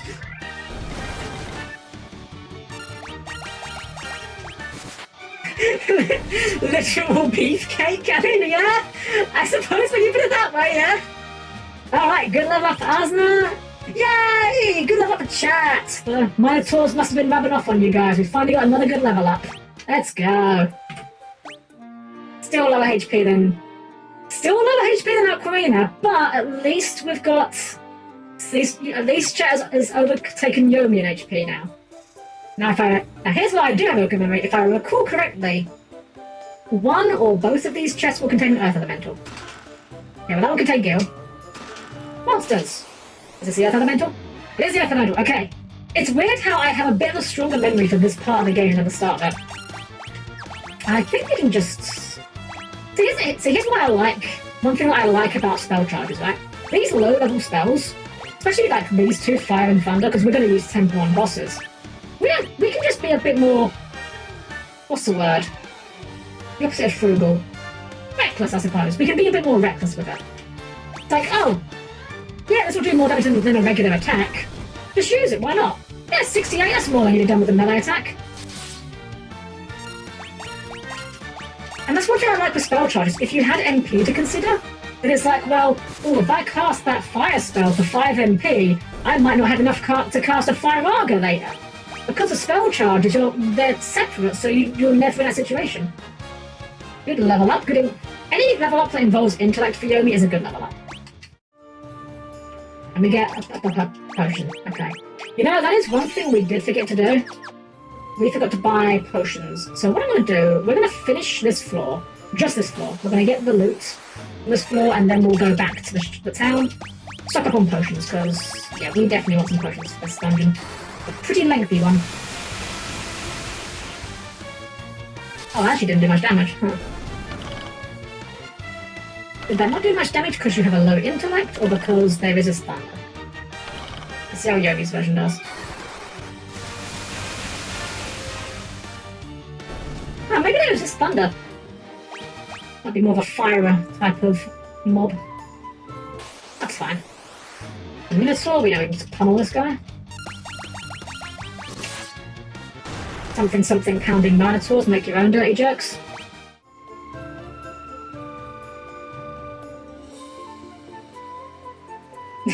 Yeah, Maple, you'll be... Well, I mean, this is chat. That chat is you guys, so I guess that's only fitting that you'll be a bad influence on yourself. Let's have some deers.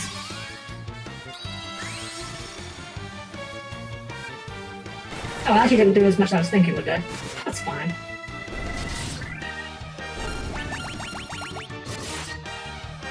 Oh, I just realised actually that the interface does cover the whole bottom of the screen when the command menu comes in. I'm a fool. Spiders! I should have fired these guys. The worst influence. That's okay, I won't be allowed. I mean, I'm a terrible influence when it comes to encouraging people to play terrible card games.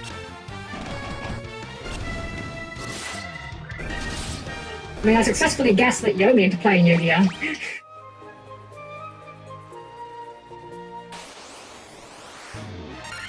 It's all over now. We're gonna hit them with a... Oh, they got fire on the white mage. They're red mage. That's fine, we'll just do that. It is fun, it is fun. It's, you know, the whole meme of no one hates Yu-Gi-Oh! More than Yu-Gi-Oh! Players. I think that's true for any competitive game. Any game that people play remotely seriously, people that play it seriously are gonna hate it. Or they'll joke that they hate it, you know. It's like that one groundskeeper Willy meme, where it's like, Englishmen and brothers and sisters are natural enemies. Like Scotsmen and Irishmen, or Scotsmen and Englishmen, or Scotsmen and other Scotsmen. Damn Scots! They ruined Scotland! Alright, let's just beat this guy up. Let's try the Zara. We're gonna go heal. Oh. You know what? We're going back to heal. Let's play with the neutral eye. Let's see how much the Fire Arga does.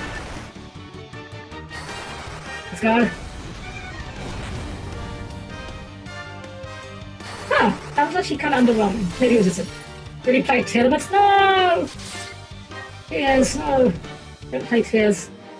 I mean, Tears is so good that in real life, loads of those cards have been hit and yet they still see competitive play. It's wild.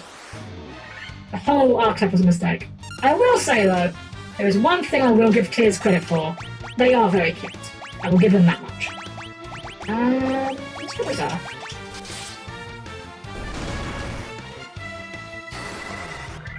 Well, it's funny you say the Eye of the Beholder, mate. We might be running into one of those later.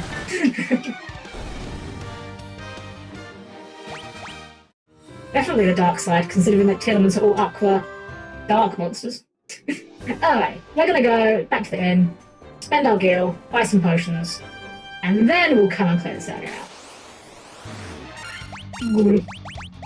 Is it ghoul? These guys kind of look like lab... Huh. Okay, I mean, they're allowed to die, but they kind of look a little bit like if Yomi's assistants evolved into, like, a mutant version of themselves. A little bit. I'll have to give them a moment more screen time if we run into them next time. There you go, yeah. So like, the colour's a bit off, but they got the long coats. Maybe they just like grew some mutant legs. I think they've got a long sleeve with that claw. Hard to tell. Either way. Give them some Diaras. Diara. Final Fantasy really should come with a pronunciation guide to its spells. Hey, very good level up for Aquarina. We are getting really good luck with these level ups this run. This is kind of bonkers. Quickie, no problem! I hope you had a great time, and thank you for the compliment. And yeah, you have yourself a great night's sleep. It's been great to have you here. Alrighty then, so let's see. Oh, right, we were going to buy potions first. Let's do that first, because if I don't, I will definitely forget. Wait, is this town? Town doesn't have an item shop. Let's hop on the boat. One town in the game that... It's fine. The nearest item shop is not too far. I just want to run from these guys. I can't be bothered with you right now, guys. Come on. Come on. Yeah, right? I really wish more JRPGs had repel-like features. Even though it was a game that I never finished, big shock, Hell never finished a game. One thing I loved about Bravery Default was it had an option where you could adjust the random encounter rate. You could turn it all the way down to 0, or you could jack it up to like 300%, and the higher the rate was, you actually got bonus experience for it. It was such a nice feature, because you could just like turn it up, do your grinding, turn it down, and walk to town without worried about getting attacked by 2 Sahagin chiefs and a shark. Living the dream. Thankfully we get potions. I think every item shop in this game actually sells everything. Mechanics a can of Axe and Link, please. Wow. Yeah, that... You know, that would make a very appropriate one for a game like Earthbound or something. As a can of really heavy body spray. Oh, we get high potions now, actually. Let's get some of those instead. A bit more pricey, but... Yeah, we'll buy a bunch of them. Yeah, we're just gonna stock up on those. Here's the thing, the high potions heal more, but we can just chug these outside of battle. As long as we survive the battle, we just chug potions like we're at frat play. Get a couple of these because we've learned our lesson, a couple of these because I'm pretty sure some poisons. I think we might need a couple of these. You know what, just get a few of everything. I don't know, that's good enough. Stock up on the status items and that way you don't need them. What about them? Yeah, it's actually kind of a very nice sound effect, isn't it? Oh, we forgot to rest. We'll rest back in Melbourne.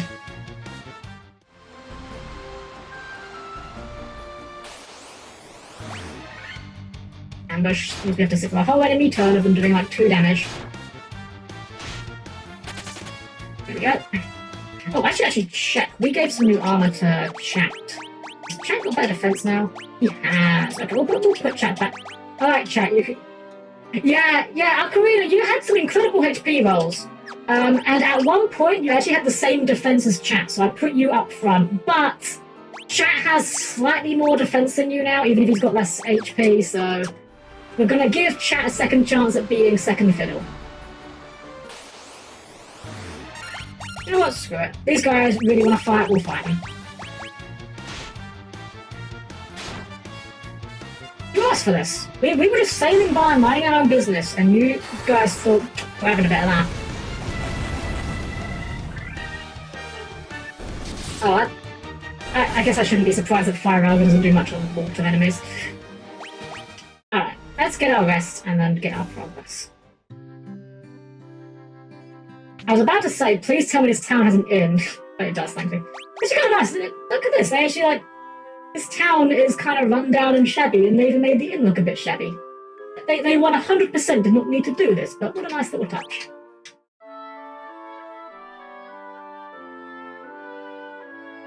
I love when games have that, where it's just like, you could have definitely not done this and no one would have argued, but it's not. You know, I can't clean it up, there's no cleaning tools in this game. I really want them to put a brush or a broom glamour in FF14, that'd be great. It's got to be a mob, it's not quite the same. Okay, we're just going to run from these guys to try and save our poison heals. Okay.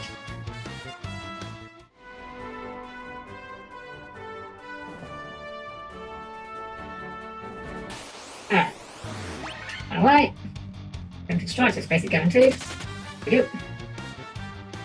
So another fun fact about the NES version of this game, in terms of running away, I make it, again, as always, this may be slightly incorrect, but running away in that game was slightly bugged as well. It was something along the lines of... It was... What's the word? Your party order actually affects whether you can run away from battles. And what I mean by that is, if party member 1 tries to flee, it's far more likely to succeed. And party member 4 basically never can flee. It's something like that. I might be getting the details slightly wrong. And yeah, as we can see, now we're getting into the real dungeons. The real labyrinth stuff. Look at this. How are you meant to navigate this without a guide or a map? The loot chest, there's a room at the bottom and a room at the top right. We're gonna full clear the dungeon. Because why not? Gets us some experience points, gets us some loot. Troll! I love the sprite for this troll. He looks like he's having such a bad day. Like, he looks like he's just dropped.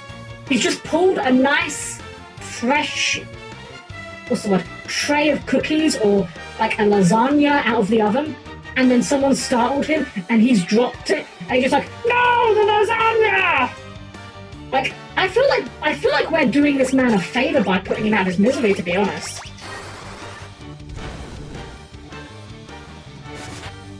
I could kind of feel bad for him, like, he's already having a bad day, and then he runs across us, and we're just like, yeah, I mean, just end him.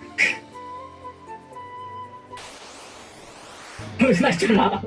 Ooh, cobras. Oh, I dropped my keys! I'm gonna run from this. I think we could deal with this, but I don't want to risk getting poisoned. The poison in this game isn't even that deadly, it's just annoying. Still finding them werewolves and wargolves, maybe. Crash! Welcome! Thank you for being our newest guest. We're just on our way through the... I forget what the service is called, actually. I think it's the Earth Shrine? That's what it's called. We're just on our way through, fighting wolves and taking names. Unfortunately, the names are all just like warg wolves, so they're not very exciting names to take. Okay. Order that. Funny thing actually, Maple, with that, how am I going to officially skip from the story? I actually had an experience like that, almost.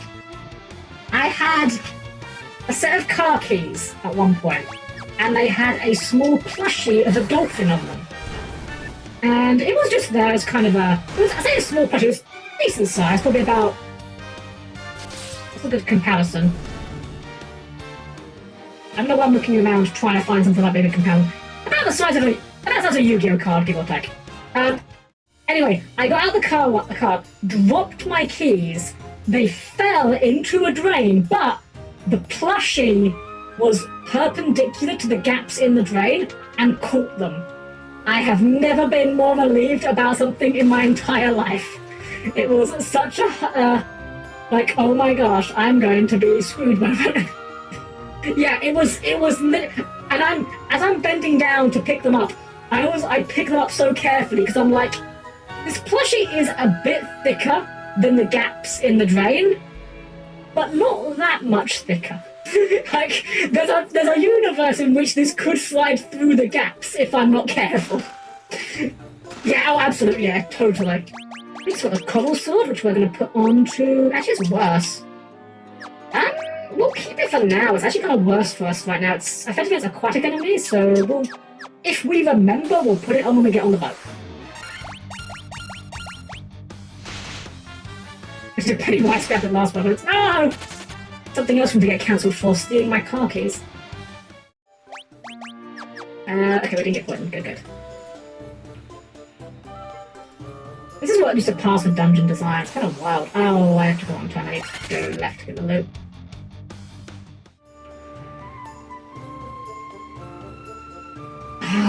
Yeah, those are the moments where it's like you realize you're about to encounter something that could... Oh, I was not paying attention to Young's HP.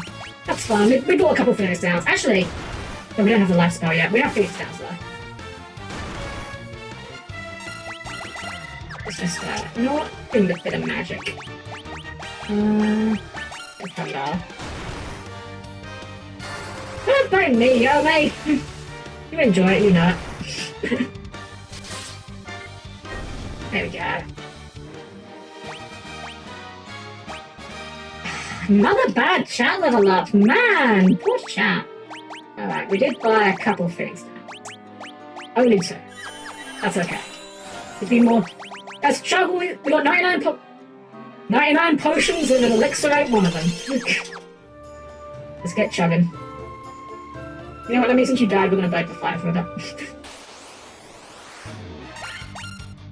Cougars. Really fast motors, we'll go get some. I think they're weak to fire.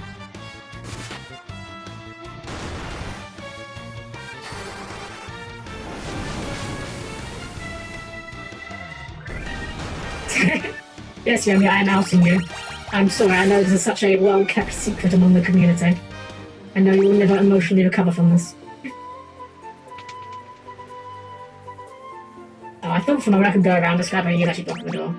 Quick save just in case. I think he's just another Earth Elemental. Yep, just another one of these guys. That's a lot of damage! Actually, I don't know what does a lot of damage to these guys. You know what does more damage? Casting Haste on the fighter and then Temple. That does a lot of damage. Okay, we're going from 82. To be fair, this is kind of overkill, but I just want to see what happens if we do it.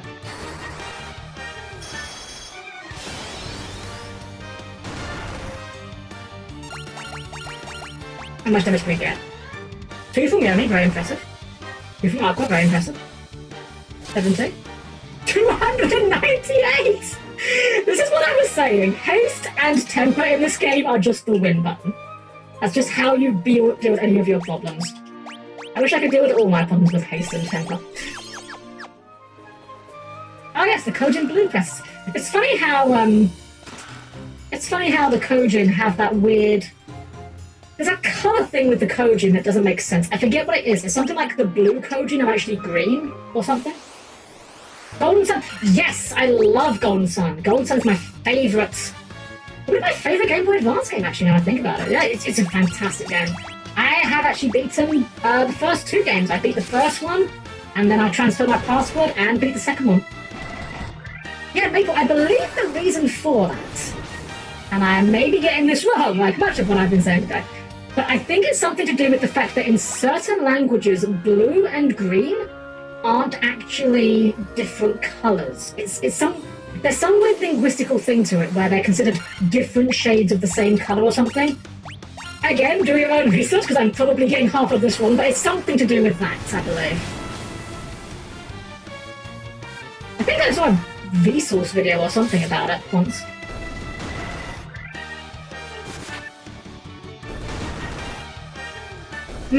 All great choices there, Yannick. I am putting some more JRPGs. I don't want to completely do JRPGs. I want to do some, as I said, I want to do some Yu-Gi-Oh! I want to do some Gundam, a few other things, but yeah, I definitely am planning on doing RPGs. I definitely want to try out want to do a Mega Man Battle Network on. That one will be a project though. That is not a short game. It's not a particularly long JRPG, but it's certainly longer than this. I mean, I think my best run of this is about 8 hours, give or take. But like my last run of Mega Man Battle Network 1, which from what I remember is one of the shorter ones, I think about 20 hours. Apparently, you were not told wrong, they are both fantastic games. The hardest part about Tales of Symphonia? Well, actually, I think they did do a HD port of it. I was going to say the hardest part is getting hold of it. I remember trying to get my hands on a GameCube copy of it some years ago, and it was like gold dust. And you wanted to try it,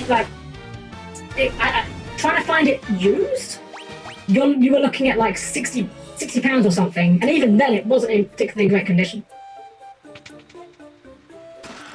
Sleeping bag. Wait, what is sleeping bag? Is that just like a worst tent? Yeah, it's just a worst tent. Okay. Sure.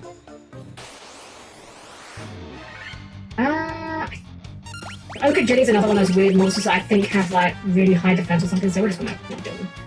Yes, Vesperia and Berseria are both really good. I didn't get as big into Berseria, but Vesperia I loved. I keep telling Yomi she needs to play Vesperia. It's a very good game. It's kind of funny, so these Pisco dudes are literally the exact same guys we fought earlier, and they're doing a heck of a lot less damage to us now. Oh, let's fight them down. I don't even need it, to be honest. I tried a few other Tales games. What was the one I tried? It was Tales of... No, I'm drawing on it. I can't think what it was. It was a... Wait, Right, okay, yeah. I was so busy talking, I kind of forgot where I was in the dungeon, but I know where we are now. Okay. Yeah, I can't think what... Was it Tales of the Abyss? I think it might have been. I can't remember too much about it, apart from that there was a mechanic where you would cast an ability, and it would leave behind a kind of elemental puddle. And then the elemental puddle would power up other abilities if you use it. Something like that. It's been a hot minute. It was on the 3DS. I remember Jameson Price was in it, but that's about it. That's not a particularly helpful thing to admit. Yeah, I've heard it's good. I think it's, for me, I have a lot of trouble playing long RPGs on handhelds. Ocarina absolutely killing it with these level ups. Oh my goodness. So much HP. How much? Hold on, I'm gonna compare it to the...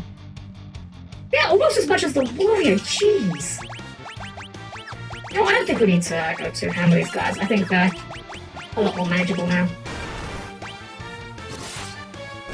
Yeah, look at that one shot. Octopath is one of those games I kind of want to try, but at the same time, I was saying earlier, I really don't vibe with the aesthetic of it. I feel like the 3D environments and the lighting engine kind of makes the 2D sprites just look bad. It kind of makes them look like ugly cardboard cutouts just wiggling around on a ugly, what's the word? Panorama.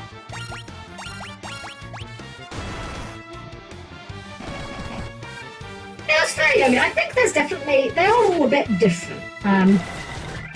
I think you would like Vesperia, just knowing the kind of characters you like. But yeah, you know, you play what you want to play. I mean, I know there is one character in it for certain that I know you would like. And I think you know the character I'm talking about. Dead by Daylight, the RPG? Ah, heck yeah. I'm gonna put all my points into teabagging and flashlight clicks.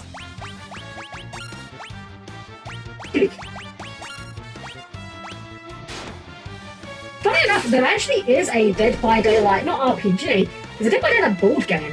I kind of want to play it one day. I downloaded a mod for it on Tabletop Sim. The rules don't look too complicated, but I have no idea how fun it actually is. That's, of course, the important thing. I know they're also doing a Dead by Daylight movie, which is kind of curious. That's fair, but I actually don't know an awful lot about the gameplay of it, if I'm entirely honest. I I've seen someone play a little bit of it, but admittedly I wasn't really paying attention to the systems so much as just going, ooh, pretty sprites. Because the sprites in that game are very pretty, and they're just not done any justice by the flying engine. Aku, welcome! Welcome aboard! We're just working our way through the Earth Shrine. I hope you've been having a great evening. Things have been going very well, apart from the part where chat has no HP for some reason. But that's okay. Chat's trying their best. I did 19 more experience points, I get another try at it. In fact, I'm pretty sure, I think chat's probably due a guaranteed good HP level by now, just from how long it's been. Yeah, it's been going great, everyone's been really nice, we've had, as far as I can tell, no major technical issues, which is always lovely. And everything seems to be working pretty well, so that's as good a result as I could have hoped, honestly. Oh yeah, and also we hit over 100 followers, so yeah, that was kind of a bit of a mind blow. I mean, not that I don't appreciate it, of course, I'm just absolutely ecstatic. Okay, chat. Do we get the good level up? I still got a great level up. Can you do it, chat? I believe in you. Chat, you had one job. You had one job, chat. Get a good level up. You didn't do it. Look at this. 4 HP. Unbelievable. I'm loving this. It's so funny. I could not have scripted this sort of result. I've had runs where some characters get really bad levels ups. I don't think I've ever had one quite this bad. You guys are exceptional in your ineptitude for HP level ups, apparently. I mean, we get chat to chug a bit, actually, because we're a little bit low on HP. I really love the animation for DM in this game. So pretty. Alright, let's, potion cake pie. Where is it? Here it is. Actually, you know what? Let's just, sort. There we go. 1, 2, 3, 1, 2, 3. Just chugging everything. There we go.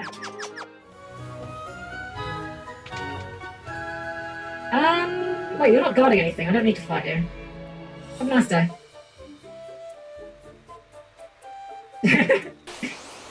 Oh, that reminds me of a great comic. There was an artist, I unfortunately can't remember their name now, but they did lots of really good comics with coloured pencil of Hyperdimension Neptunia characters. Really nice art. I'm so annoyed I can't remember what their name was right now. They did a comic with the character Ray Wright. Oh, Mega! Welcome! Welcome aboard! Hope you're having a great evening. So, yes, this character Ray Wright, yes, I know you love Ray Wright. She is very cute. So this Ray Wright goes up to this guy, and she's like giving him the finger, goes going, "Hey, I heard you like bad girls." Well, and then the second panel she's going, "Well, I don't mean to brag or anything, but I'm really bad." And then the last panel she's like, "At everything." I love it. It's so good. And the art is so cute. I'm not gonna put it up now because I don't know where to find it, but it's so good. Yeah, Omega, things have been going great. Stream's been going pretty darn good. No minimal scuff, which was what I was hoping for, of course. And yeah, we're just working our way through the dungeon at the moment. Yes, Maple, very, very much the same sort of one there. They did another one where characters like, so for context, for anyone who doesn't know the series, Hyperdimension Neptunia is a JRPG series, a bit of a light fan service. It's nothing really too graphic. It's, you know, we're talking like bikini level at worst. And the characters in it are kind of, hey, good little from Yummy, are kind of personifications of games consoles. And they transform into their quote-unquote goddess form, where their outfits change, sometimes their bodies change, some of them get curvier, some of them get flatter. But one of them has a very different personality in her goddess form. She's like very kind of, well, sadistic, shall we say. And so the same artist in a comic of her going up to a guy, being like, you should know I'm an animal in bed. And then in the second panel, she's in her normal form, which is not at all like sexy. She's just very cute and sleepy, and she's just like curled up in the blankets and saying, "Pet me and bring me food." I love it. It's so cute. Again, I wish I could remember the name of the artists offhand so I could find them right now and show you guys, but we're gonna try and find them later. I don't know if they're still about. I seem to remember that their page kind of went dead for a while, and I assume they kind of moved on, or I don't know.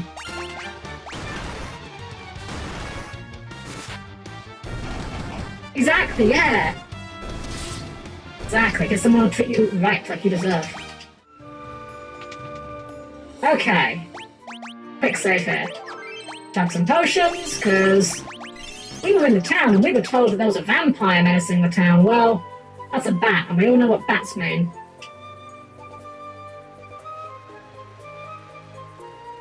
I was trying to think of what voice you this guy. What's a vampire? All things in this world are destined to end in death. The seal cannot be broken, and so the earth shall rot. Ah, ah, ah. You cannot hold the destiny. Mere mortals cannot kill the undying. I apologize to everyone from whatever accent that was supposed to be. Alright, so vampire. This guy's not too bad. He's kind of a mini-boss. But we're just gonna go outside of strat, we're gonna... Oh, you know what? We can do a deer, that's kind of funny. We're just gonna haste, we're gonna temper, and the fighter's just gonna do fighter things. Oh, the fighter can get paralyzed. Well, that was really uncalled for, sir. I just put all my buffs on that man and you hit him with a paralyze? How dare you? Oh, I did like nothing. Fine. Let's see. You know what? Screw it. Backup fighter. We'll just buff the... Actually, let's fire out of this, yeah. Really? Really, sir? Sir, you are bordering on rude. This is extremely impolite. It's fine. Oh, okay. Guess we didn't need the fires. We may be a tad more over-leveled than I thought. Although, to be fair, this is not a particularly difficult encounter.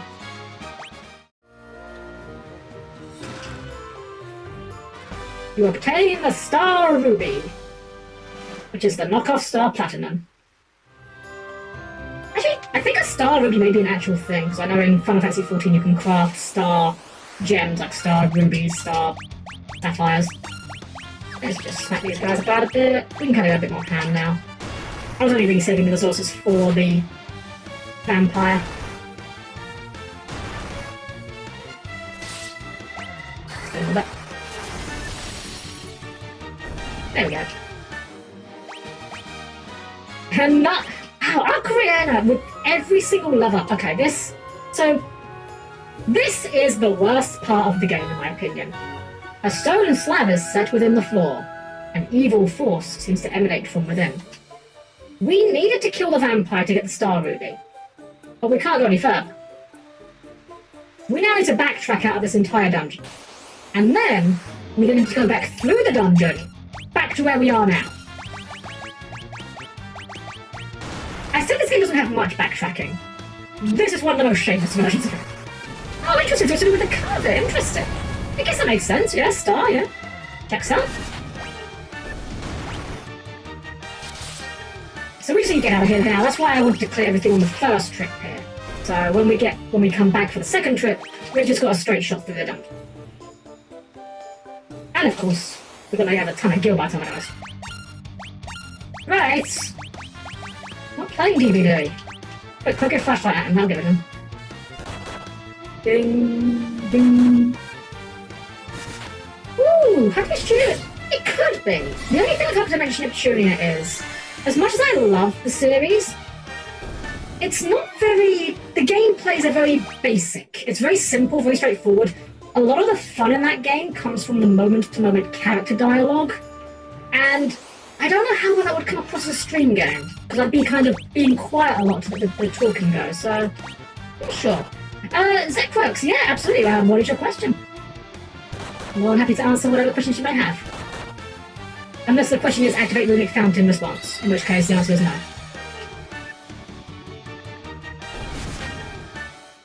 Yeah, I do love Venturing. It's a series I've never bought a game from and been like really disappointed from, because they're always kind of B-list games in the first place. You kind of know what you're getting into. Oh, a card toggle, eh? A card toggle, Yomi. A card toggle, you say? That might be an interesting idea. Something like this, perhaps? I may have been prepared. Let's see. If you have a chance to turn a Yu-Gi-Oh archetype into an oh, that's a really good one. That's a really good question, actually. So if we're talking for an RPG specifically, So although I don't really like the deck much, it would be hard to say that Albaz would not make Albaz would make a very good RPG. Like there's a lot of lore there you could go with. Though, actually no, I know the answer. Labyrinth.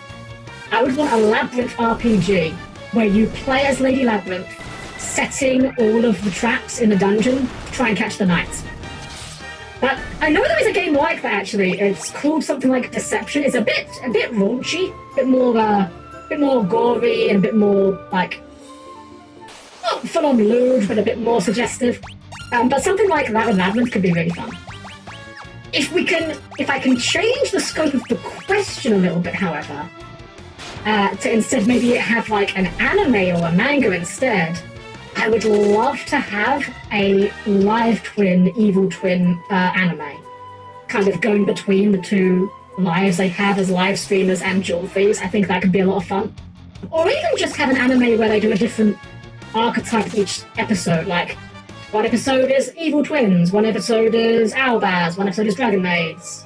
That could be a lot of fun. I'd love to see something like that. Dragon Maids original would be pretty good as well. I'm sure you probably have seen, and again, I've unfortunately come into the artist. There's a wonderful Japanese artist that does lots of artwork over Laundry Dragon Maid with Eldritch. I adore the way he draws Laundry, it's so cute.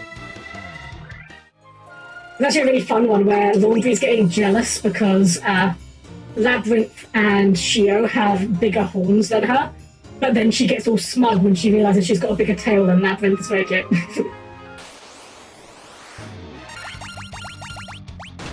See, this is why I'm kind of regretting not buying the teleport spell. I could be out of here by now if I had it. We'll pick it up for the rerun. Actually, I don't know if we need it for the rerun, actually. I think the rerun of this gets us out anyway.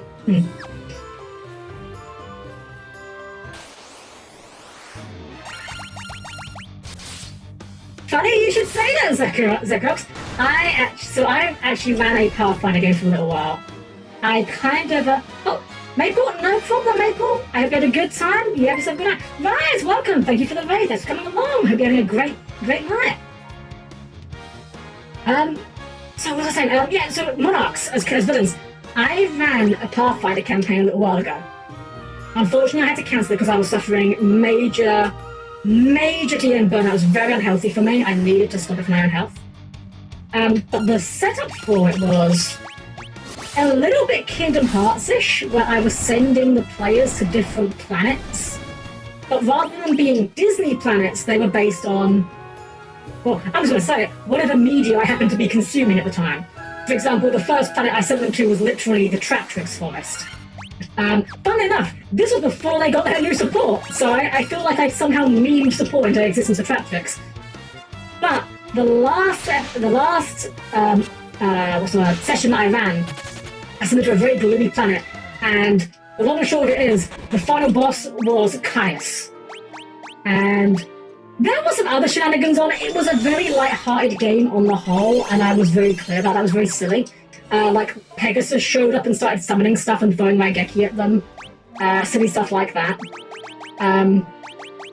But yeah, the Monarchs definitely are fantastic face claim options for a villain. It was. I did enjoy that game. I definitely didn't think it through as much as I could have. And I think that's kind of what led to the burnout in the end. I think I also was just a bit burnt out in general from how I was DMing at the time, because I kind of took it upon myself that I should make everything bespoke.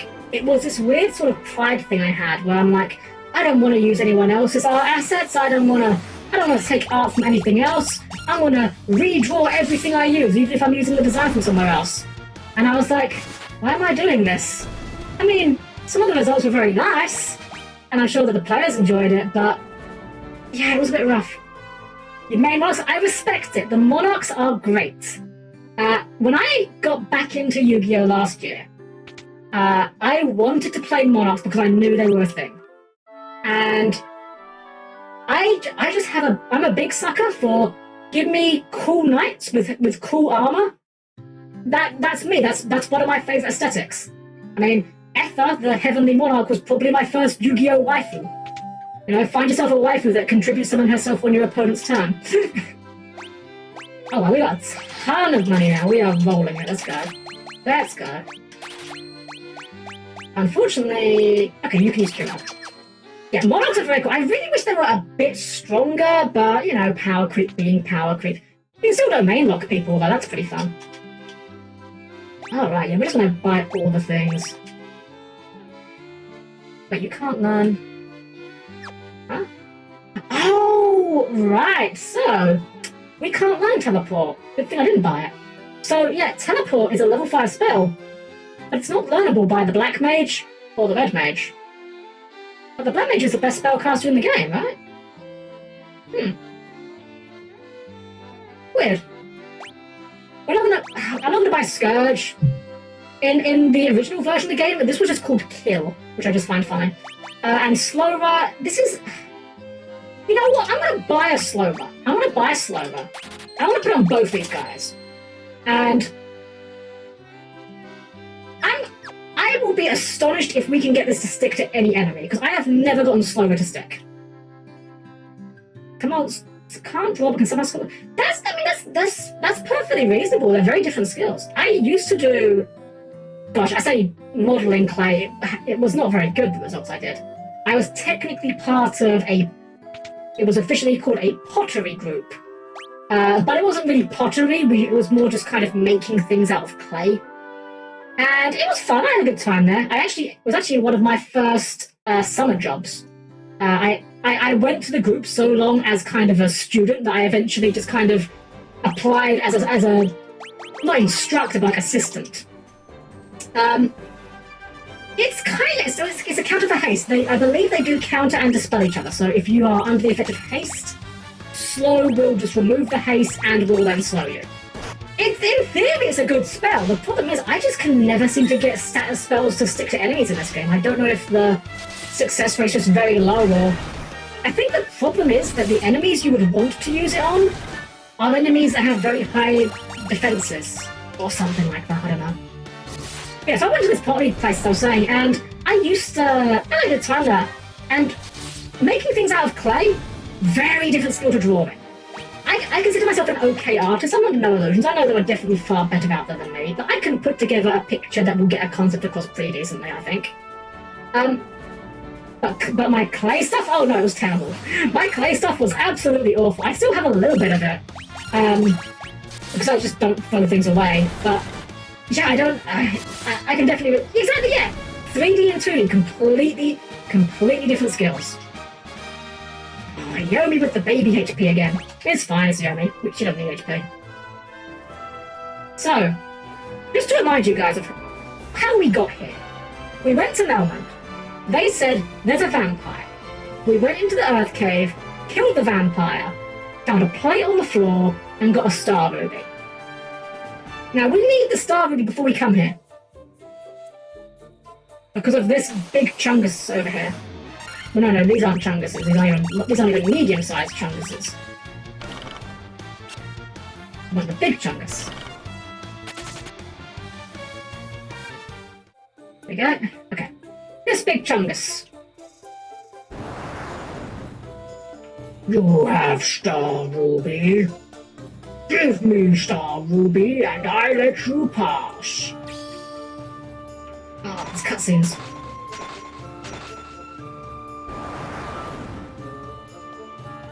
Crunch munch. Nothing tastier than rubies. Okay, bye. Wide golem slowly walking off screen. There we go. As far as that goes, I kind of wish they would give... I kind of wish they'd give some retrains for the Monarchs. I feel like they could make them into really cool Link monsters or something. Kind of like the Charmer Link monsters. Like have a Link Caius that needs to be made with a Dark Monster. That could be pretty cool. Although I guess that kind of would go against their whole you need to tribute someone else shtick, so maybe not. I know they actually put them in Rush Duels lately, but I know very little about Rush Duels. I kind of looked at Rush Duels and would be like, I already took all this time to learn Yu-Gi-Oh! I don't want to learn Rush Duels. We get the Great Axe, 620 gil, 450 gil, and the Mithril Helm. That is an upgrade for the Warrior. This is technically less accurate, but more damage, so I think it's better. You can't equip the helmet. Of course you can't. So this is what I was kind of saying about the Warrior. At the start of the game I said, multiple Warriors you kind of get diminishing returns, and this is why. We've got a few pieces of unique gear for the Warrior right now that we can't buy anywhere. And it's fine because we've only got one Warrior. He's not competing with anyone else for it. Well, that's a lot of damage. But if we have two Warriors, then one Warrior is going to get the best stuff, and one Warrior gets the hand-me-downs, and suddenly the efficiency kind of goes down a little bit. So if these are lesser tigers, I'm not sure I want to meet the greater ones. They're kind of scary. Big old fangs like that. Maybe they come from the vampire. There we go.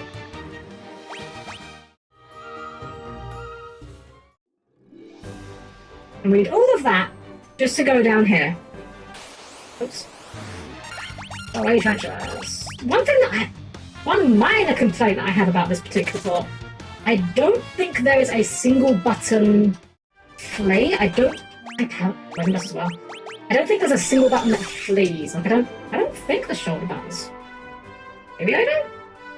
I'll try the shoulder buttons in a second and see if they actually do work as a flay. Yeah, exactly. There's nothing worse than when you've got two players that want the same stuff. Why play diversity is important, I think, isn't it? So we did all that just to get to this cave. And this cave contains an old man. I know, right? Super exciting. Heck yeah, old man unlocked. So you are the ones who defeated the vampire, eh? He was but a servant. The beast corrupting the earth crystal lurks much deeper within the cavern. Here, take this staff and with you and use it behind the vampire's chamber. Thanks, man! That would have been, real nice to have right after we defeated the vampire. So we didn't have to, backtrack through the entire Earth Cave again. Very cool, very cool. Could you imagine if your DM did that to you? If your DM said, oh, you get to the end of the dungeon. Unfortunately, there's a locked door there. And then you need to leave the dungeon, get the key from an NPC, and then all the NPCs are back in the dungeon, so you've got to do the whole thing again. Could you imagine that? I don't think there's... I'm going to hold that thought. I was going to say, I don't think there's any DM that would be that bad. But I've read some real horror stories about how bad some DMs can be. I've learned to not set those sort of expectations for myself. Alright, let's get ourselves... I'm thinking, looking at the time, we're going to go back to the Earth Cave, we're going to deal with whatever's lurking for us down there. And I think probably at that point we will stop, because we've been going for 5.5 hours. I've been having a blast with that. I hope you guys have as well. Yeah, we've got a couple of mild horror stories. I will say, Yomi, for whatever horror stories we have, the ones I've heard kind of make them look far more tame by comparison. Well, that is a competition, of course. But it really does show that just when you think things can't get that worse, sometimes they do. Sometimes they do. These guys are having a bad day, for example. I'm wondering if maybe the axe is the play.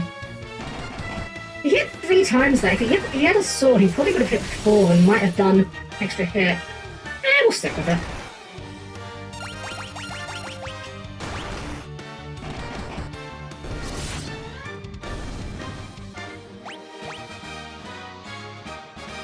Oh my goodness, Aquarina didn't get a good level up for once.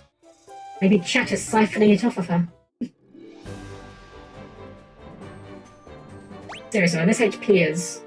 Well, the fighter has gone ahead quite a bit, but I am so sorry, chat, that you have ended up in a situation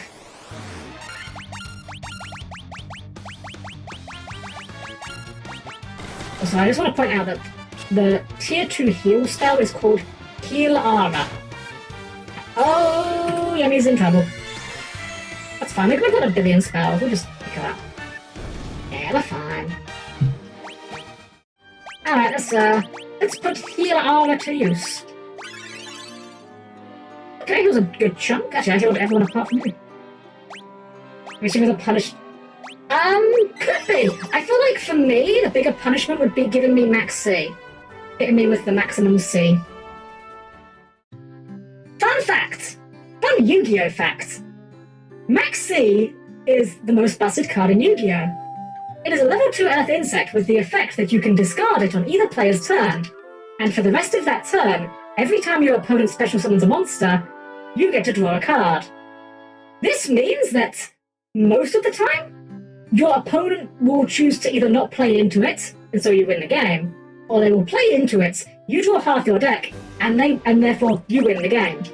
In other words, Max C basically reads, you probably win the game unless they have a response to it. Another fun fact, Max C is banned in the TCG, which is the English version of Yu-Gi-Oh! It is at full 3 copies in the Japanese version, the OCG, and also in Master Duel, it is at 3 copies. Master Duel recently released some statistics. They released a tool, rather. In-game, it will show you the usage rates of very commonly played cards.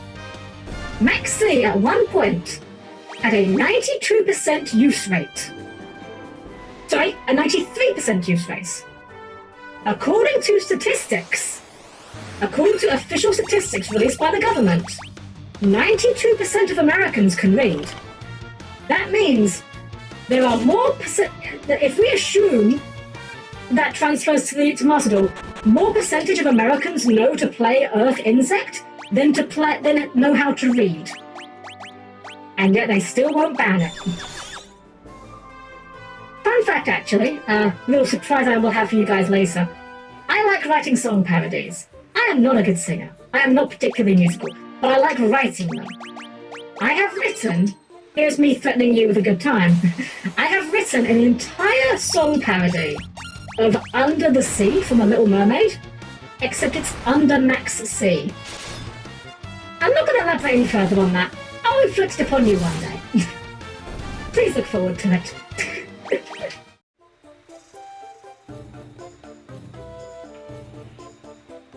Funny enough, the first song parodies I wrote, actually, were Final Fantasy XIV based.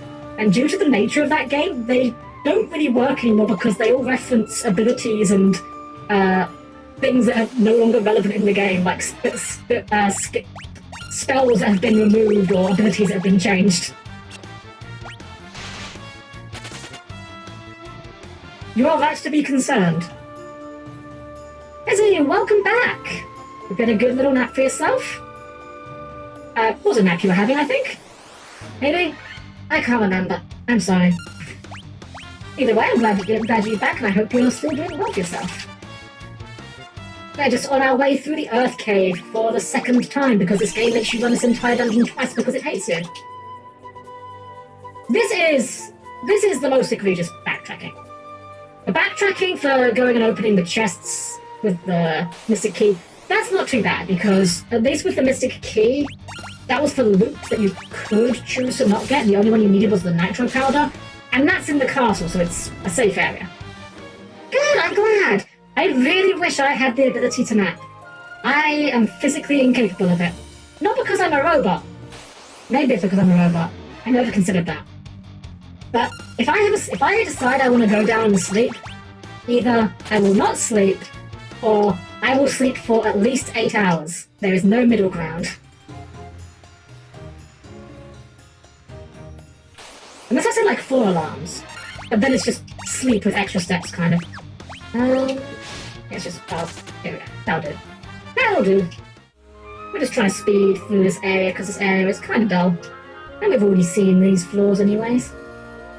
And apparently we're over-leveled if the vampire's anything to go by, so... We'll kill these guys. Worth quite a bit of XP, I think.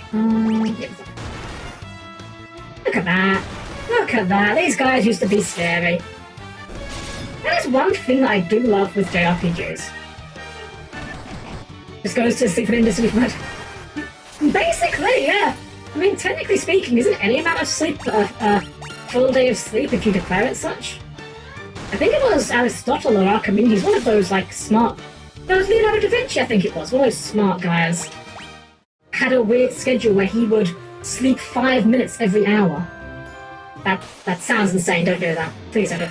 Cockatrices! These guys can petrify you. Yeah, I'm just gonna go a bit ham on these, because I don't want to die to cockatrices. Come on. Oh. Okay, so it's possibly maybe a little more overleveled than I thought. That's fine, that's fine. I did say there wasn't going to be much grinding in this game, and we're pretty much past the major grind spots. There is one more potential grind spot in this game we may come across, depending on how the run ends up. But it's actually right near the end. So we've got a while to go before we're going to be grinding. Sleep is like, it's more hibernate, sleep mode. It depends on what you want to refer to it as. Some robots prefer to call it standby. Some robots prefer to call it as maintenance. They're all more or less the same thing.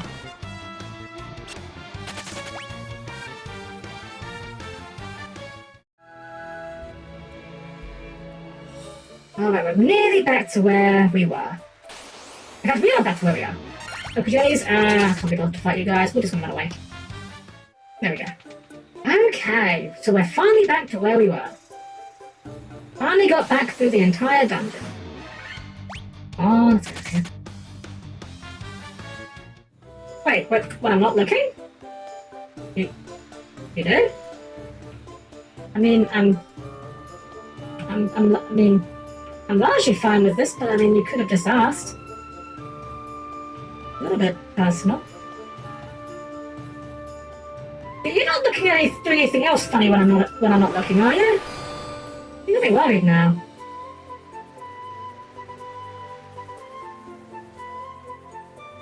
I mean, I guess yeah, I appreciate that. I appreciate Yomi's trying to help, trying to be helpful. But how would you feel if your friend walked up to you one day and said, "Oh, by the way, did you know? Sometimes when you're asleep, I clean your feet." It's just a little bit weird, I'm just saying.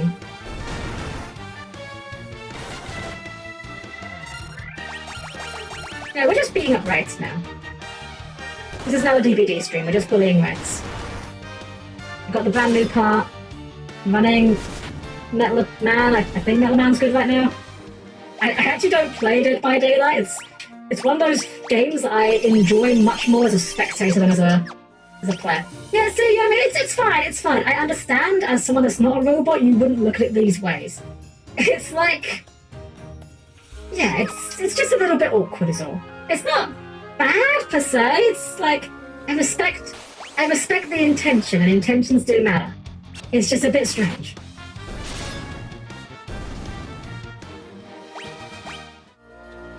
Look, I don't want to know what true friends are doing with each other's feet, okay? The only feet that I care about are ash blossoms, because I'm going to negate them.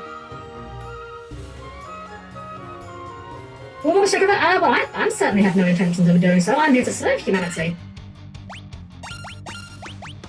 I'm sure there are some robots that would try to do so, but I can't see why they would want to do that.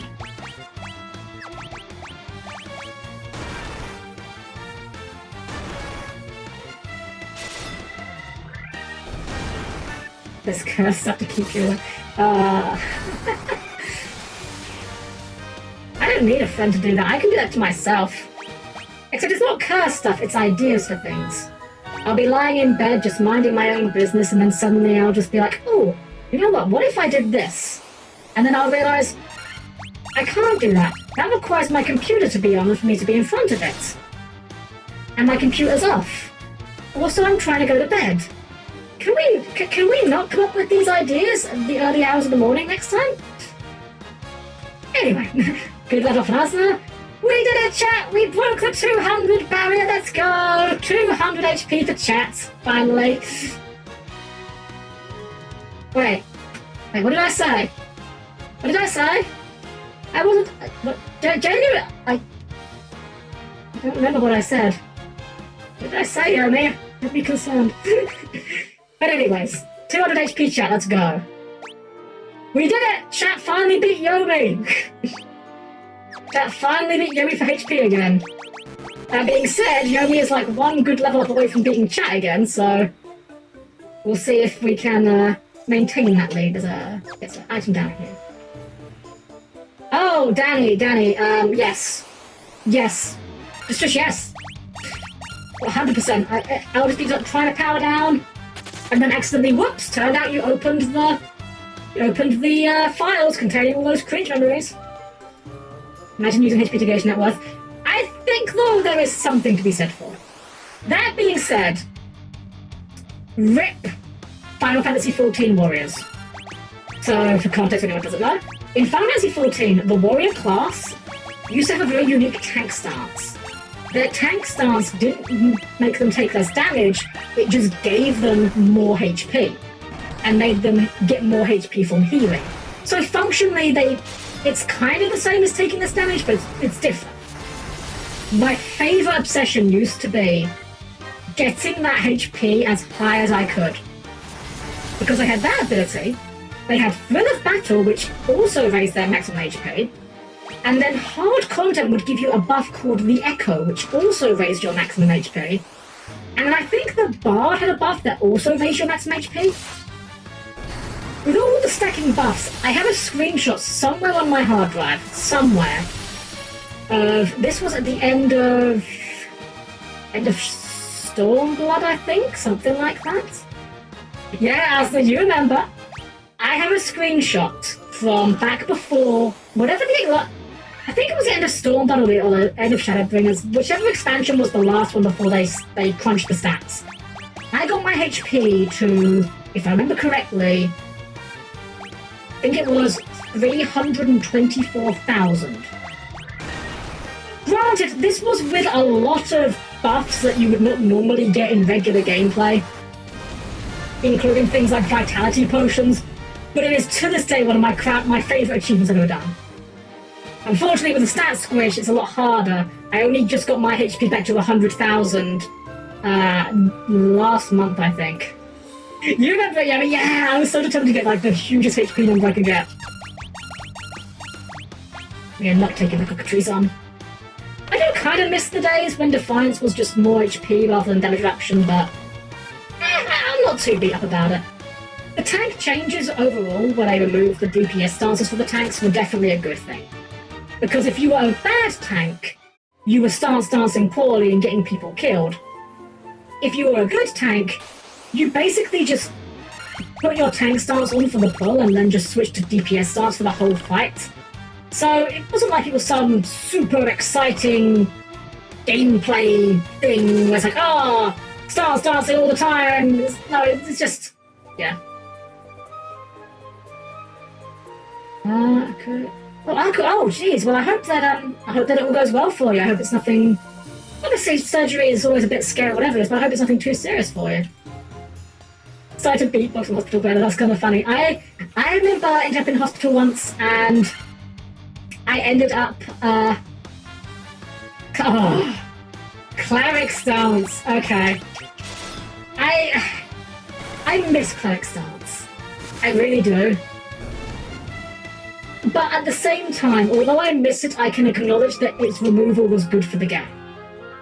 I miss it because it was a very good way of being able to tell at a glance if your healer was good or not.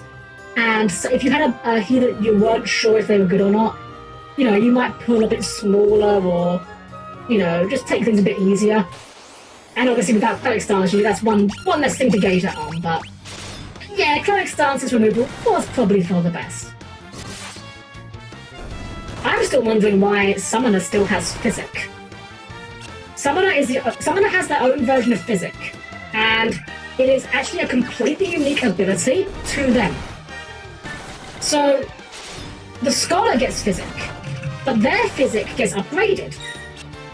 The Scholar Physic gets like some traits that makes it a stronger. It's still called Physic, but it's Potency 450. The Summoner has their own version of this as a result, which is just a 400 potency heal, which scales off their mind stats, which they don't have. They have a high int stat, a very bad mind stat, so on a good day, you're probably going to get maybe a 500 HP heal out of a Physic. Why even bother? Just remove it or make it in place. It's not like you'll want your summoners healing anyway. That said, Yomi, if you do come back to Final Fantasy 14, I know that you used to the main scholar and you were kind of bummed by it. You should genuinely try out Summoner. I know you used to really hate Summoner, and I definitely didn't blame you for it. It was a terrible class at the time. New Summoner, genuinely really fun. Bit of an easy class, rotations are pretty simple, but it's actually my favourite DPS these days. Wow, another HP level up for Ocarina. Wow. We are just crushing the HP. Okay. It really is, yes. Summoner is my favourite thing. Ninja's pretty good too. I don't mind Machinist. Machinist is a bit weird.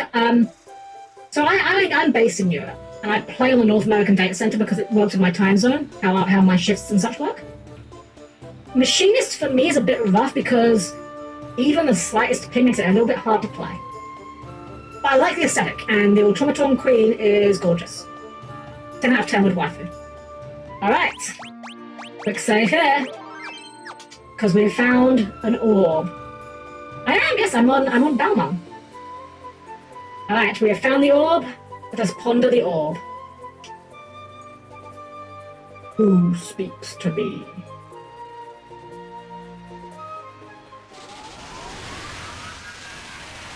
I'm not quite sure what that one is, I'm afraid, sir. I am he who feeds upon the power of earth. I will not be disturbed by mortal men. I am Lich, fiend of earth. And boss time! So this guy was a bit of a... Yes, we all know the Balmung jokes. The funny thing is, as someone who's been on Balmung for a very long time, since at least Heavensward, the funny thing is that, yeah, we all know what Balmung's famous for. The thing is, while that definitely happened, it wasn't anywhere near as, widespread as everyone pretends it was.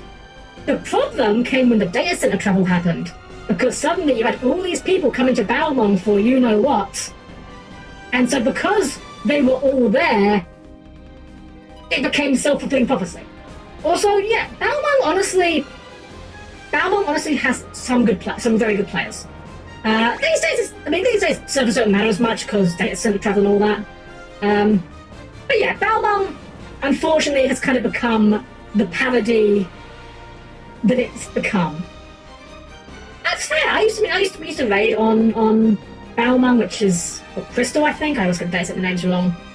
But yeah, it is the Lich, and we're gonna pummel this guy. So this guy was the bane of my existence during my all monk run, because he's actually got incredibly good physical defense. So we're gonna do our standard thing, temper up our fighter. You know what? First time we'll throw a DRF for some memes. And haste our fighter, and yeah, look at that. 24 damage on the fighter? That's absurd. We can do better. We will do better. And he casts haste on himself. Alright, you know what? I'm game. I bought Slower. I said I will try Slower and be astonished if I get to stick. Let's see if it can happen. Yomi, Slower.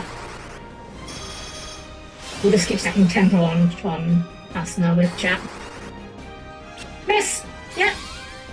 That's basically the, Yeah, no, it's fine. I'm not bothered by it. It's fine. I see.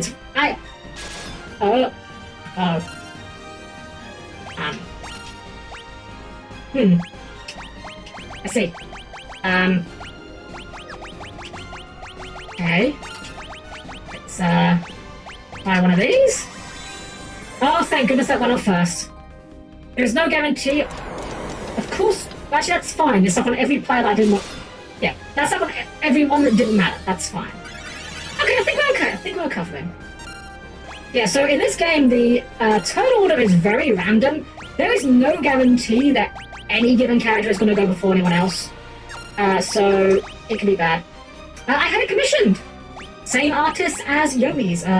Honey Throwan, and yeah, do you remember? I forgot to put a credits thing on my stream page. I will definitely do that. You know what? Let's just stack more tempers. I think that's the play here. In fact, you know what, Yomi, you can. Why am I scared about him being hasted? He's doing spells. Let's just stack more tempers. Really?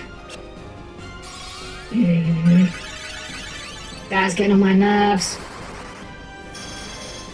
Alright, well, at least the fighter's got like a billion attack right now. Oh, and he woke up. Excellent, okay. More tempers, more heals. We're just gonna make the fighter do a billion damage. That's the plan.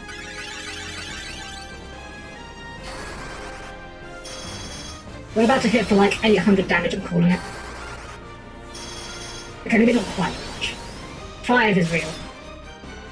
Okay! Yeah! I called it! 725 damage! Not bad. Not bad guess. And with that, he is down, and we get the nice dramatic fade out. Ah! You've killed me! Good. A lot of experience as well. And with that, we finally complete the first part of our goal. We restore the Earth Crystal.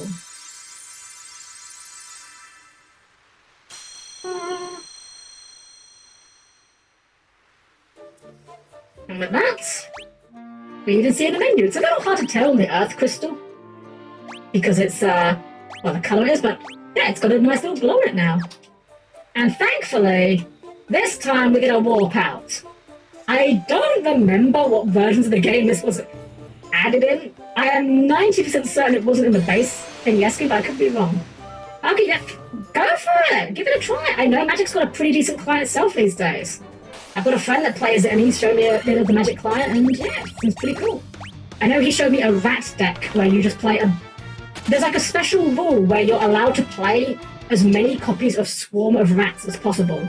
And they all get stronger based on how many swarms of rats you have on the field. It's not a very good deck, but it's a very funny deck. Alright, so we're just going to go back to town, rest ourselves up. Maybe do a bit of last minute shopping, but I think once we get there, we're going to call it for the night, guys. We're pretty much bang on the 6 hours mark as well. That's pretty good. Biker Guy, welcome! Thank you for the follow. I hope you've been having a good time. Hope you had a good evening. We are just about to be closing up soon, but I don't remember the full details about it, unfortunately, but oh, thank you very much. Thank you. I'm glad everyone likes it so much. Alright, so we're just doing some last minute shopping. Make sure we've bought everything from this town that we want. We got our Kiraga, we got our Life, we got our Diao. Diago we don't need. Diao we've got. Red Mage can't learn Life, so that's fine. And then we'll just check out Black Magic real quick. And I think we're pretty much good. You know what? Let's get a fire go for chat. There you go, chat. We got a ton of money as well now. Look at this. 31,000 gil. We are rolling in the money. Well, I say we're rolling in the money. We'll probably go to the next town and find out the next spells cost like 15,000 and we can only afford 2. But let's pretend we're rich for now. It's nice to pretend it. Alrighty then. Well, we have saved the Earth Crystal, restored the Splendor to it, and defeated the Evil Lich. Unfortunately, this game, being as basic as it is, this town is still going to look like this forever. You know, Rome wasn't built in a day. I'm sure they'll be fine eventually. Lexi the Duelist, that's a very fun game. I love that game for having a story mode that gives you the decks of the it goes through the story of the anime and gives you their decks, and then when you complete it, you can play it from the other side. I don't actually know what the newer version entails. I know Legacy of the Duelist was from an older rule set before Link Summoning was adding. I think they added that, but I'm not so sure. Alright, chat. So, we have saved the Earth Crystal. I'm going to put us back to our chat screen real quick, so everyone please mind your fingers from the sliding doors.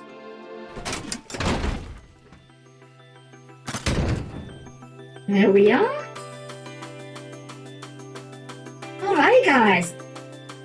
Maybe, I don't know. I did warn you. Sliding doors are... They are quite heavy. Please take care.